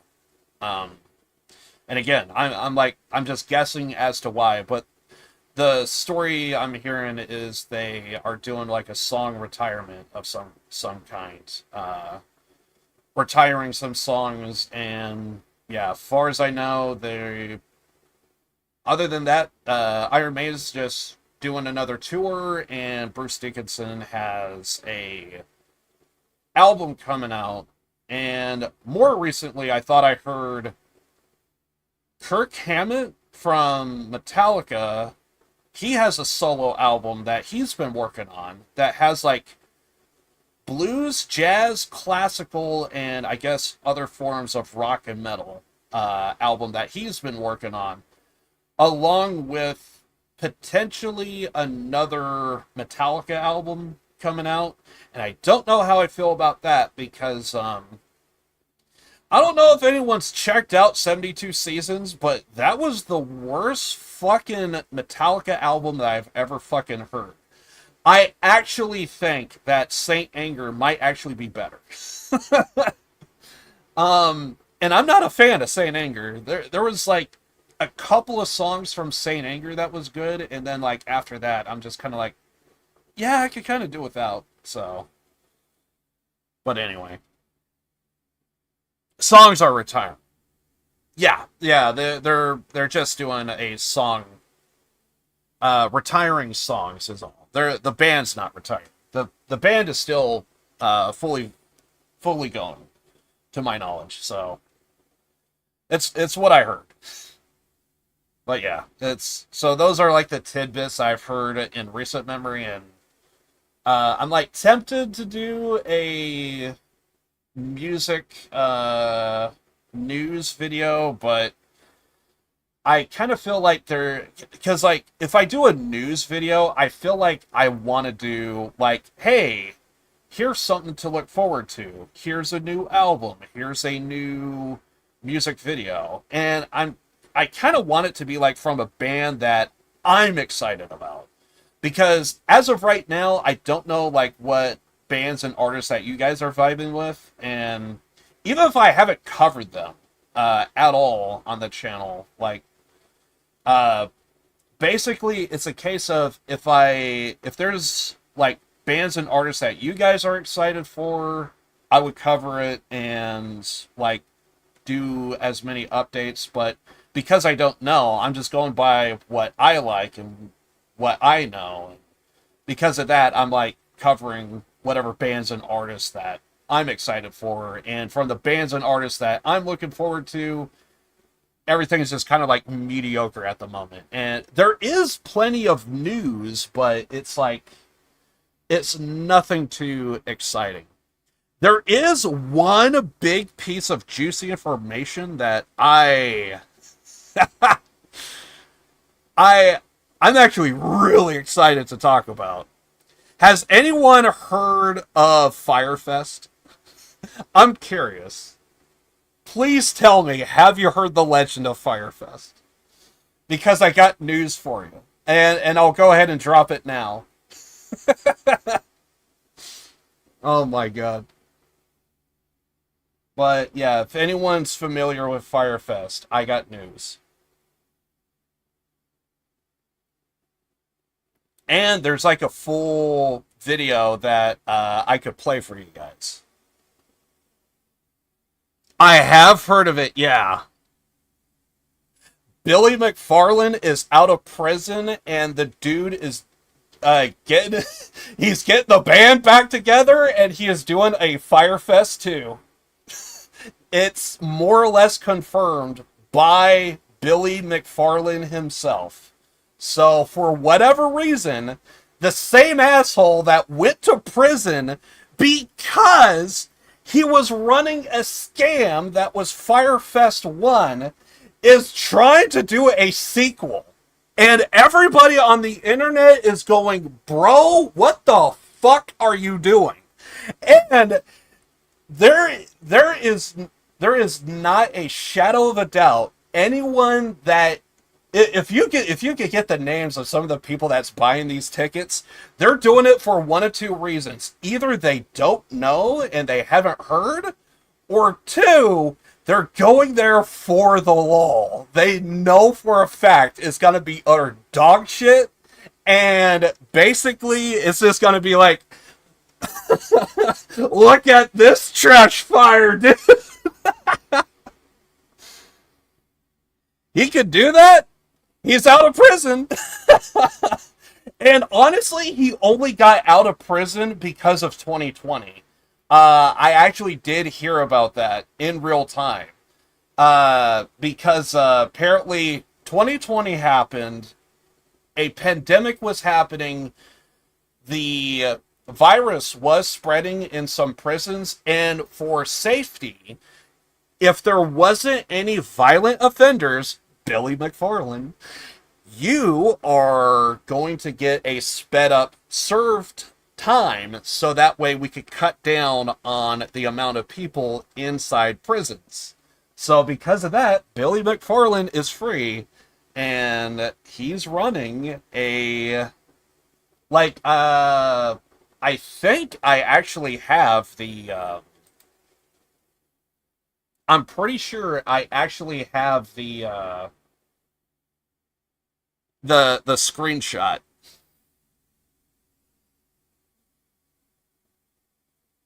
I bet the highest percentage is for the lulz.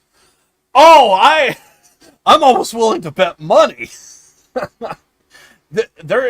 There's a channel called Internet Historian. I swear to you, if you want to know what Firefest 1 was, go look up Internet Historian's video on Firefest 1. You will thank me later.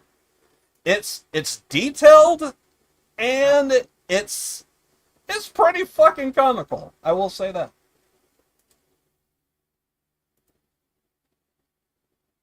Yeah, so I'm pulling it up right now. I got the link. I just need to grab a web browser here, and I should be able to put it in, and we could actually take a look at it. But yeah, I saw this. I forget. I mean, it's been a couple of weeks, but I know it's been a couple of weeks, but I forget how many weeks ago that I saw this. But yeah, this is news that I'm familiar with. Might be a video playing, and I want to make sure that the audio is not playing. Why not throw him back in now? I don't know. And I thought I heard the Firefest 2 is supposed to be taking place down in, I think, Mexico. I think it's like something... It may have been like Cancun, I think. So... February 24. That's when this information went live.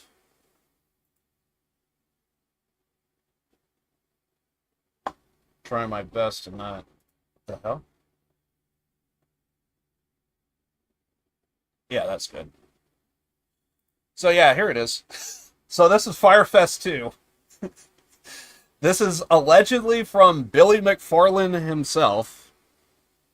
Mexico? What?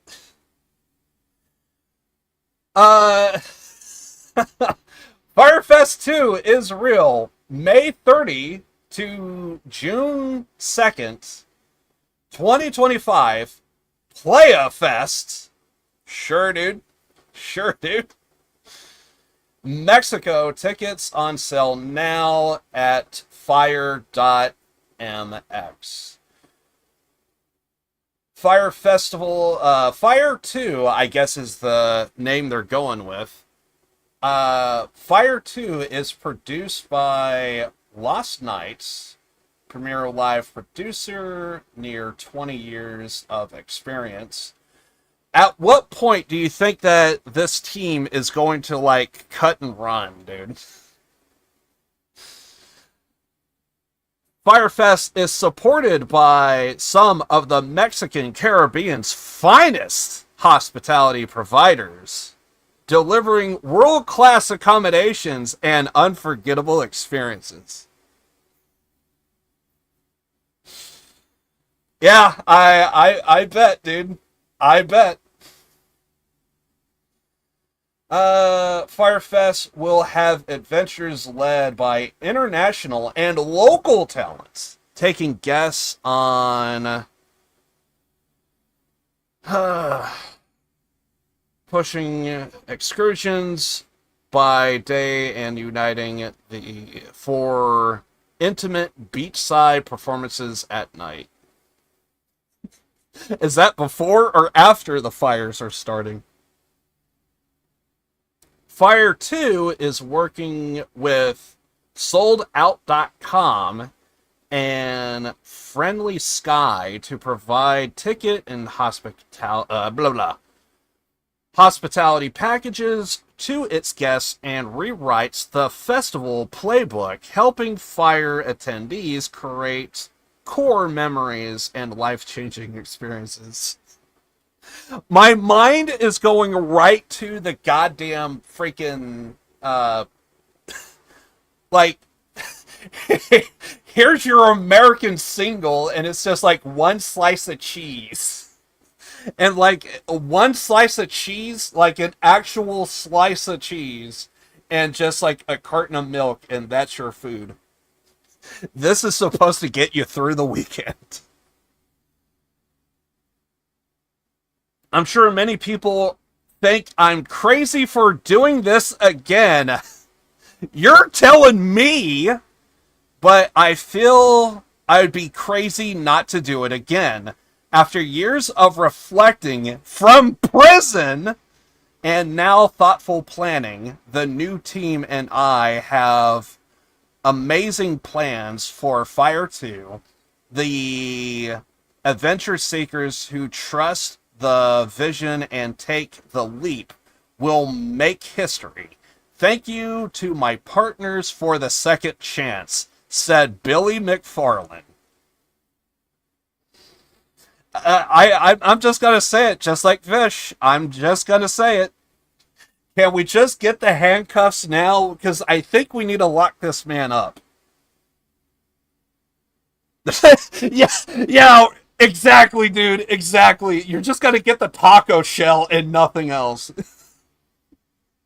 You're just gonna legit just the taco shell, and it's like you don't even get like the layout of like, you know, like you probably have like the beans, you probably have like, you know, the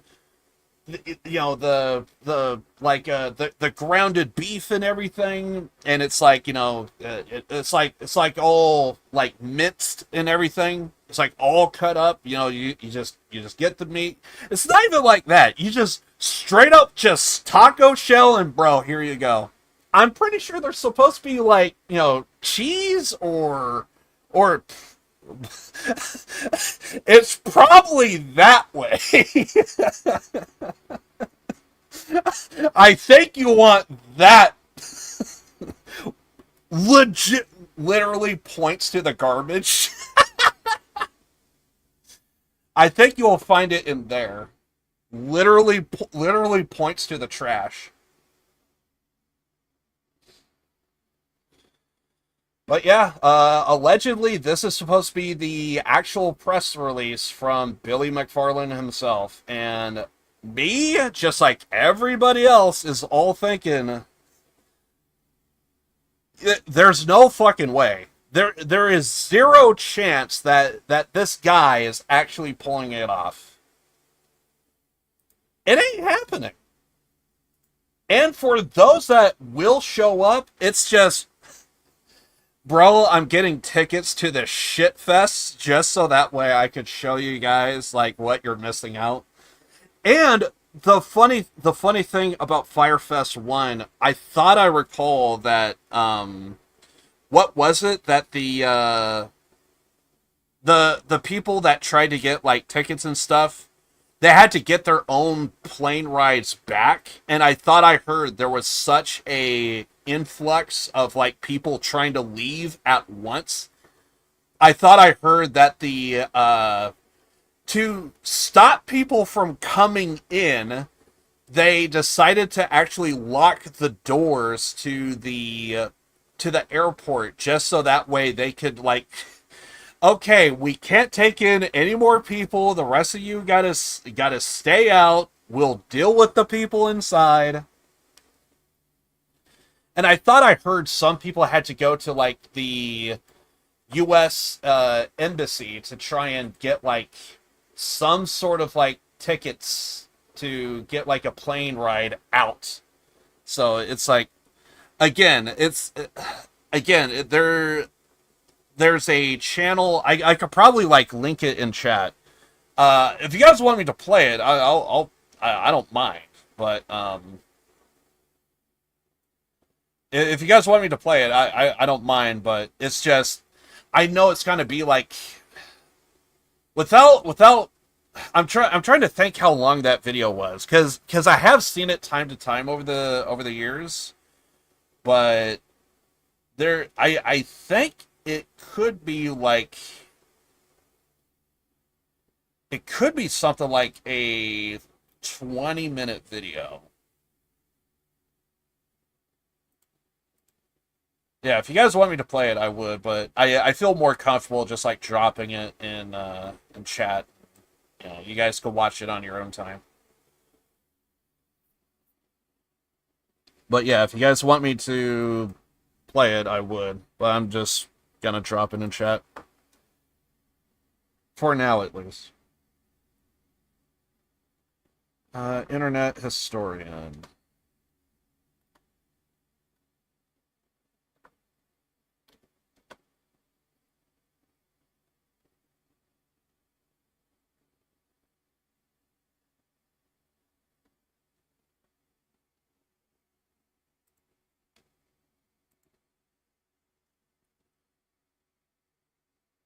I've seen it a while back. Same. But just in case if there's like any lurkers or what have you. Oh, it's only a 10-minute video. Still.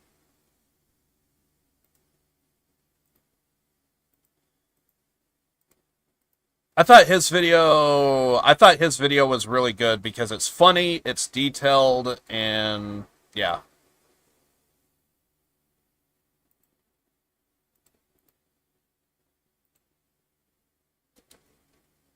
I wouldn't be surprised if maybe all of us already seen it.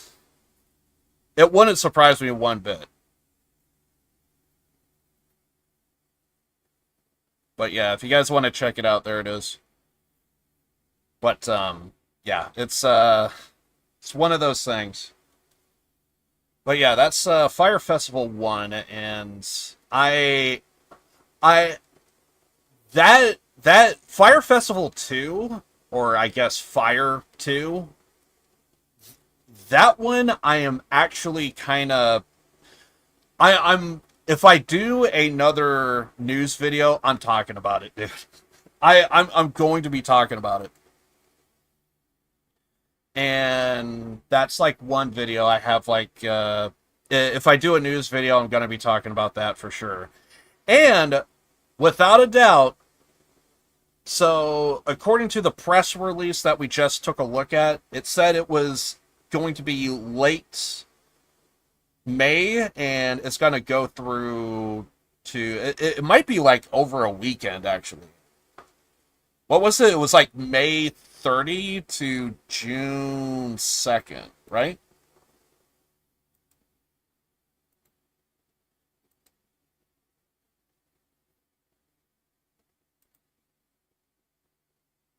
June 30 to May 2nd.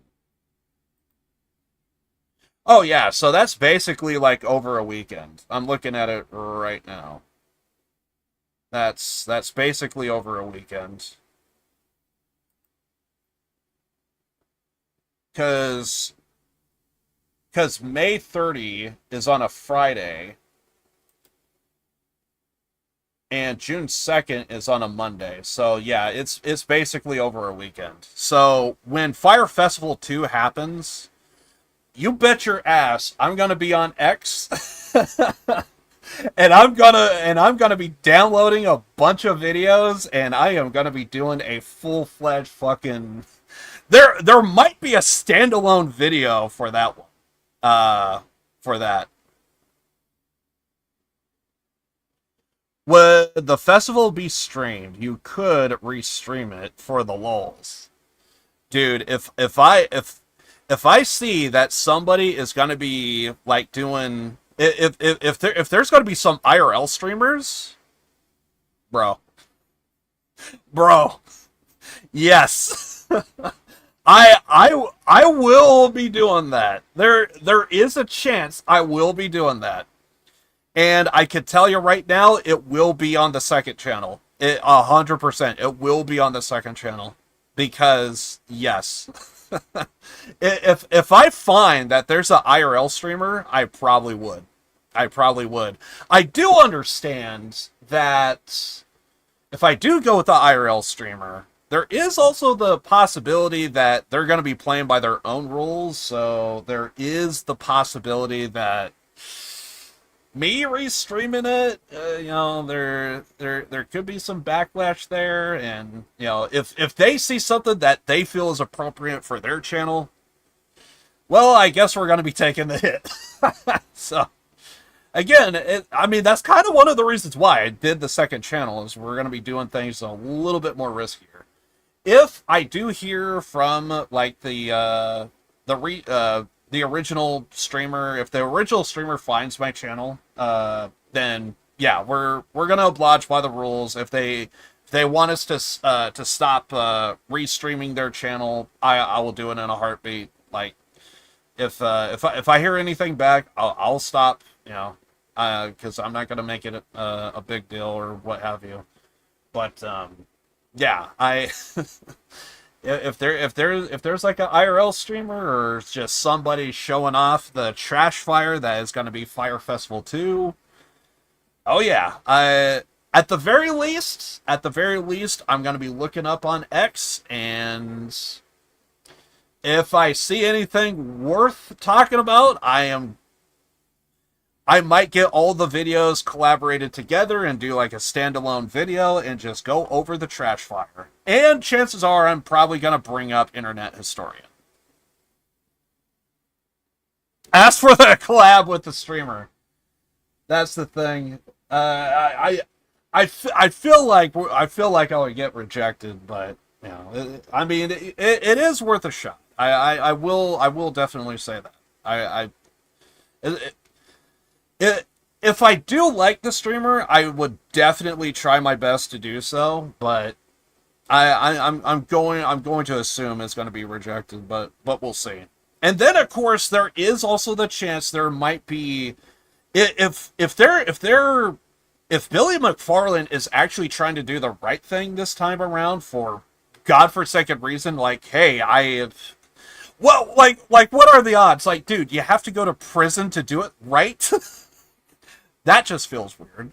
But yeah, if the guy actually tries to do it legitimately, who knows? Maybe there's like a chance there's like a Twitch, like an actual like Twitch official channel, like not like a Twitch partner or anything, but like, like the official, because I'm sure Twitch has like a million like genuine like its own channel and stuff.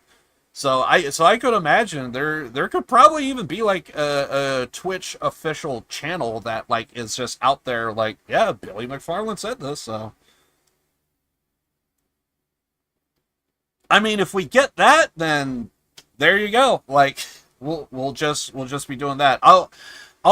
Lynn, it feels to some degree, for the second channel, this kind of feels like a Super Bowl to me.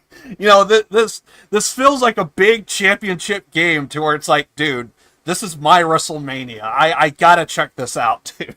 Which, by the way, I actually kind of forgot. WrestleMania is like around the corner. I've been so kind of like just caught up, just like just playing video games off stream and like preparing for like this stream and different stuff for the second channel. I actually kind of forgot that WrestleMania is like, it's supposed to be right around the corner. It might be like April something. I could probably look that up right now. I would love to do a restream of WrestleMania, but I know for a fact that shit ain't happening.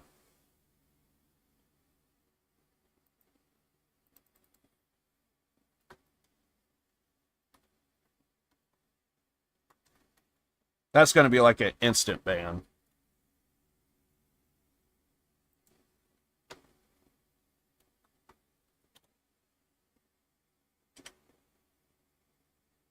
What are we looking at? Date.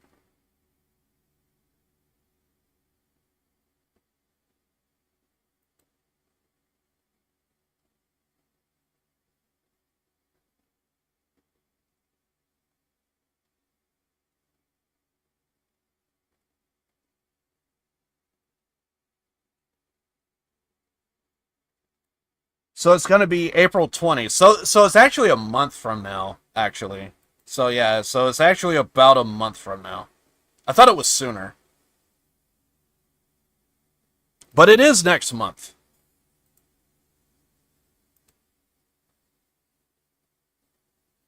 Song retirement news. Funny thing is, I actually been looking at like some of the news stuff, and I will say there is like some there's like one other story, but it's like drama related, and I really hate it because it's like it's literally one dude just like throwing shade to somebody. The other story I heard is Ronnie Radke. I don't know him that well, but to my understanding, he's a very polarizing individual. And so, apparently, to some people, just say his name, there's already hate comments. That's the way I hear Ronnie Radke's name be described. To my understanding, Ronnie Radke, again, this was around when I heard about Firefest. Firefest 2, obviously. So, like, this was back in February. I thought I heard Ronnie Radke was saying that there was like a he's like a temporary guitarist for Sebastian Bach, and I thought I heard the guy's name is Brent Woods, and I thought I heard Ronnie Radke claims that this guy is having like sexual relationships with underage women, and he's like paying off like this is all alleged, this is not confirmed. I haven't heard anything of like any victims like from their perspective kind of type of thing. So basically no victims came forward, but Ronnie Radke claims that Brent Woods is like having sexual relationships with underage women. The story is claimed to be that Brent Woods is paying off the parents for guitar lessons, and that's a story to where it's like, I'm probably going to talk about it because it's music related, but I hate the fact that it's drama, and it's a case of, it's like, you're throwing out like hard accusations, and it's like, and it doesn't stop there because I thought I heard there's like a radio personality, Eddie Trunk. Eddie Trunk, he was actually one of the hosts for That Metal Show.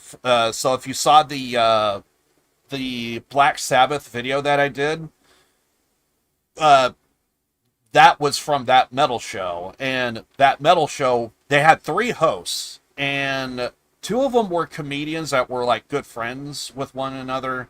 One of them I know is Jim Florentine. Funny dude. You guys want to see an awesome Jim Florentine video?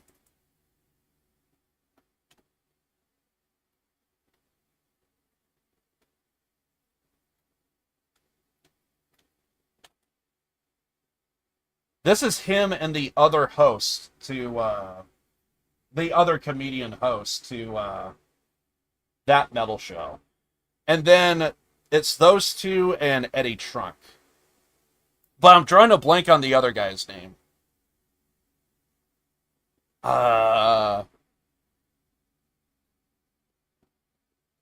What's the name of that?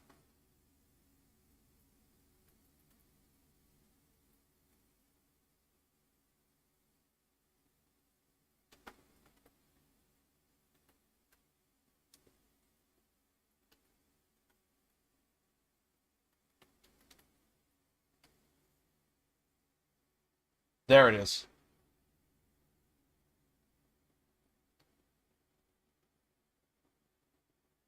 Wait. I want the video version. Please tell me we got the video version. There's like an animated version of it. There we go. That's what I'm talking about.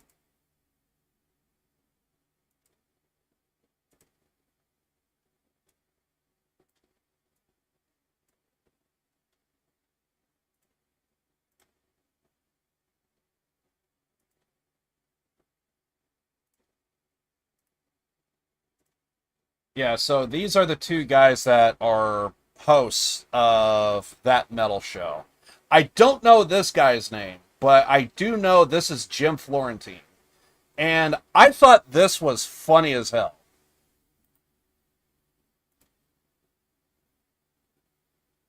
It's called Brothers. It's called Brothers, and I'm a little annoyed at the guy that did the animation. I told him to give me a big package, and he didn't.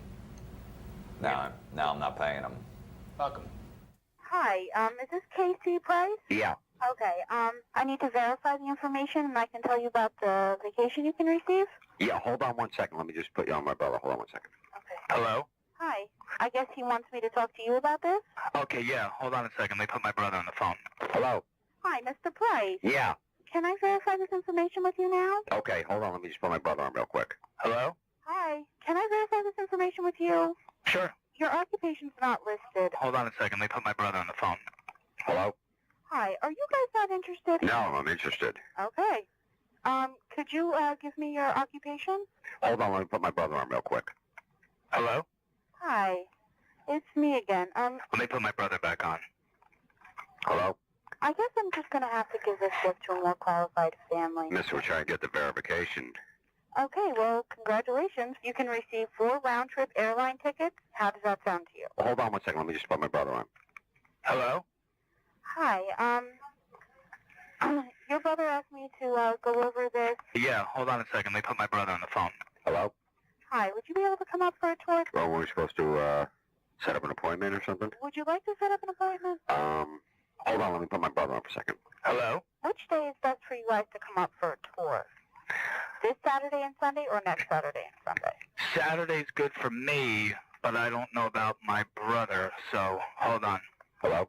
Your brother said Saturday's best for him. Does that work for you? Hold on. Let me put my brother on. Hello? I'm going to book you guys for the 23rd. Do you have directions? Yes, I can give you directions. Okay, let me put my brother on the phone. Hello? Are you closer to 78 or 80? 78 or 80? Yeah. Hold on. Let me put my brother on. Hello? Are you guys closer to 78 or 80? Hold on. Let me put my brother on. Mr. Price, I'll be able to send you everything in the mail. Sure. Fucking glorious. Hello? Let me put my sister on the phone. Ha! I love that. I forgot how funny that shit is. Terrorizing telemarketers. It's an actual skit that they do to where it's funny as hell because they're prank calling telemarketers. And it's funny to be in a position to where you have telemarketers. This is their job to call you and just constantly like try and get you on the phone. So they feel they would flip the script and just try and find ways to just fuck with them. I love that shit so much. If you ever had to like call up, I don't know, like customer service or some shit, and it's like you have to be like there just like waiting. It's like Jesus Christ, you know. And when I hear terrorizing telemarketers, my first thought is like that. I have like half a mind of like purposely putting my name on some kind of type of list, and it's like I just want random calls throughout the day, and it's like, go ahead, call me. Do your worst, because I'll bring mine. But yeah, it's like a full series, and I actually had no idea that they were still doing it for like years. There's like several like volumes of it. It could have been like something like 10 or something. I don't know. But yeah, it's like these two comedians, and all they just do is they just call people up or wait for people to call them, and they just fuck with them. That one, the brothers one, is hilarious because if you listen to it, Jim Florentine, she just says anything, and it's just, hold on, let me put my brother on.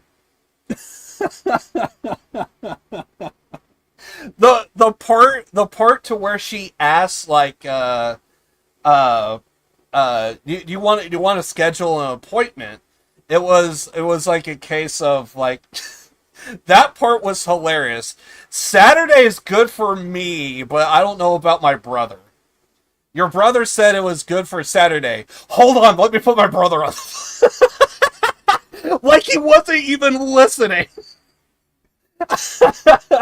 That part was like one of the funniest fucking moments that entire time. I fucking loved that.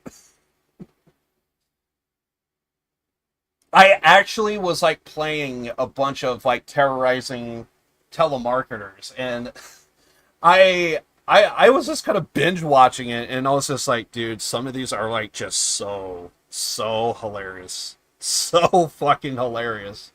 The only problem is a lot of the videos. I'll pull up another one, but we're not gonna listen to it like all the way through. Hell, I'm not even gonna play the audio for it. Unless something happens and it's like funny as hell, then I would. But hold on, is this one animated? This one might actually be animated. If this one's animated, fuck it. I'm playing the hell out of it. Oh shit, yeah, this one's fucking animated. I actually haven't seen this one. Well, with the animation. Pool guy cartoon?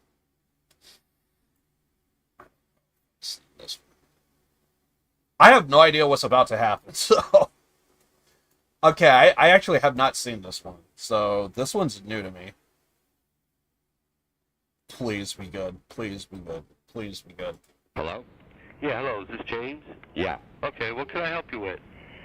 Just looking to get out a credit card debt, probably about like 30,000. And that's Jim Florentine. He usually sports a soul patch. Hello? Hi, this is Steve from the phone company. I'm working on the line outside your apartment. I should be done soon. Sorry for the intrusion. I've never heard that before. I know. Just barge in a call like that. Yeah, I mean, it doesn't seem like the guy's too educated. We want you enroll in this program because here we have fees.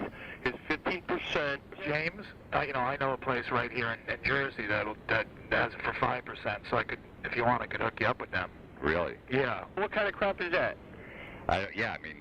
I heard the pitch, and, a friend of mine did that, and, they never fixed his credit report, so I would get the name of the company. What is the name of the company, sir? Just... Okay, it's credit. Yeah, that's the one. That's the one that scammed my friend. Oh. This guy's feeding you a bunch of garbage. Please stay out of our conversation. What you're doing is totally illegal, because the next time I talk to you, you're not going to like the way I come across on the phone with you, all right? I'm trying to fix the line, but I don't like what I'm hearing, so I think if you don't go with my guy, I'll just disconnect your line. You can't cut the line, because I could just call the phone company up and... I am the phone company. Well, if somebody was working on my telephone line and he just did this, I would have been outside with a baseball bat, breaking his kneecaps and probably taking a ladder from underneath him. Beautiful. Beautiful. I actually don't think I've seen that one. Why? What's the problem? I don't know. The phone conversation is totally weird. He even has a That Metal Show like t-shirt. There's like some that's like full-fledged like animated. That's actually I kind of want to play some of these. What's this one? Hello? Hello, is Diswald Reed available? Yeah. And I'm calling out of here from warranty. Hello? Yeah, my roommate's here. He was just, he was interested in the product too, so I just gonna have him listen in. Okay, so you're both in the title though? There's three of us actually. Chuck, are you out? Chuck? Yeah. Okay, he's just, just so we can all make the decision on it. Okay, that's fine. Do you guys know? Oh, I think I've seen this. Well, I didn't see it, but I heard it. If I recall correctly, this guy is gonna steal the fucking show. This third guy. Unfortunately, I don't know who he is. So, I'm still drawing a blank on the guy with the sideburns. When you guys purchased the vehicle? 2003. 2003. 2003? No, it was 2002, dude. Chuck, what was it? Was it 2002 or 3? I don't know. You guys are looking for a manufacturer warranty on the vehicle, right? I am. I mean, yeah. Bernie? Nah. Well, Chuck, I mean, you're looking for a warranty, right? I mean, that's why. I don't know. I don't know about that. I don't know. Hey, Chuck, so who would be like a good decision maker just so I can go further with the application? I don't know, man. It's a majority rules here, you know. We're at a standstill. We're at a draw. Mr. Reed? Yeah. I'm the manager here at Warranty. Okay. To my understanding, there's 3 gentlemen on the phone. Am I correct? Yeah. Yeah. Okay. I don't know. You don't know? I don't know. Okay. I'm not really sure what that means, but we need to make a decision of what we're going to do as far as the warranty does go. Right. So we got $19.39 as a total plan price, okay? That works for me. Bernie? Nah. Chuck? Does it work for you? I don't know. Chuck says I don't know the everything. He's very indecisive. Whose car is it? It's all 3 of ours. Okay. So, do you guys rather pay repair bills out of pocket? I wouldn't. Okay. Nah, I think it's easier to pay right out of the pocket. Why? Because then it just comes right out of the pocket. Does that make sense to you, really, what you just said? Chuck, does that make sense? I don't know. I just want to get this done. Hopefully we can just close this. Grab a credit card, then. What do you take? Visa, MasterCard, American Express Discovery. I got a Visa. Chuck? I have MasterCard. Okay. Bernie, what do you got? I don't know. You don't know what you have? No. Why are you on the phone, then? Just trying to make a decision. Well, you're saying you're going to make a decision on what? You're saying I don't know to everything. But how was I supposed to know that we're going to need a credit card? I'm saying he asked you, did you have one? You said you don't know. Yeah, I don't know if I have one. Well, I'm going to decline the options, okay? Why? Because I don't know if I have a credit card? No, because we can't make a decision. I'm just trying to get a majority rules here, sir. One of them says I don't know to everything. The other one says no to everything. So how are you ever going to have majority? I don't know. Why don't you know? I don't know, sir. Somebody needs to make a decision in about 10 seconds. Oh, I say yes. Bernie? 9, No. I don't know. I don't know. I say yes. No. I don't know. 6. Yes. No. I don't know. 4. Yes. No. 3. I don't know. 2. Yes. No. I don't know. Thank you for your time, all right? Yes. No. I don't know. You can even hear them crack at the end. I thought that was funny, mostly because me and my friends, whenever we like fuck around and like we come up with like a random sketch like in our head, that's usually how everything plays out. Because you need to have the guy that's like like indecisive or just like completely weird, and it's like that's exactly what I would come up with. So basically every single question is like I thought that was awesome. Everybody played the role. You have the one that's like always yes, you have the guy that's always no, and then you have the dumbass that's like, I don't know. I thought that was funny as hell. Wait, that's not the same. Is this a new one? Hello? Yeah, this might be. I'm actually kind of impressed how many of these are like animated. James, it's Christy. Are you busy? No, my roommate Eddie Trunk, he's on the line too, because he knows more about my debt. Well, kind of talk to me, I guess, about your debt situation. What's going on? Well, I just I got think it. he's got Probably, some bills and yeah, stuff that and credit are cards. behind and... Say that again. You both were talking at the same time. Okay. Just I got my credit cards, and then I got taken care of school because he's loans. behind. Let me have just one person talk real quick. Well, I mean, he knows probably more about it because he's my financial advisor, Okay, well, let me have him talk then. but he doesn't know everything. Well, is it credit card debt? Well, Yeah, credit it's cards, and then bills, it's too. also I mean, some medical, it's, and then it's school loans, and foreclosure, a bunch of stuff. Okay, hold on. You're both still talking at the same time. Just James. What did you say? No, I said that, there's different foreclosures, and then you got to figure out if and then the car payment, and then he doesn't know if he's going to bring it or not. $47 and then, Yeah. you know. every time I ask a question, you both are talking at the same time, and it's cutting each other off. I cannot hear. Okay, so what do you need to know right now, though? Are you able to make a monthly payment on this credit card? And if I can have just James answer that would. Well, you know, I'm going to try to. We're just trying to give you the information, but work this out with him. you know, He doesn't really sometimes understand how something he to knows and do something it I when don't the money either. says. Okay. Both of us. You can't talk at the same time. The phone's not working. What do you mean it's not working? I cannot hear either of you. What do you hear? I hear a jumble mess of words. Well, we're in different rooms, so I don't know when he's going to talk. Is there any way he can hang up his phone and come be with you in your room and you just talk to me? I don't let people in my room. So I guess I'll just ask a name and then that person just talks so I can get an answer. Well, I think you know, pretty much I have a bunch of stuff. I mean, I have a lot of papers down at my mom's, so he doesn't have all of the stuff. I think I have it pretty I'm much just hoping that maybe control he right can bring now. it. Well, I don't have a clue what either of y'all are saying, and I don't even know how to help because I can't understand anything. Why? What's the problem? I don't know. The phone conversation is totally weird. I can't understand either of you, and you're both contradicting yourself. So Well, you said you couldn't understand it, so how do you know we're contradicting ourselves? you're saying one thing, and he's saying something completely different on top of each other, and I can't hear, which is why I asked for just one person to talk one at a time. All right, so what's the question that you have? James, you tell me, what debt do you have? Well, I have a lot, like I said, but I mean, there's you a know, foreclosure, Ed a house, knows the and stuff then, too. you know, I know a little, but I don't, you know, he's been tracking it, so sometimes he knows more than I do. This is the weirdest phone conversation I think I've ever had. I think this is the weirdest phone call I ever had. Click. Dear, yeah, apparently I have not seen a whole lot of these. Hello? Oh, God. Hello, this is Yeah, this is the last one. The ones I'm used to seeing is the ones that the ones I'm so used to seeing are like these kind of type of ones. It's just a text and that's it. So I'm used to seeing this. So the fact that there's like fully like visually edited stuff, that's actually kind of awesome.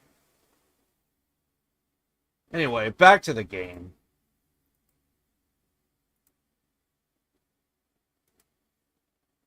Dear God. That was a hell of a sidebar. But honestly, kind of worth. But yeah, terrorizing telemarketers. That's the one.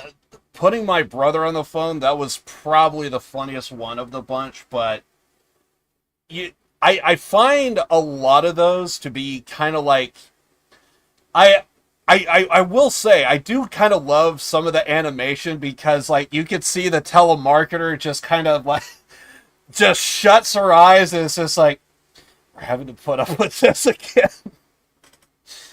So I know with me I find it funny the idea of the awkwardness of seeing the telemarketer having to adjust to the insanity of what's going on. But that was like old stuff I used to like I guess listen to for the most part like years ago. I used to binge watch I would binge watch on YouTube just like terrorizing telemarketers go like. But the ones that are animated, I'm probably gonna binge watch those at some point because we actually get like a visual now. Anyway, I digress. Back to the game. Oh, I should probably close Discord because. Hold on, let me do that real fast, and then we'll go back to the game. Oh God! But real talk though, if Firefest 2 happens, there is going to be a Super Bowl like esque. The short version is I may even be notifying you guys, even on my main channel. I'll be like saying, dude, Firefest 2 is shit's going down. If you want to check it out, it'll be on the second channel. Depending on how everything goes, I am going to do a live stream if I do find a channel that I think is like worth seeing. But most likely what I'm going to do is I'm probably most likely just going to have like a bunch of videos and I'm just like going to compile it together. Chances are there is also another possibility. It's probably going to slip my mind that, oh crap, it's fucking May. That's right. The Firefest 2 stuff is taking place. So. Is to go grab the popcorn and join.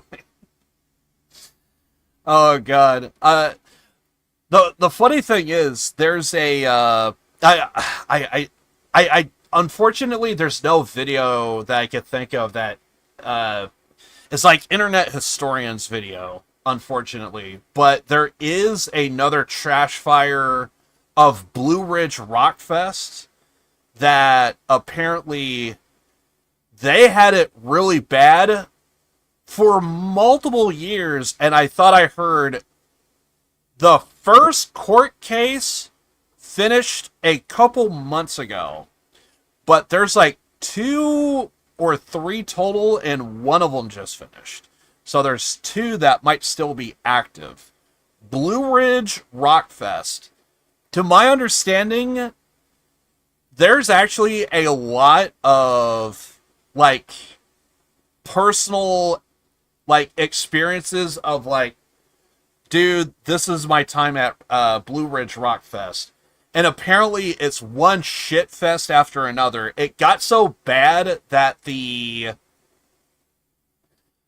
so there was like a mild rain at some point, and the owners of Blue Ridge Rockfest were making the claim that, oh, we have to cancel for weather issues.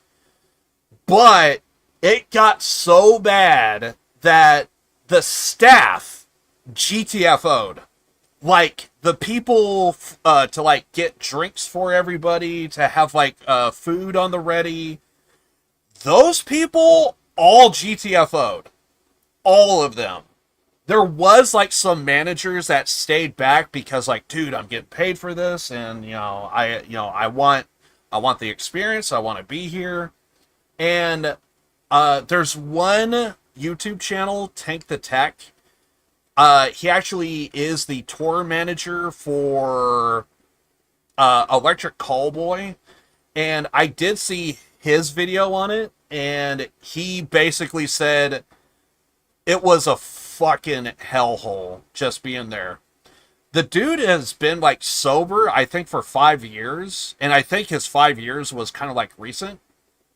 According to him, he said he is not like the drug type. He, those days are kind of like gone. He might get high on an occasion just because, it's the culture, you're just around it.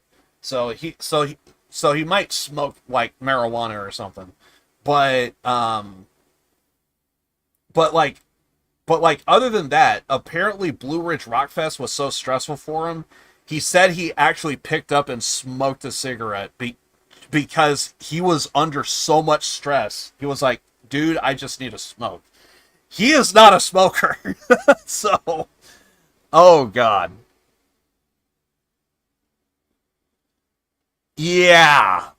So Porta-Johns were not like maintained. So apparently the story goes is people could smell the waste whenever people tried to go use the bathroom because like there was just like a puddle in front of it. Some of that may have not been from any weather reasons. It was quite possibly overflow, and it was getting everywhere. So there wasn't people for that. There was a lack of water, and I thought I heard there was almost like a revolt to where for some reason the weather was weird. I think it was supposed to be like, if it's not raining, it's like super, super hot. And so like there was some people that was like pouring sweat and stuff, and I think they were doing something like $10 for a single bottle of water for something like this. This is actually tea, but yeah, this is like, this was $10. A bottle of water for something like this is just like $10. So like, yeah, it's just a regular bottle of water, $10. And it basically, it was nuts. And I thought I heard one of the most like worst moments was from Tank to Tech, to where, because I was hearing like so many other experiences for like individuals that was there, but it was interesting to hear Tank to Tech's version, because like he was like a tour manager, so he was on the road, and like he was telling you, well, if you think things were any better in front, it was even worse having to put up with like having to see like the bands like set up and everything. And legitimately, there was a meet and greet. And according to Tank the Tech, him and Electric Callboy were scheduled to have a booth to do a meet and greet. And everything was going, according to him, he said everything was going fine, but he noticed something was kind of odd when people was coming up to like get stuff signed, because he would say that the expressions on people's faces was kind of like a face of like joy, like happy, they're smiling, and then they see Electric Callboy and it's like, oh, well, you know, I guess you could sign this, you know, just, so apparently it was kind of like one of those things to where it was like, huh, what's going on here? And so what happened is he went all the way to the back of the line to where it first starts, and there was supposed to be a sign that was posted. It had another band on it. And so people were lining up thinking it was this other band. So when they get to the front, they think, oh, I'm going to be seeing, I'm just going to throw out a random name, I don't know who it was, Papa Roach. Oh, man, I'm going to go see Papa Roach. Oh, man, get in line. You know, this is the line. Gets in line. Aren't you Callboy? Okay. I, like, sure. Like, can you sign this? And so then he went back to the booth, and then the original band, I forget who it was, but I'm just going to use Papa Roach as an example. Papa Roach shows up, and they just kind of like shoulder push, and they're like, both Electric Callboy and this other band is just like shoulder to shoulder, and it's like, this is awkward. and so people would like light up, and it's like, sorry, and so basically it was at that moment, Tank was just like, he looked at Electric Callboy and was like, pack your shit, we're getting the fuck out of here. Like, get your stuff. We're going. Like, he based, and I thought I heard no words was actually spoken. It was just kind of like, let's just go. So they packed their shit and tried to get out. And if you thought it was hard trying to get stuff in, there was like cranes and stuff for like some of their equipment. It took like 5 hours to get a proper like crane to come in to move the shit out. So the band already GTFO'd, but the road crew and trying to load up their gear to go to the next show, it took like another 10 hours just to load up all the gear that they brought to the show to get it out. And it was a case of it was a fucked up like thing. And for some reason, Tank the Tech, he had like a face-to-face like with the owner of Blue Ridge Rock Fest, the promoter. And for some reason, when he experienced that, his next meeting that he did with that guy, because I think there was also a discrepancy with payment, he was like, I'm never coming back here ever again. The guy, the owner, he actually like clenched his chest. He was like, what happened? Like, he actually had the expression like he was completely blindsided. Like, what are you talking about? What happened? He had no fucking idea. It's one of, I will say, Take the Text video was interesting. It's basically him just like sitting in a it's just basically like him just sitting in a freaking, he may have done like several videos of it, and I forget which one he went into that because he does like a because if I recall correctly, if you follow Tank the Tech on YouTube, he tries to use the same social media everywhere, and it's nothing fancy. It's exactly how it sounds. It's just there's no spaces. It's just Tank the Tech. Kind of like how I'm Live to Win. There's no spaces. But with him, there's like no numbers, no letters. It's just same as it sounds, Tank the Tech. And Tank the Tech, he has like a YouTube channel. He has a Twitch channel as well. And as a matter of fact, he would actually like record the Twitch stream, and he would actually take that to his editor, or if he does his own editing, I actually don't know. I assume he just has an editor because he has the money to do it. But maybe, but then again, maybe I do know he has done his own editing. He did say so in like a couple of videos. But it's just like now that he's like touring with Electric Callboy, I just imagine that there's an editor. Regardless, he would take that video and edit it down and from his Twitch stream. So like a lot of his, I actually really like watching his videos, like a lot, because like all of his videos is just like him just talking about he's been doing a new series on his channel. What was it? Roadie Storytime, I think is what he calls it. And there has been some very interesting stories. The latest one is the story about where, so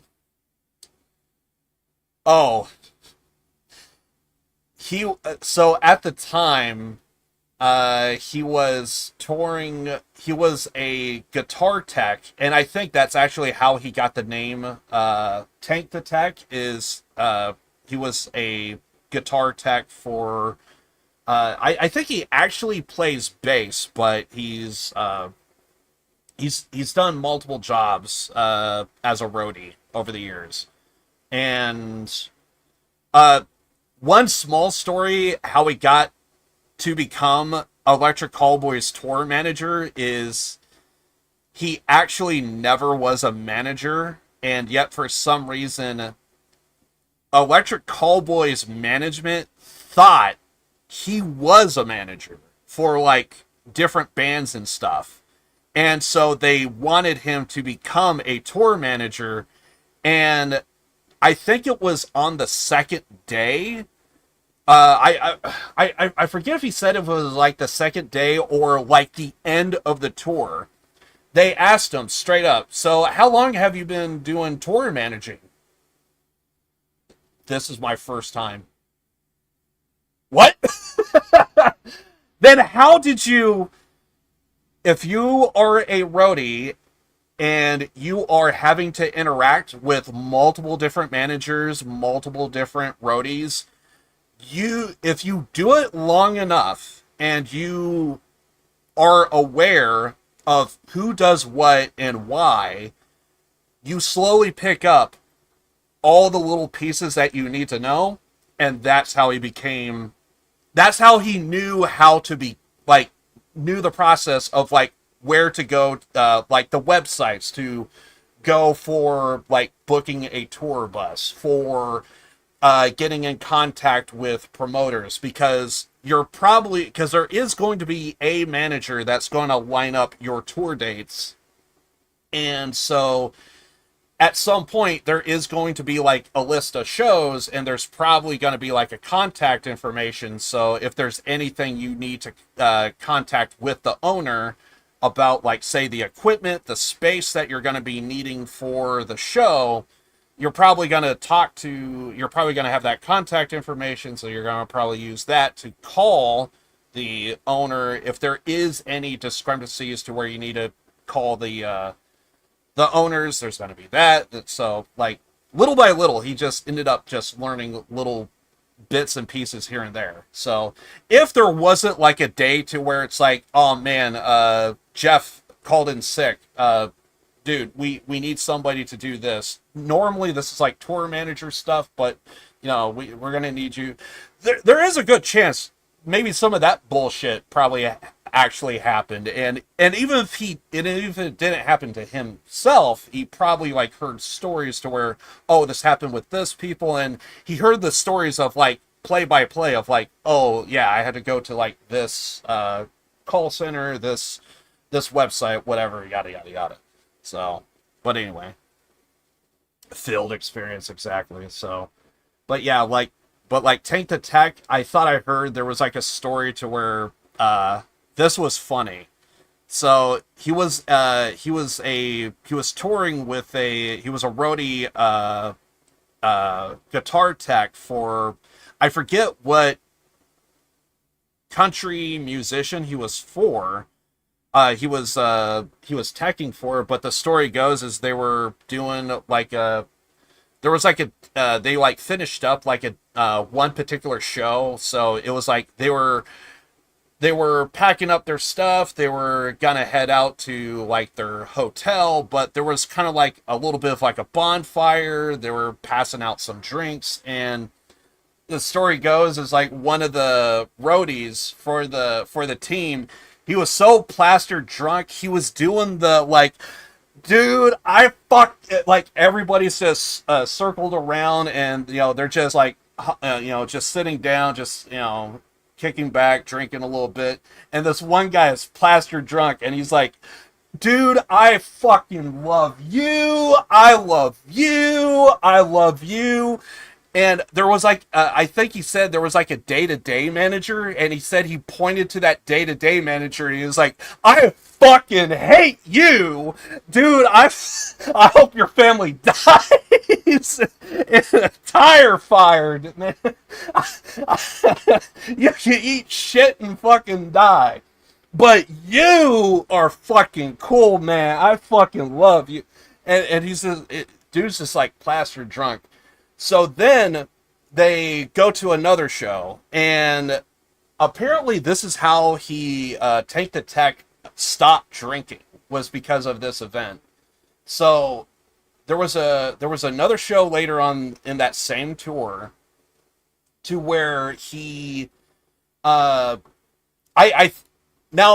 maybe this is where I got the Cancun thing before, is because I think he said he was at Cancun. So when I was talking about Firefest, maybe this is where some information was crossed, because I think he did say he was at Cancun for this.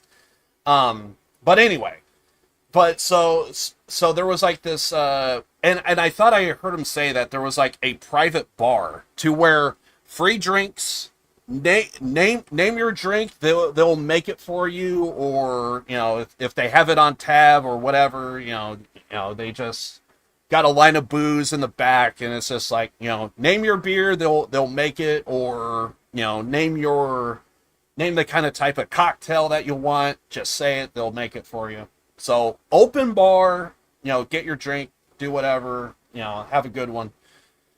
And so there was like an open bar. So like end of the day, I'm just gonna, kick back, enjoy myself. He gets blackout drunk. Like, he is super, super drunk. Tank the Tech is. And apparently the story goes is the day-to-day manager was walking in to this area. And apparently what happened is Tank the Tech just saw him. And for some reason, for whatever reason, he's blackout drunk. He does not remember a single thing. Over the years, he has heard multiple people that heard stories, multiple people that said they were there, they witnessed it, they saw it, they weren't drunk, they were buzzed, etc. Different stories, and he says there's one person that I fully respect their opinion. I trust them. I think their telling of the story matches with these other people that told me their stories, so they were also trusted. But this guy, I think he was more accurate. The story is, Tank the Tech was so fucking drunk, he actually legit tries to throw hands at this tour manager, and he's like trying to like straight up choke him out and like just beat the shit out of this guy for no reason. He's just blackface, he's just blackout drunk, and he's just like he just wanted to kill this day-to-day manager. And apparently it caused a ruckus, and all the like roadies like were like breaking up the fight. And apparently what happened is Tank, he was like, all right, I'm fine, I'll choke you the fuck. and he would try and go back in, and he would do it again, and then they would pull him off. He was like, I know, just get him. Oh my god! So he tries to take this guy out, and apparently throughout the entire tour, he was blackout drunk, and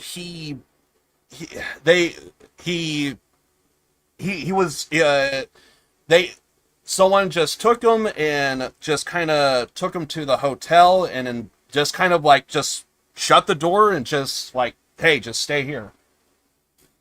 So he's just passed out, and he wakes up, and he says the scariest thing in the world is when you are blackout drunk to where you have zero memory, you don't remember a thing, you barely remember snippets, and it's not even like during the main peak of like the real event that takes place, to where like you just have no memory at all.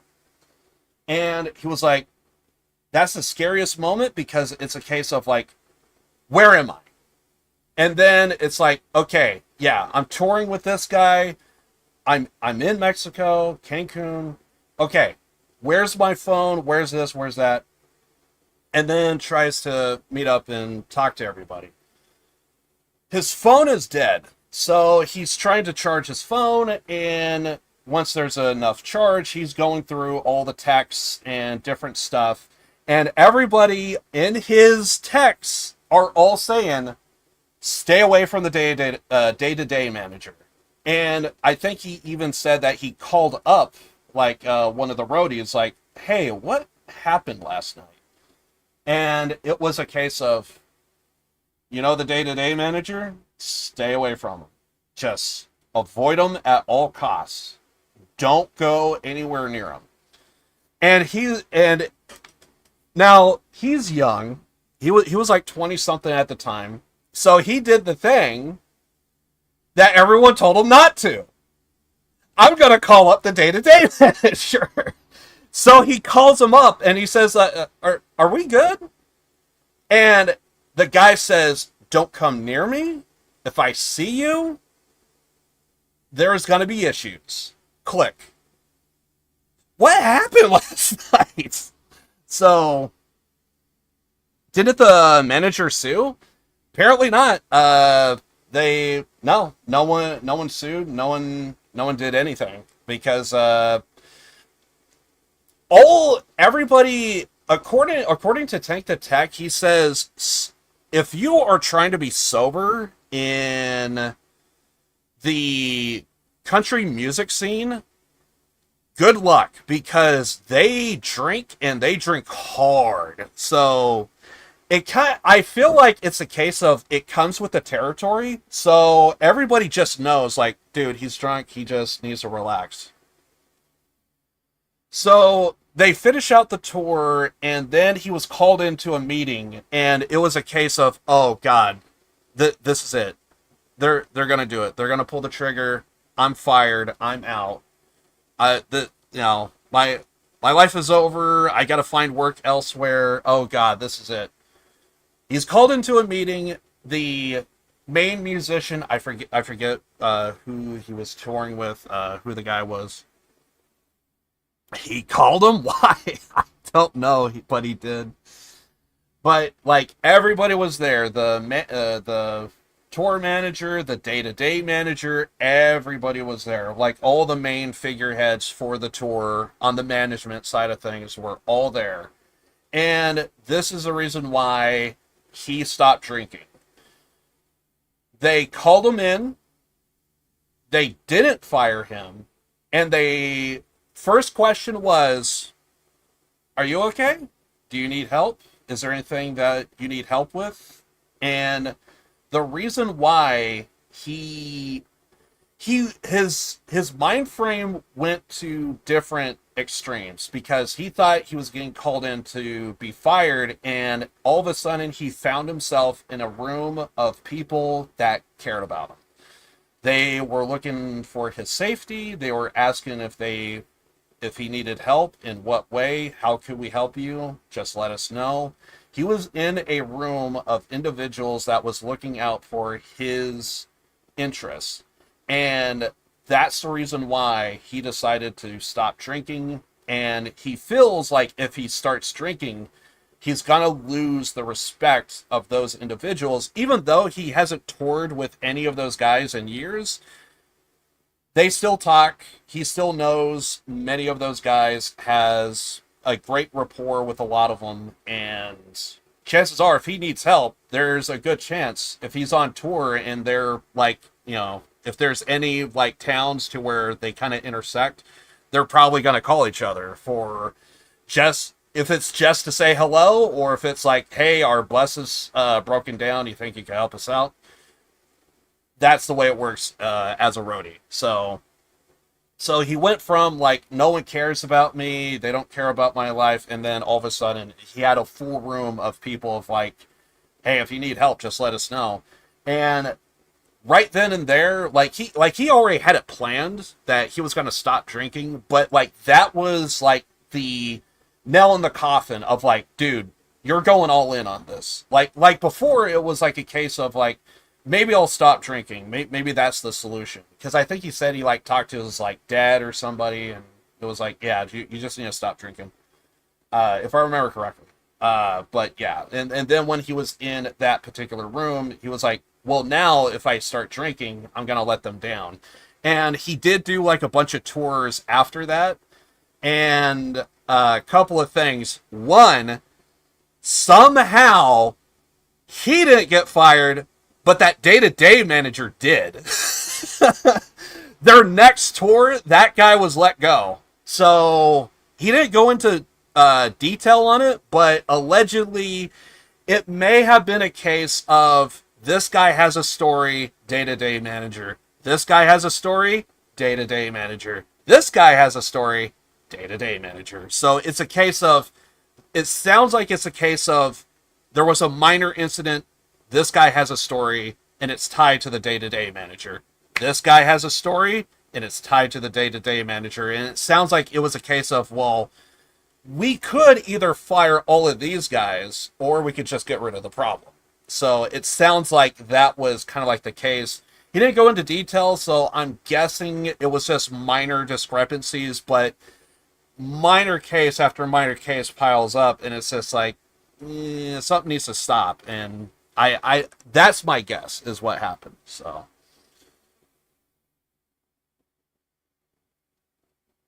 yeah, they reformed him from compassion.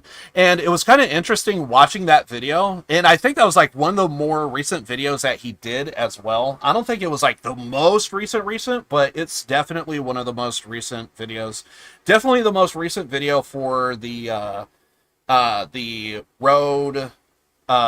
story time stuff. And yeah, so basically like and the story goes, not only was that day-to-day manager let go, but he said, because he said to the entire team that like I'm gonna stop drinking. He said that from then on, the tours that he went with, he always said like, dude, don't let my sobriety like change like your opinion. Like, you know, obviously if you guys want to drink, you know, do your thing, keep drinking, you know, it's all good. But he said that he did notice that there was people when he walked into a room, there was like people like, you know, there will be like like a beer sitting on the table. Oh shit, he's fucking. Oh, hey, take, yeah. so there was apparently people like trying to like hide their beer. They would like lean in and shit. It was just a case of they wanted to look out for his interest, and he tried to tell him like, nah, it's good, it's fine, but I don't know what sobriety is like, but I did go on a diet, and I can say from experience, when there are certain foods that you're so used to eating, I will say it is hard to break a freaking diet. And there has been a handful of times to where I would just see like a tub of ice cream, and this was like all the way back in like 2020. I was trying to do like a diet really hard. I don't know why, but I did. So I broke it because of course. But I was on like a really strict diet in 2020. I just wanted to see if I could do it. I went like a full year, and I think I ate like a cinnamon roll like fresh out of the oven, and that's what broke me. So I was like, damn, that was just like way too good. I can't do this anymore. So I just fell off the wagon. But there was a handful of times I like saw like a tub of ice cream, and I'm just like, I don't know whose this is, but if I have to see this, then next time I open up this fridge, I am devouring that thing, and that thing is going to disappear. So I don't know what sobriety feels like, but I do know what a diet feels like for me, and I can't speak from experience. Here's the thing. I'm not a huge fan of hot dogs. I could care less about a hot dog, but when I was on my diet, I wanted a hot dog so much in my entire life. I cannot tell you how much. I just wanted like a hot dog. I never crave hot dogs, but dear God, the food cravings I had when I was on my diet, that was insane.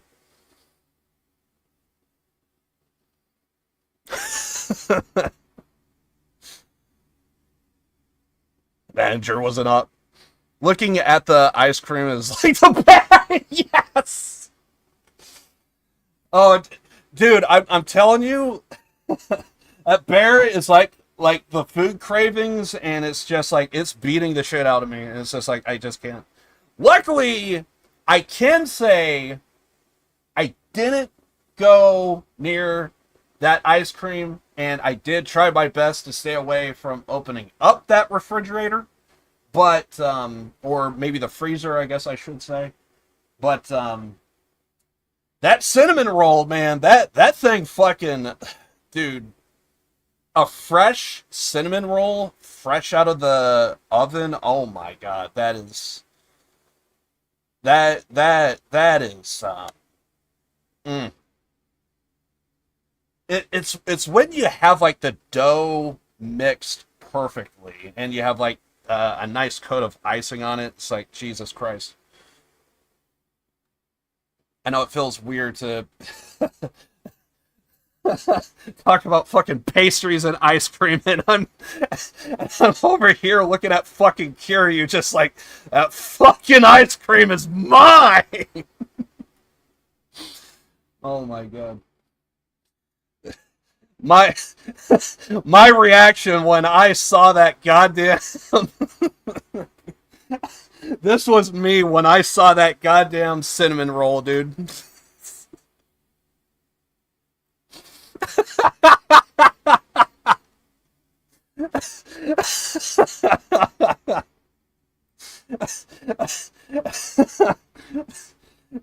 Is that fresh icing I fucking see? What the hell is that shit?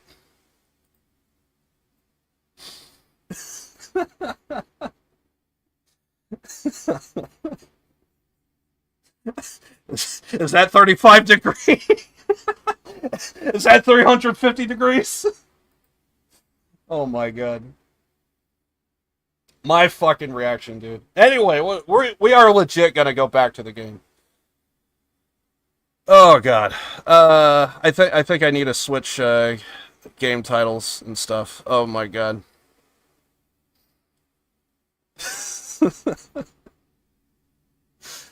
Honestly, because we're gonna be here a minute. Is that a chocolate cake I fucking see? Jesus Christ. I just want to hold this. That is just a glorious shot. I have to say, man. I love this shot. Just beautiful. Oh god, yes. That what we see on screen right now is because I gotta switch something up on Twitch. What we're seeing right now is actually the thumbnail to my channel, because like Twitch takes a snapshot of your channel as you stream. This is the thumbnail. It's probably going to be up there for like 5 minutes. That is just glorious.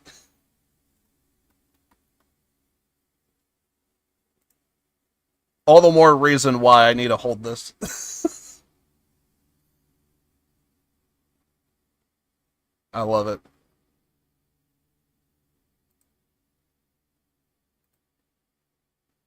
Alright, seriously though, we're gonna get back. Is that a chocolate truffle for you?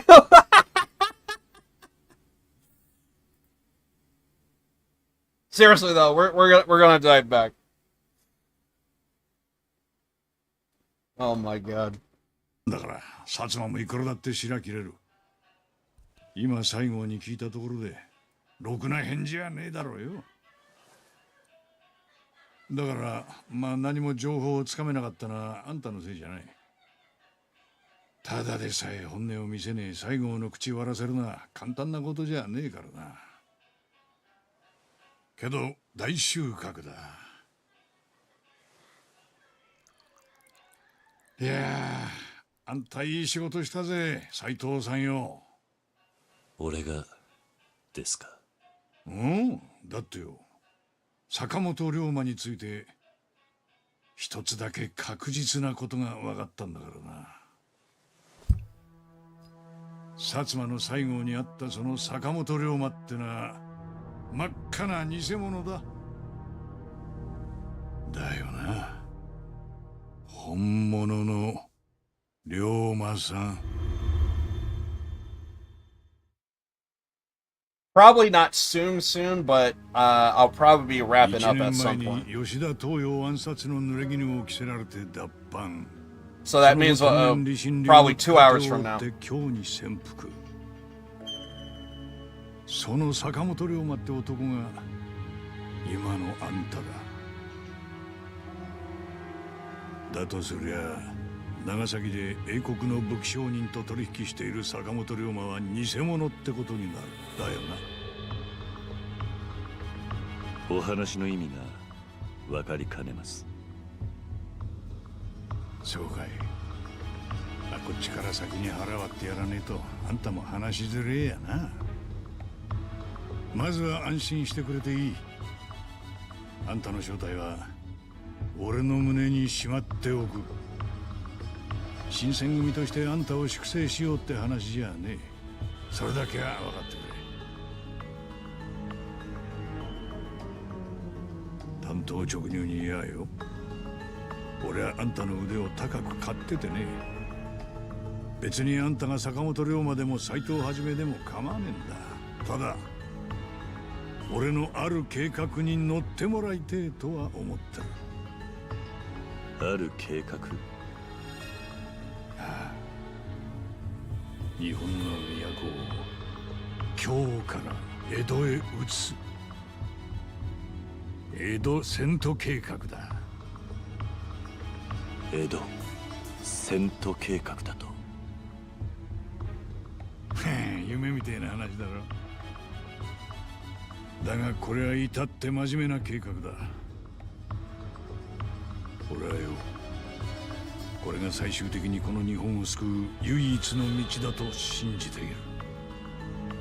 この国を救うために肝心なのはな、勤王志士が目指す大規模な倒幕戦争を起こさせねえことだ。このまま放っておきゃいずれ日本中を巻き込んだ倒幕戦争が起きる。だが連中が幕府を倒せたとして、その時内戦で疲弊しきった日本人にアメリカやイギリスと戦う力はもう残らねえ。するとどうなる？異国の白人連中は一発の銃も撃たずに日本を手に入れられるかもな。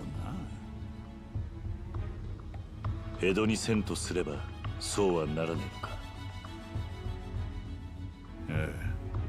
ただしその前に京を焼き、御所に刺客を放って朝廷を滅ぼす。なんだと？じゃああんたは池田屋事件の時の連中と同じことをしようとしているのか？あれと一緒にされたら困るね。俺は帝をさらうような真似はしねえ。要は帝が朝廷にも幕府にも属さない政治とは別の存在にならなきゃならねえってことだ。別の存在？そもそもこの国が勤王と幕府でぶつかってるのも全てはどっちが偉いのか分かりにくいって話だ。だから俺はその概念ごとぶっ潰してやろうと思ってんだよ。それが今日の町を焼き払うことなのか？そうよ。今日の町は朝廷という権力の象徴だ。だがこの国を仕切ってるのは江戸の幕府だ。これがややこしい。ならいっそどっちかをなくしゃすっきりする。あんた自分が何を言ってるのか分かっているのか？もちろんだ。だが朝廷がなくなり京が焼ければ帝も致し方なく江戸へ移られる。その時帝が住む江戸、それを仕切る幕府に勤王志士どもが入り込む余地はねえ。早い話、日本って国の中枢を一ところに集めるんだよ。それが一番わかりやすい。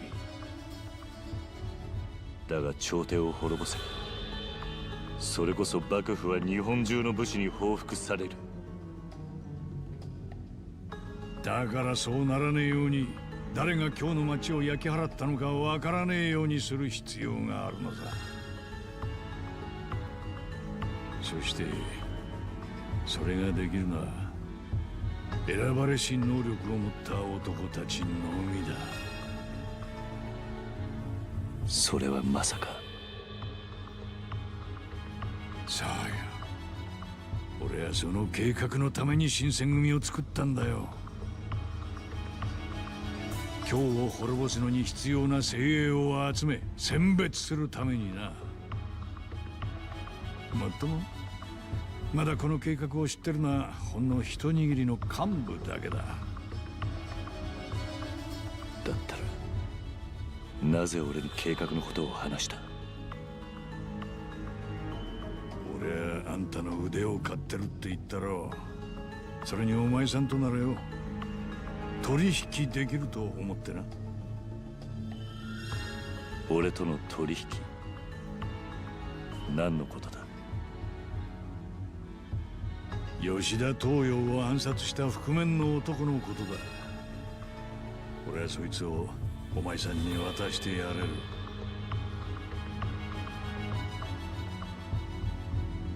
父さんを脱藩してまで追ってるんだろう。悪い話じゃねえはずだ。あんたはやはりあの覆面の正体を知っているのか？そりゃまあな。これでも新選組の局長をやってるんだね。新選組のことで俺の知らねえことはね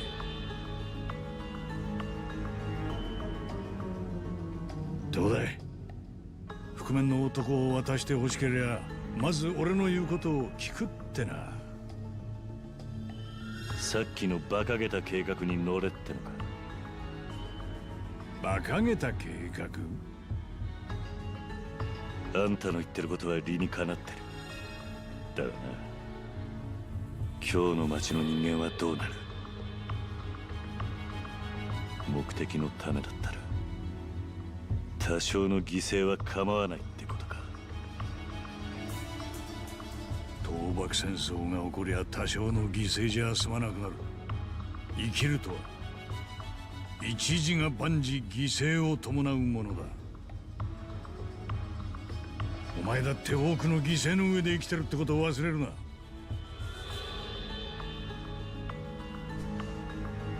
おい、逃げ出すのかい？俺はどんな理由であれ女子供を巻き込むような真似はしない。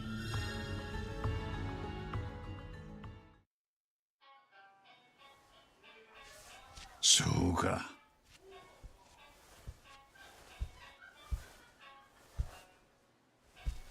本当にそれしかないのか？何かを変えるには絶対に何かを犠牲にしなきゃならねえのか？ガキだな、おめえさんは。そうやって聞いてばかりで生きてきたんだろう、これまでもよ。だからあの時吉田東洋は言ったんだろうよ。お前が金王党の筆頭にふさわしい男じゃないと。お前今なんて？なぜお前がおやっさんの話したことを知ってる？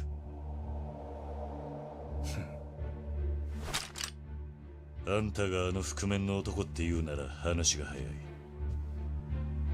ここであんたを切れば新選組にいる理由もなくなるからな。なら切ってみりゃいい。まあ天然理心流四代目宗家の俺を切れればの話だがな。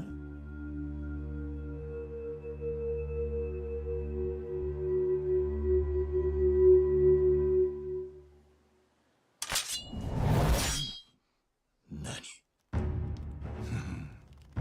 こいつに見覚えがあるのか？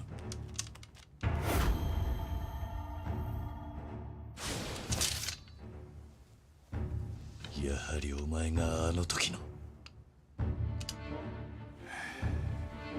生きてるうちにそれがわかるといいな。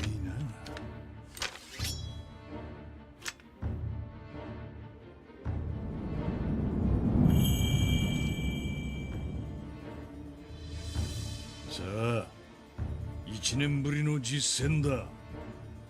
剣士として純粋に殺し合いを楽しませてもらうよ。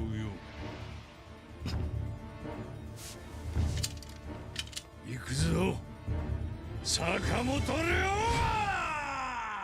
馬。 Funny thing is, I do remember the guy had a dark skin complexion, and I did kind of think I wonder if that's like a thing I should probably look for, is like look for somebody that maybe has like a dark skin complexion. And now I'm seeing it on this guy, and at some point I slowly started to realize I forget how dark the skin complexion was, but this is the darkest skin complexion I've seen out of all the people that we've seen thus far.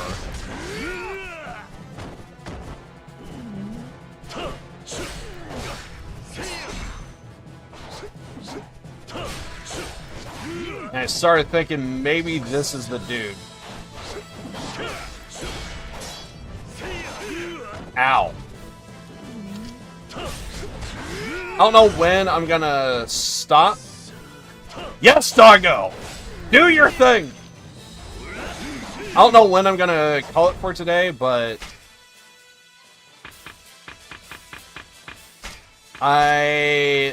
pretty much the next stream after this will be on the 16th of April.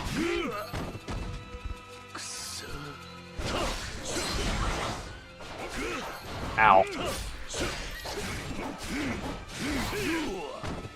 You are relentless, my guy. I just healed. I might just have to shoot his ass. I don't know. One thing is, I do suck.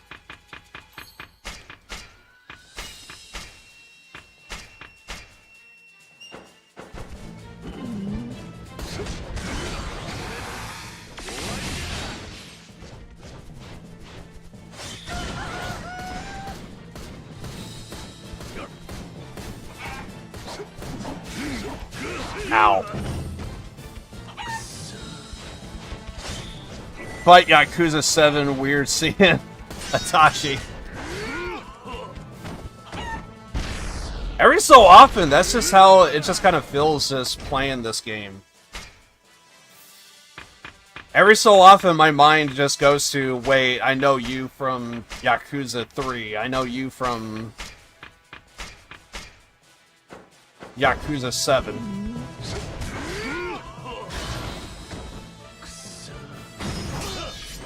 This dude was our friend! Why are you doing this, my man? How dare you? And that should be a fatal kill right there. I don't care who you are. Wait, he's back to his feet? What the fuck?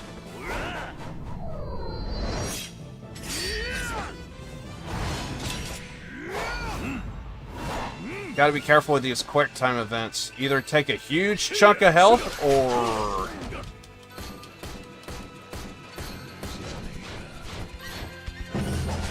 Ow.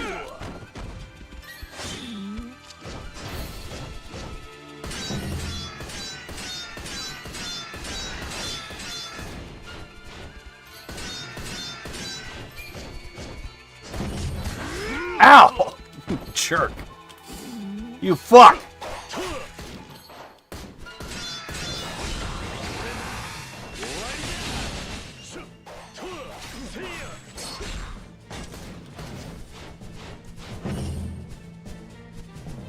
That attack actually is really good. Holy shit.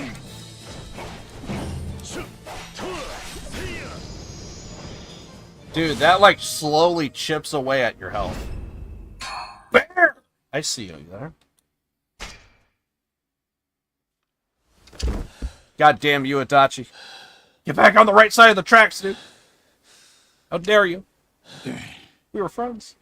俺も衰えたもんだ。たまには現場にも顔を出すんだな、局長。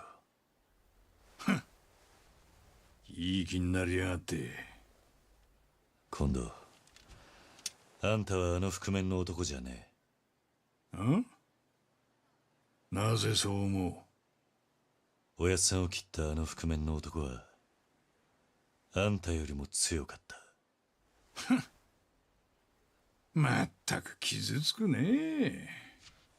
覆面の男は誰だ？計画に乗れば教えてやる。そう言ったはずだぜ。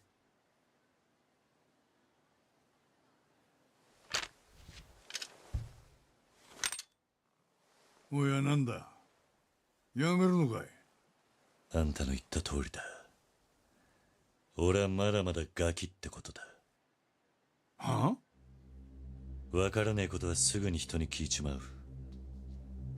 自分には学も教養もねえ。そう思って考えるのもやめちまう。だがな、おやっさんは誰にどうして殺されたのか、この答えだけはどうしても自分の力で見つけたいんだ。ガキだと言われても構わない。このことだけは最後まで意地張り続けるつもりだ。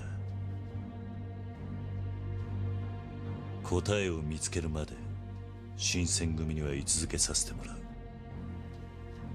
文句ねえよな。文句はあるが勝負に負けたんだ。許可してやるよ。三番隊隊長としての仕事はする。それじゃ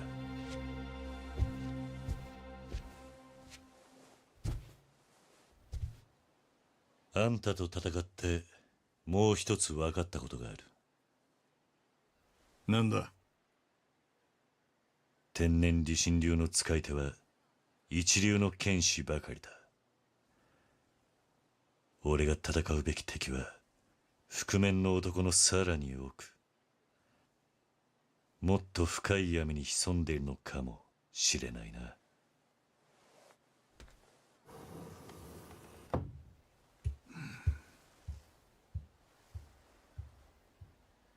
見てたかい。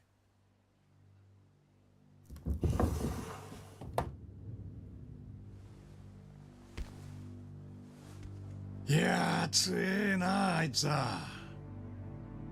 そうは思わねえか、源さん。勇さん、いいのか。このままあの男を行かせても。あいつは深く知りすぎた。ああ、だがあいつなら真の謎にもたどり着けるかもしれねえな。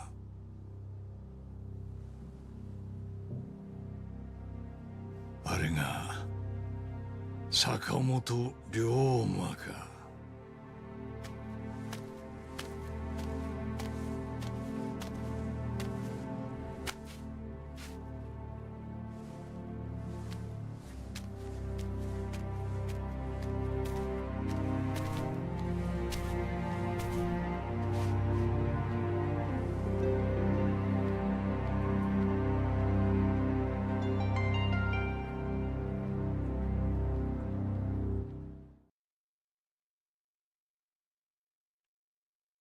Oh, I love everything. Damn! 京の町に突如として現れたもう一人の坂本龍馬。英国の武器商人から大量の武器を倒幕へと流すその動きは、幕末の動乱にさらなる風雲を呼び寄せる。一方、ついに龍馬の前に姿を現した新選組局長近藤勇は、京を焼き尽くすという江戸遷都計画を密かに進めていた。近藤は龍馬の腕を見込んで計画への加担を要求する。その見返りは吉田東洋を暗殺したあの覆面の男の正体だが、龍馬は決意する。己のその手で覆面の素顔を暴き出すことを。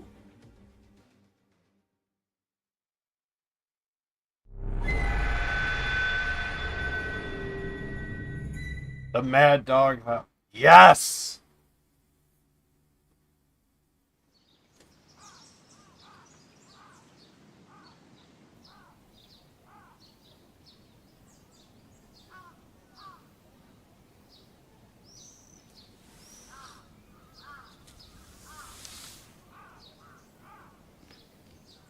はじめさん、朝やで。起きなはれ。おう。なんや、起きてはったん？スがギャーギャーうるさくってな。目が覚めちまった。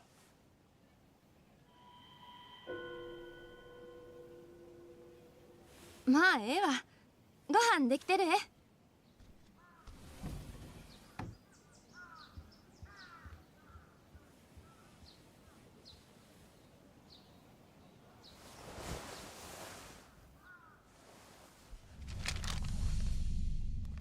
近藤勇は覆面の男ではなかった。新選組の天然理心流の使い手は残り4人。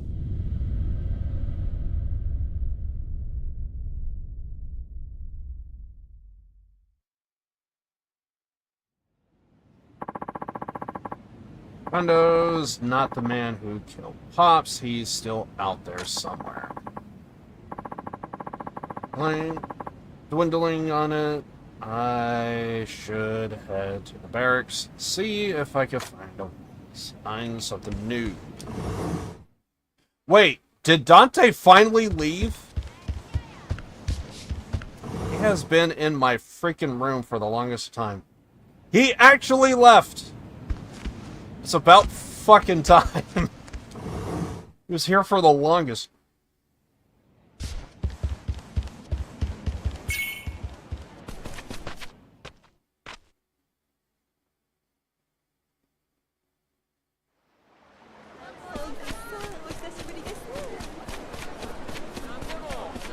I kind of hate them kind of like beelining main story. Because at some point there's going to be like so many sub-stories that I need to take care of and knock out of the park. Or I would like to at least.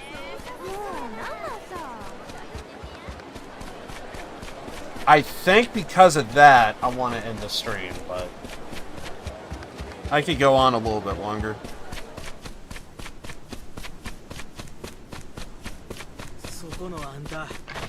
Come on, fight me.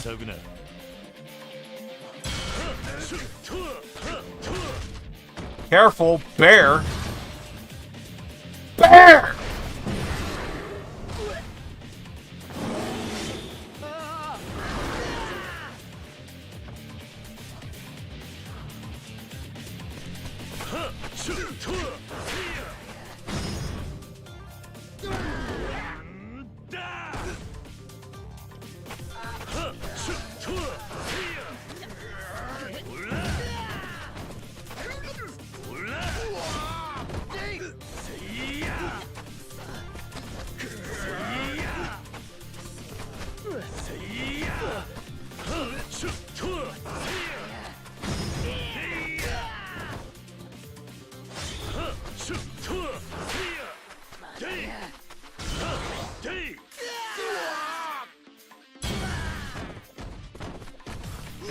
The range on that. Ow.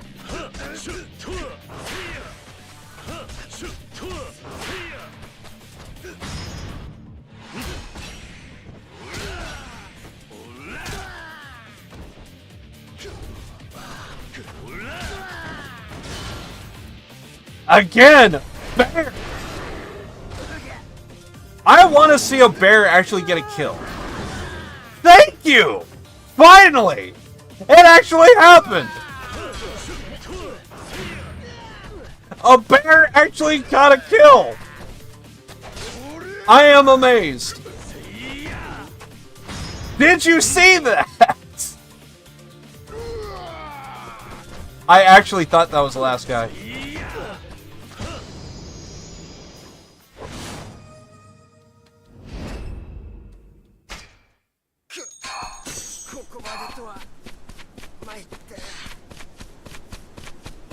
I think I'll see how long it is, but I might end on... I'm gonna see if there's more with the kids playing house. Why do I feel like this dog is something?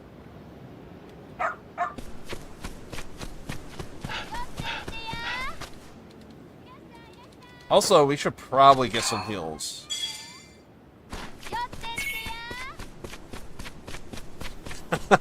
Animal fight. Out of all the times I like had like the bear attack somebody, it didn't kill him. I'm just amazed that this bear finally got a kill. Every bear attack. Yeah, I'm good. Just dust myself off. I'm good.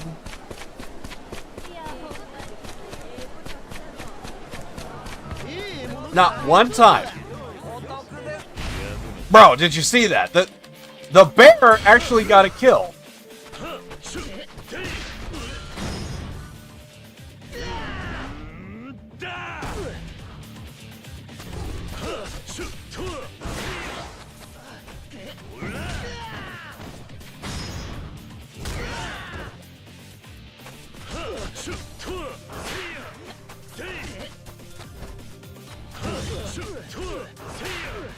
This guy does have a spear, so I kind of want to end this fight.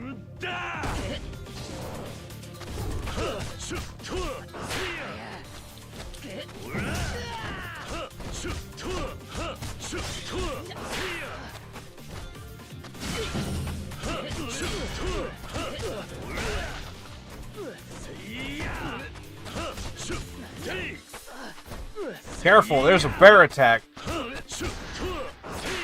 He comes out of the woods at night.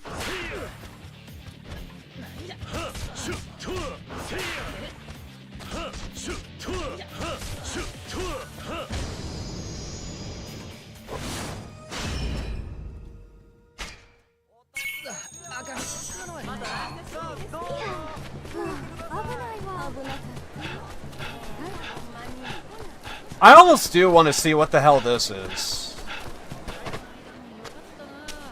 What is this? Lucky Cat, please accept this gift and grant me good fortune. I offer you 1,000 mon. Cat! I beg of you. Mind if I ask what's going on? Oh, you creeped up on me there. Sorry, it just looked to me like you gave a cat your money. Don't you know? This ain't no ordinary feline. This is the Great Lucky Cat. Nani? The what? It bestows luck, blessings on anyone who leaves it offerings. Dude, I'm telling you right now, I'm just gonna go off on a limb. Billy McFarlane is behind this cat. You just give it money, and he comes right out of the bushes, right behind the plant next to the tugboat. You know, Russell Crowe fighting around the world. And he just jumps out of the bushes to take the money. And then he just puts up a sign saying, there's a lucky cat over there in this corner. Go, give it money. Make sure you leave a 20.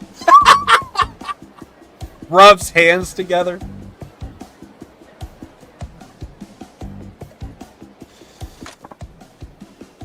Turn!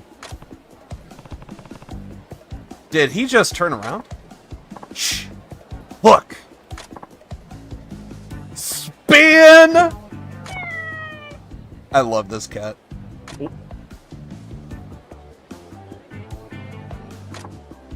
I thought I lost this forever. This is a dear old charm of mine. You see, Great Lucky Cat has shed its benevolence upon me like so much lucky fur. Did he just pick up a hair? I'm not sure I buy this. Are we talking to Billy McFarlane now? What are you talking about? You saw what just happened. I saw you pick up a hair. It's no matter to me whether or not you believe in the cat. Scruffy believes in the company. My Humblest gratitude once again. Great lucky cat. Oh, come again. Please tell me this cat attacks him. That would be funny. Great lucky cat. Help me. Ah! Ah! Ah! Get up! Get up! Cat.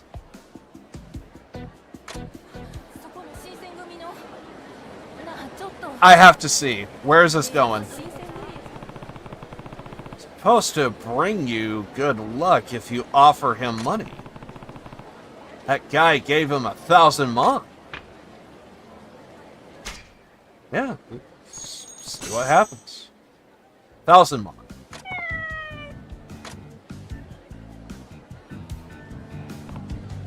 I think we just pissed it off. Great lucky cat, huh?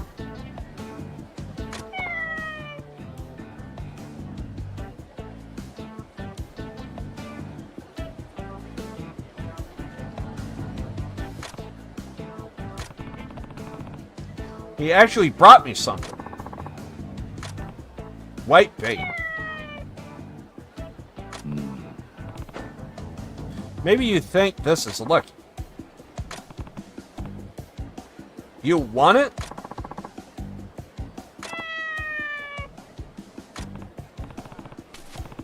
Seems happy at least.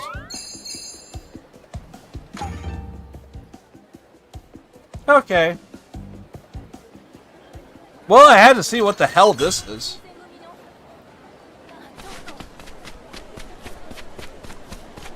Interesting.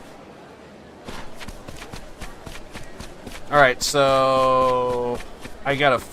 I'm kind of turned around here. Oh, great. We gotta fight this guy again. I'm gonna try and not, but we'll see. Also, pray. Oh, that's right. I was also gonna get some health, right?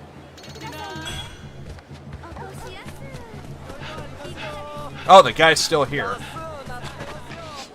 Oh, now he stops. Perfect.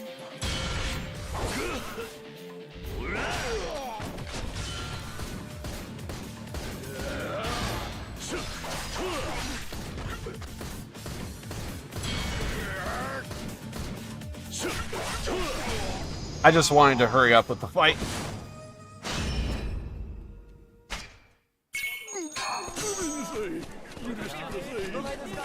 Okay, out of all the stuff I usually get drops out of, that's kind of more of a different thing than usual. You want food, right?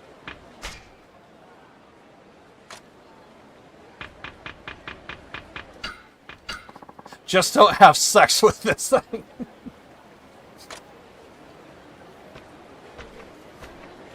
Hey, I gave someone...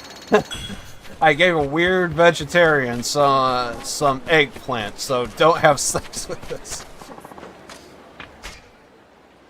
Anything but that.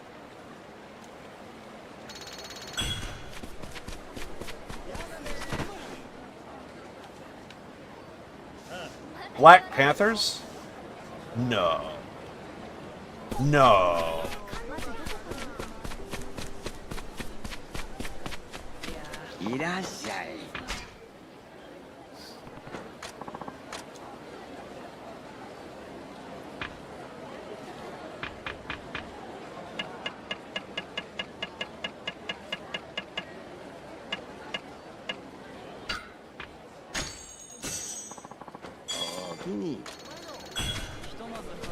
I might have some stuff left over, so I probably need to chuck some of this.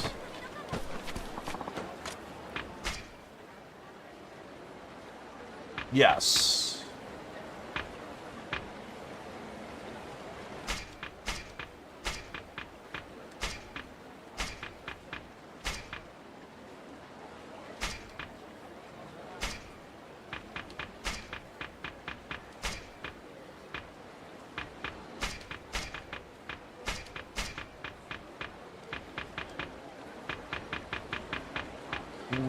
Let's do it like... I should probably get more heals, but this is fine. Now, I guess we'll go play house and probably end the stream.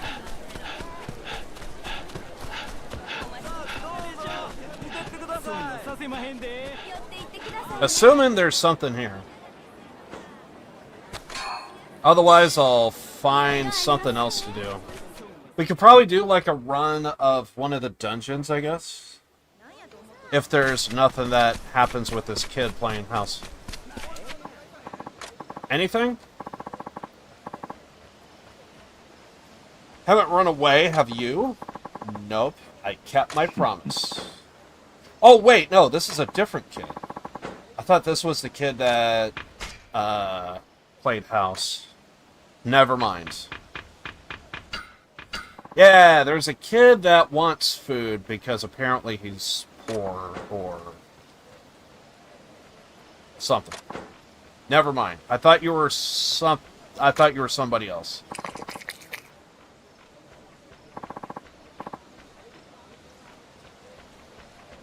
So we'll probably end on a dungeon.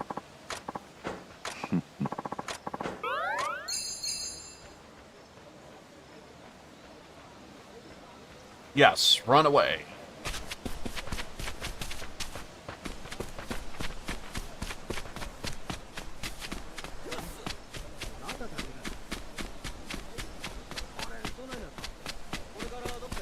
Alright. Let's do a dungeon and we'll do like a single run and call it. I don't know why my voice just feels so weird. Oh, I guess we have a main story. Let's see how long this goes. ちょっとええ話があんね。はじめちゃんにだけのとっておきや。なんやその顔。まあええわ。後で土蔵に来てもらおうか。ここじゃまずいのか。二人っきりで話がしたいんや。わしとはじめちゃんとで。ほな。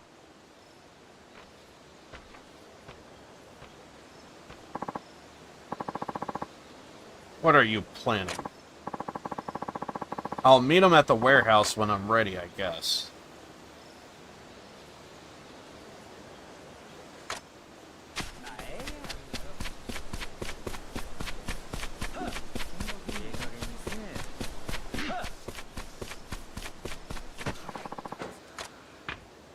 Sure, battle. I'll do a single run and call it.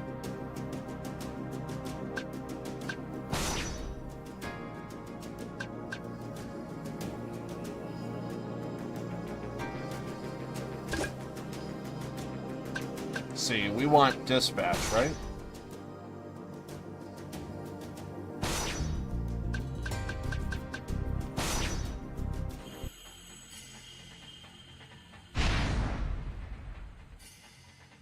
Bandits. Ow. Can you stop?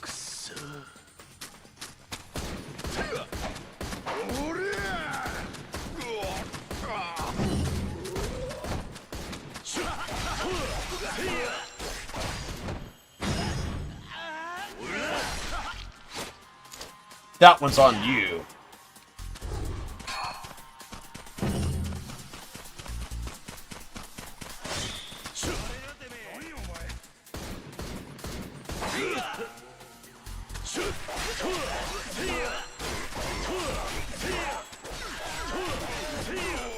Oh crap, there might be a...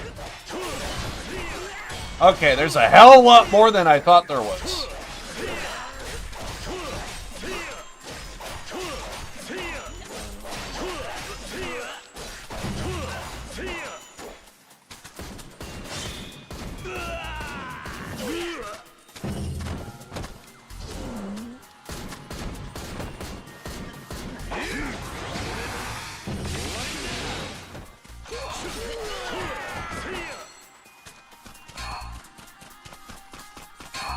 probably should heal.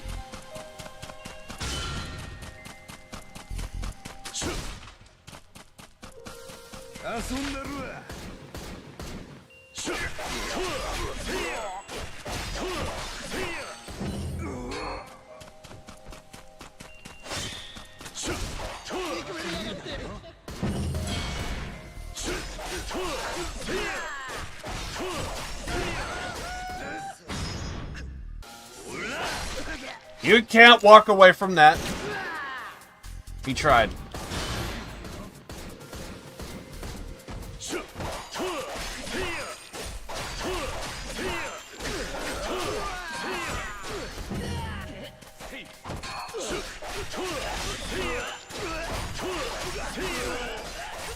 Damn! Where did all these guys come from?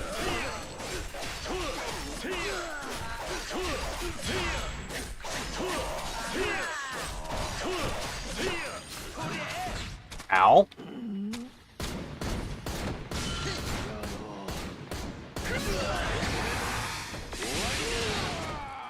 Okay, we definitely need a heal.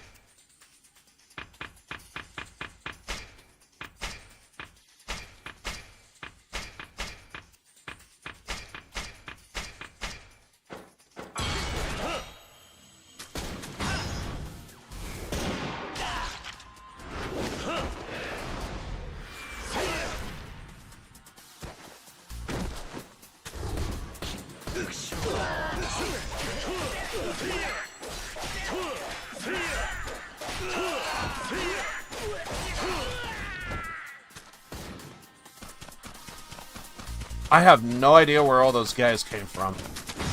And there's still more? So we got the guy in the back too.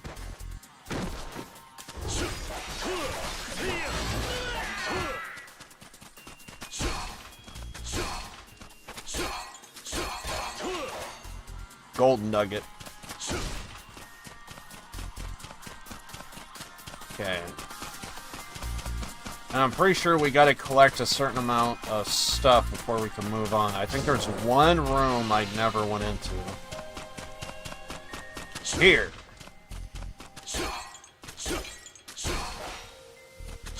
And there might be a lever I gotta flip.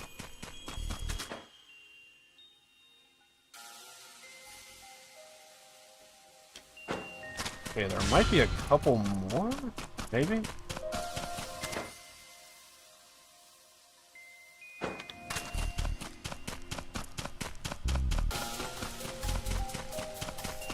Is there a dead end here?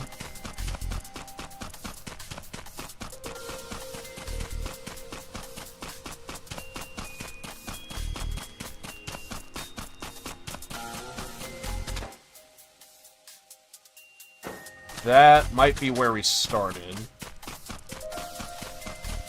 I'm going to assume that.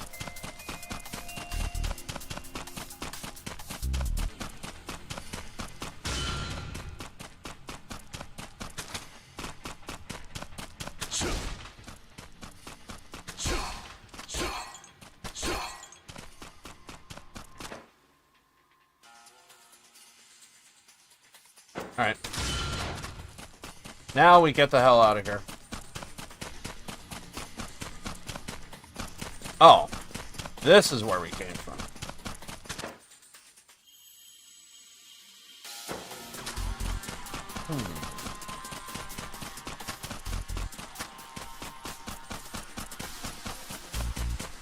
So that area that I said, oh, I think we came from there.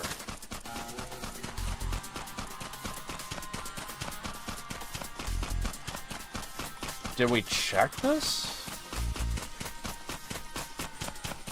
Yeah, probably did and just quickly moved on.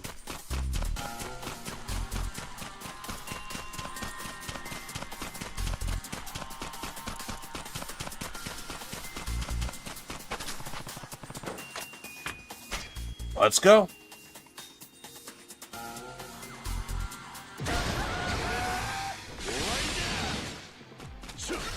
Wait, that didn't do jack squat? What the hell?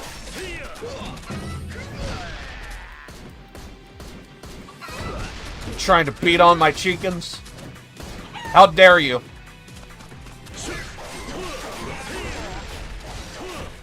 We're gonna turn them into nuggies.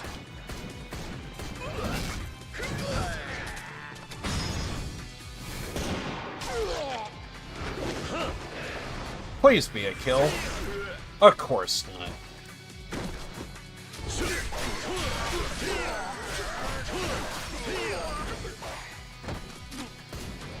Oh god, that was a headshot.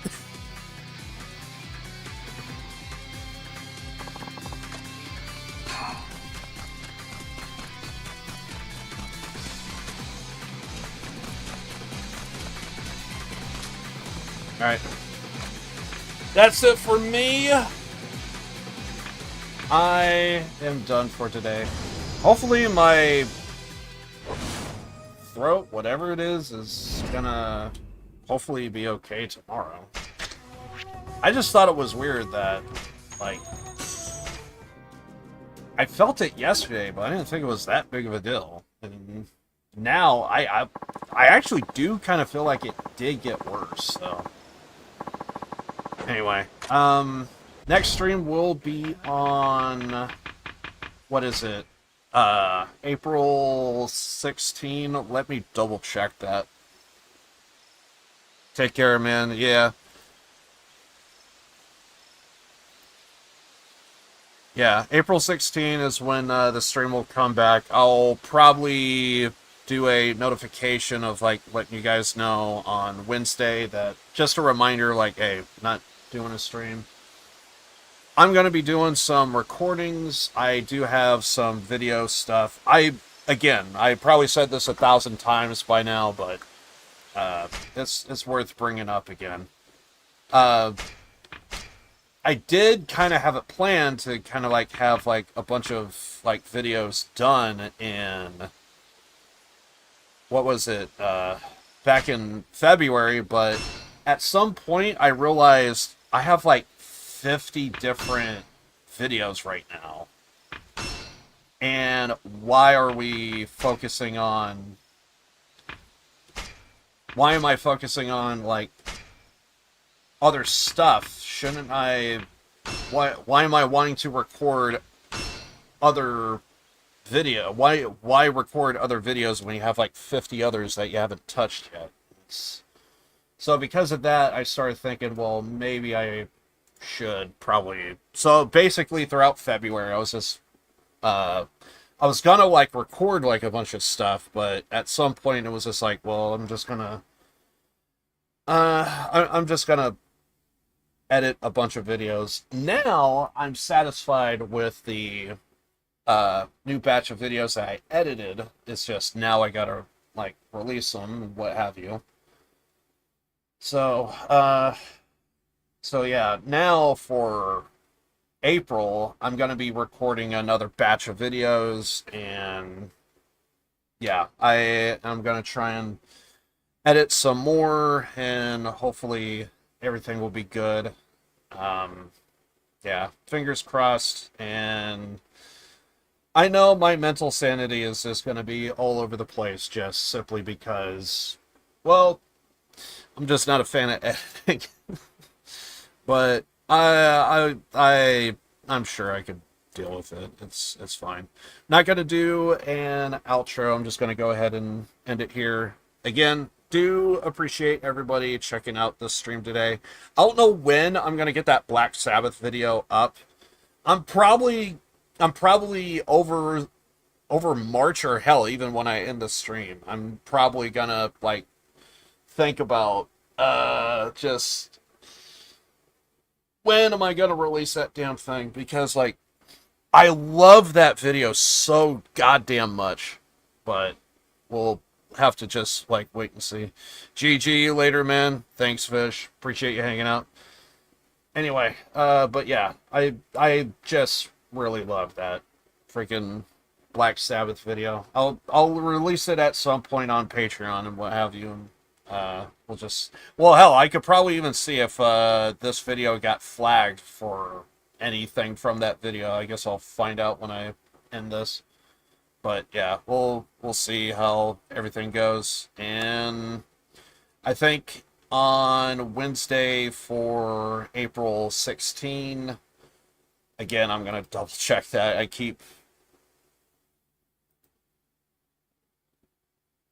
Yeah, for April 16, we'll be going back to Judgment and Ishin and what is it? Danganronpa. I'm almost done with Danganronpa, so there is a chance I might go. At some point, I might do a Wednesday and Saturday stream just so that way I could just hurry up and just knock that one out of the park. So that way I could have Ishin all on the weekend and we'll slowly chip away at Judgment. And at some point, I'm going to be adding another game to the rotation, but I'm going to wait until after I complete either Ishin or Judgment to do that. And yeah, I'll take a look at my library, see what piques any interest, and just kind of go from there. Anyway, I'm out. I will see you guys on the 16th. And yeah, I'm out of here. Born to lose, live to win. Love you guys, and I'll see you guys on 16th for most likely Judgment, but we'll see how everything goes. But yeah, love you all, and I'll see you. If there is going to be any changes, I'll try my best to let you guys know on my main channel or what have you. And if I do hear anything about Firefest, we're probably going to be... That's probably going to be like a big moment for my channel. Or at the very least, I'm going to be excited to see that trash fire. We'll see how everything goes. But yeah, anyway, I'm out of here. Love you guys. See you guys on April 16th. Later.